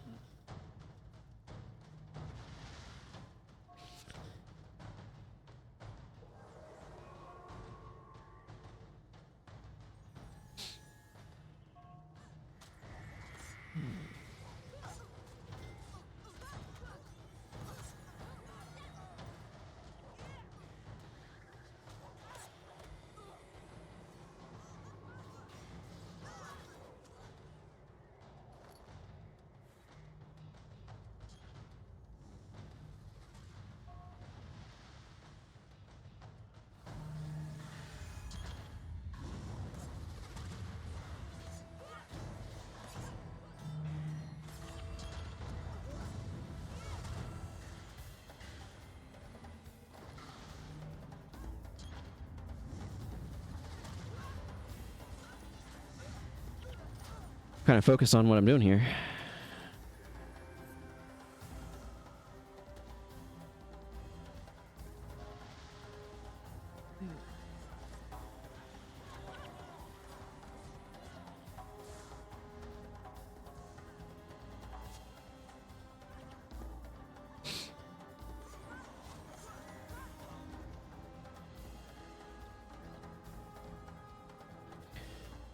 Okay. This is actually a pretty quick mission to go through. And the fact that I have to go get costs back in order to be able to do Chobek Village is really annoying. Oh well.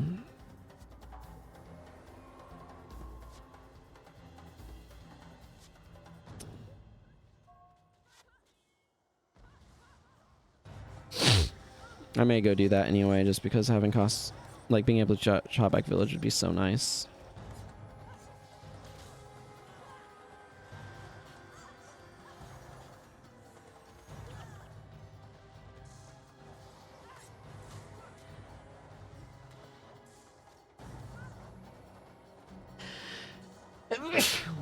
Excuse me.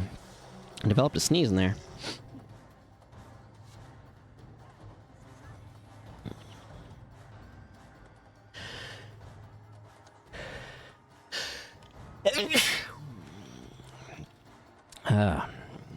Hopefully that's alleviated the need for sneezing.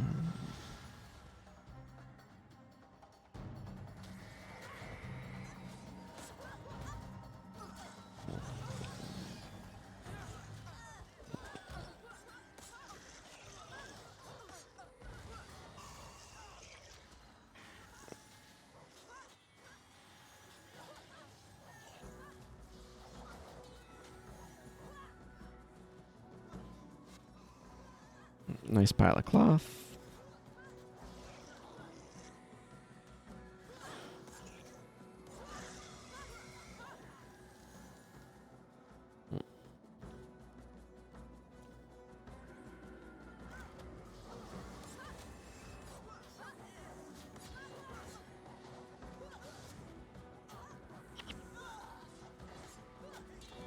Hello, scribes.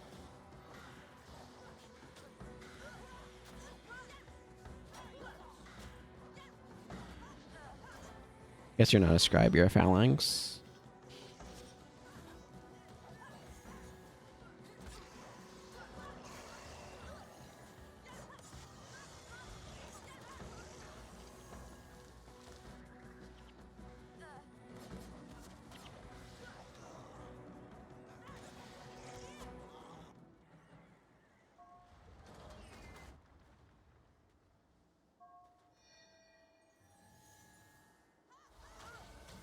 In retrospect, I should maybe have given my team a chance to recover energy before charging in here.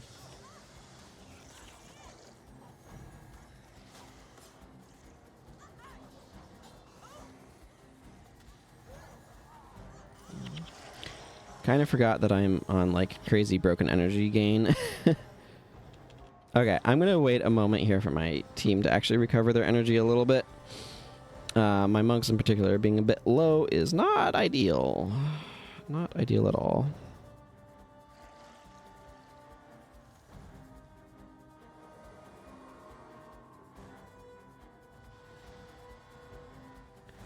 Okay, I'm impatient now, so let's get up here.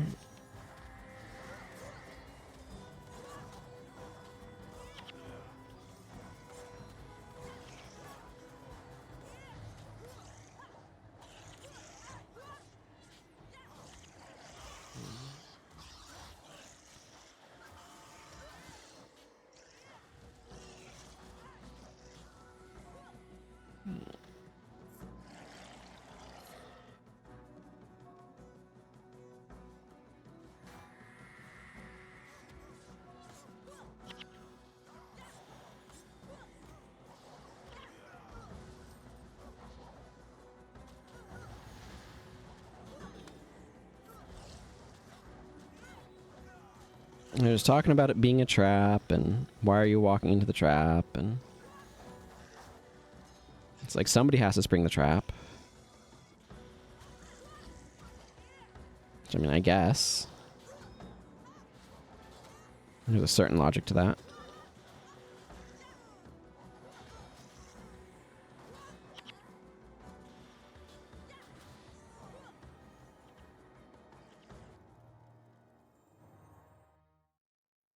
Well, that's another proof of legend. Okay.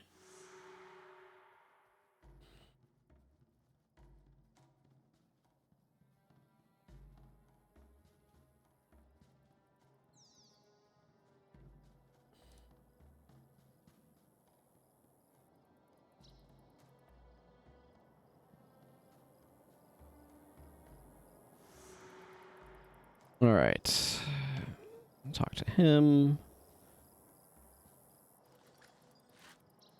Nice.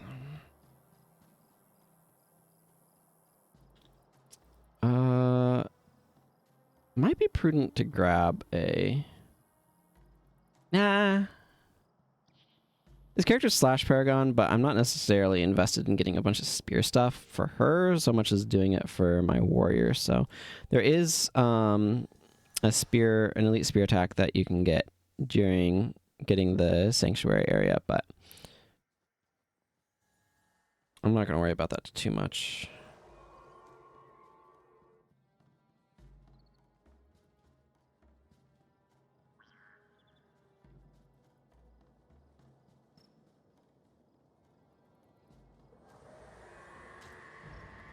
Man, I really want Irresistible Sweep. I'm not sure where I get it. I can look it up, though. I really wanted. And I am also getting hungry, so I definitely should be wrapping up soon, but I kind of want to get Chobek Village done on this character. Because, like, that's good to do.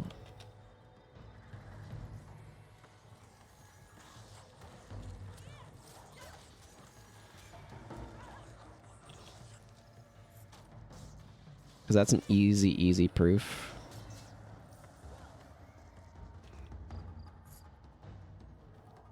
And how long does it take to get cost back, really? I don't ask that question. I don't know the answer to it, and it's fine. It takes whatever it takes.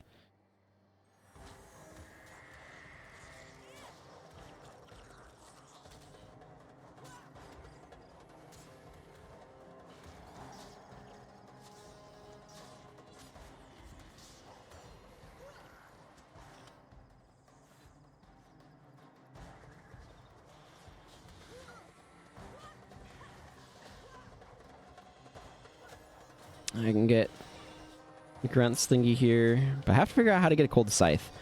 It's funny, I usually use the slash bonus Cold Scythe that has this skin of this one, but I can't do that because this account doesn't have it.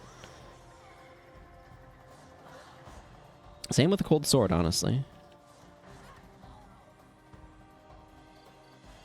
Birthday cupcake. Well, I can't leave that behind. It's a whole cupcake. Just going to... I don't know if it... Right out here? It's probably pretty humid here, right next to the coast, right? Probably. Man, I don't know how weather patterns work. Like, beyond some really basic bare bones stuff.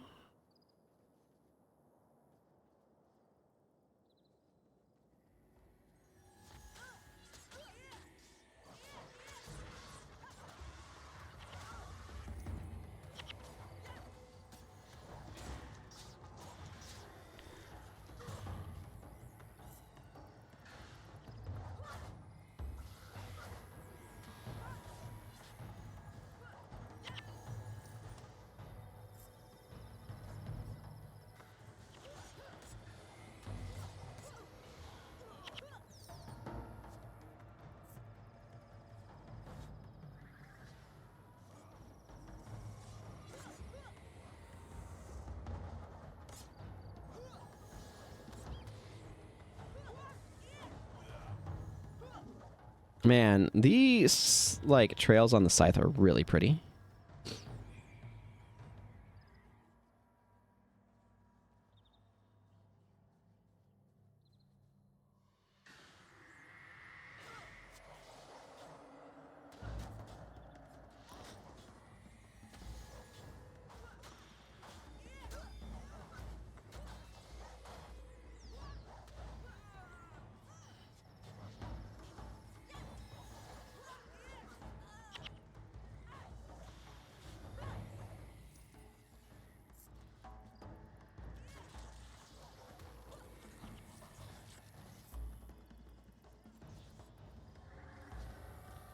Bugs. Why?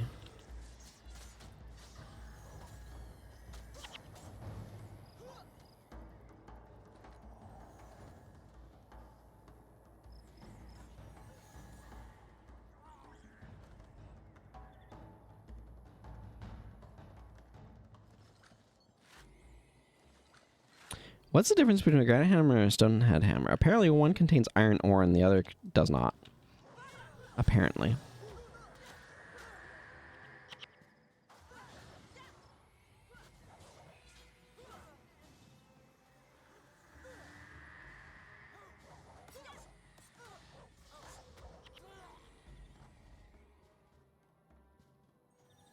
These Cornin spotters have massive aggro ranges. And they drag their whole party into it.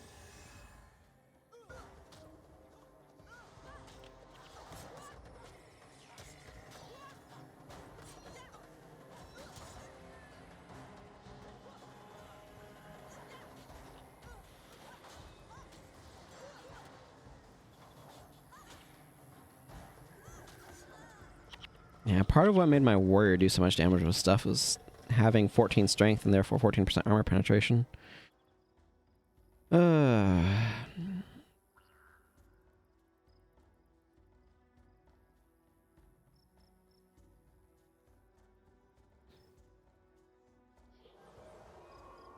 I'm definitely gonna need to call this soon.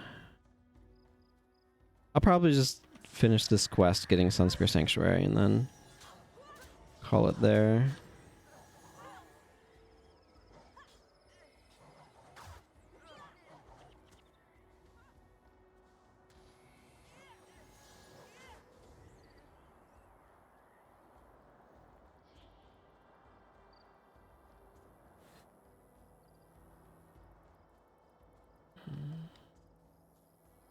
That sounds reasonable.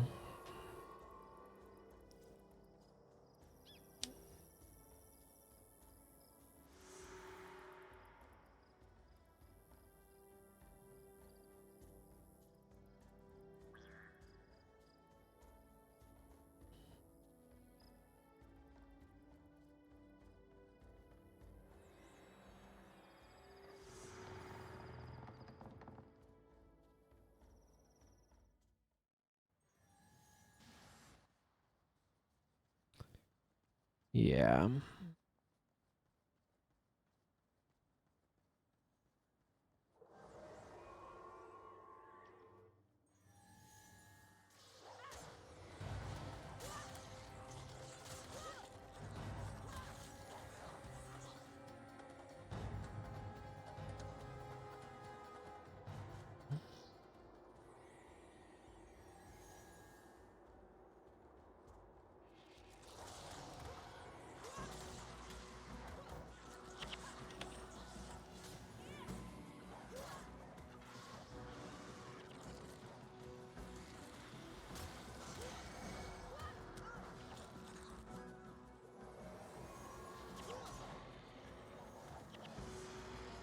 I'm gonna go a different order.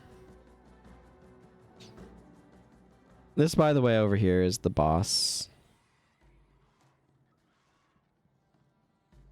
This boss says Cruel Spear.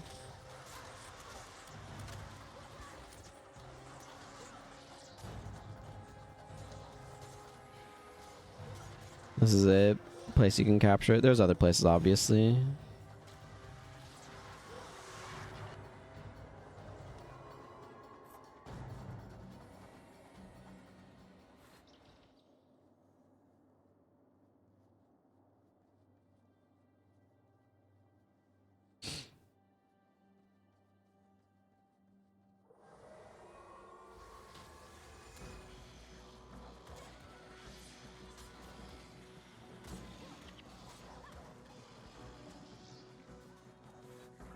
Some hard apple cider.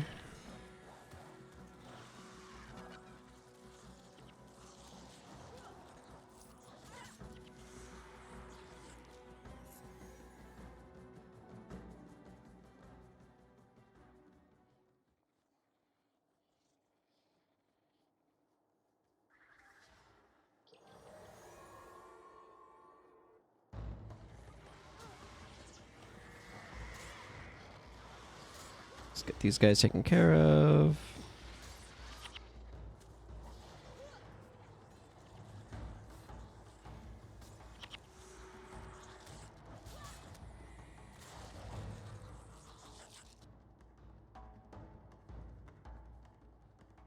And then go back to that one first group.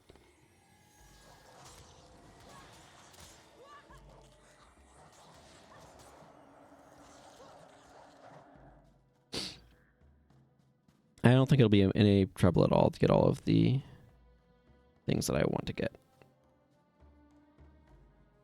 It was definitely less efficient to go this way, but I had fun going a weird way.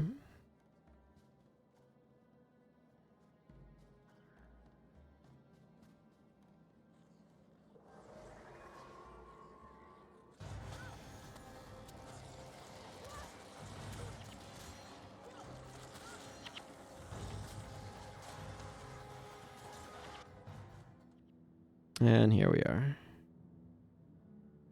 Yep. Okay, whatever. That's fine. I don't feel like watching that. Okay. Hello, Loni.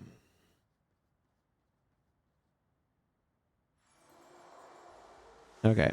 The Great Escape. And they'll need to do that before I can call this whole process finished or whatever. But, you know. Making progress. Yeah, it's not going to be any trouble at all getting the proofs of legend I'm going to want. That's nice. That makes me happy.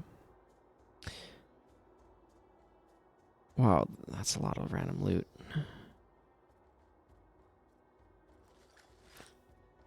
Cloth. Cloth is good to have, but...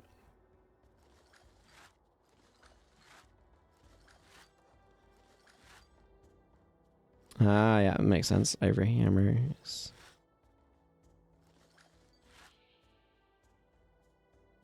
Of course, that would salvage into bone. I have enough bone now that I might sell one of those stacks off. But, all right. Well, that's going to go ahead and cover things for me for today. When next I stream, which probably won't be tomorrow, given that that's Sunday, and Sundays tend to be kind of busy for me otherwise. But when next I stream, I'll probably try to pick things up on this character, but we'll see. We'll see. My goal continues of getting a few more proofs across the board. So anyway, until next time, everyone, take care. Thank you for watching, and goodbye.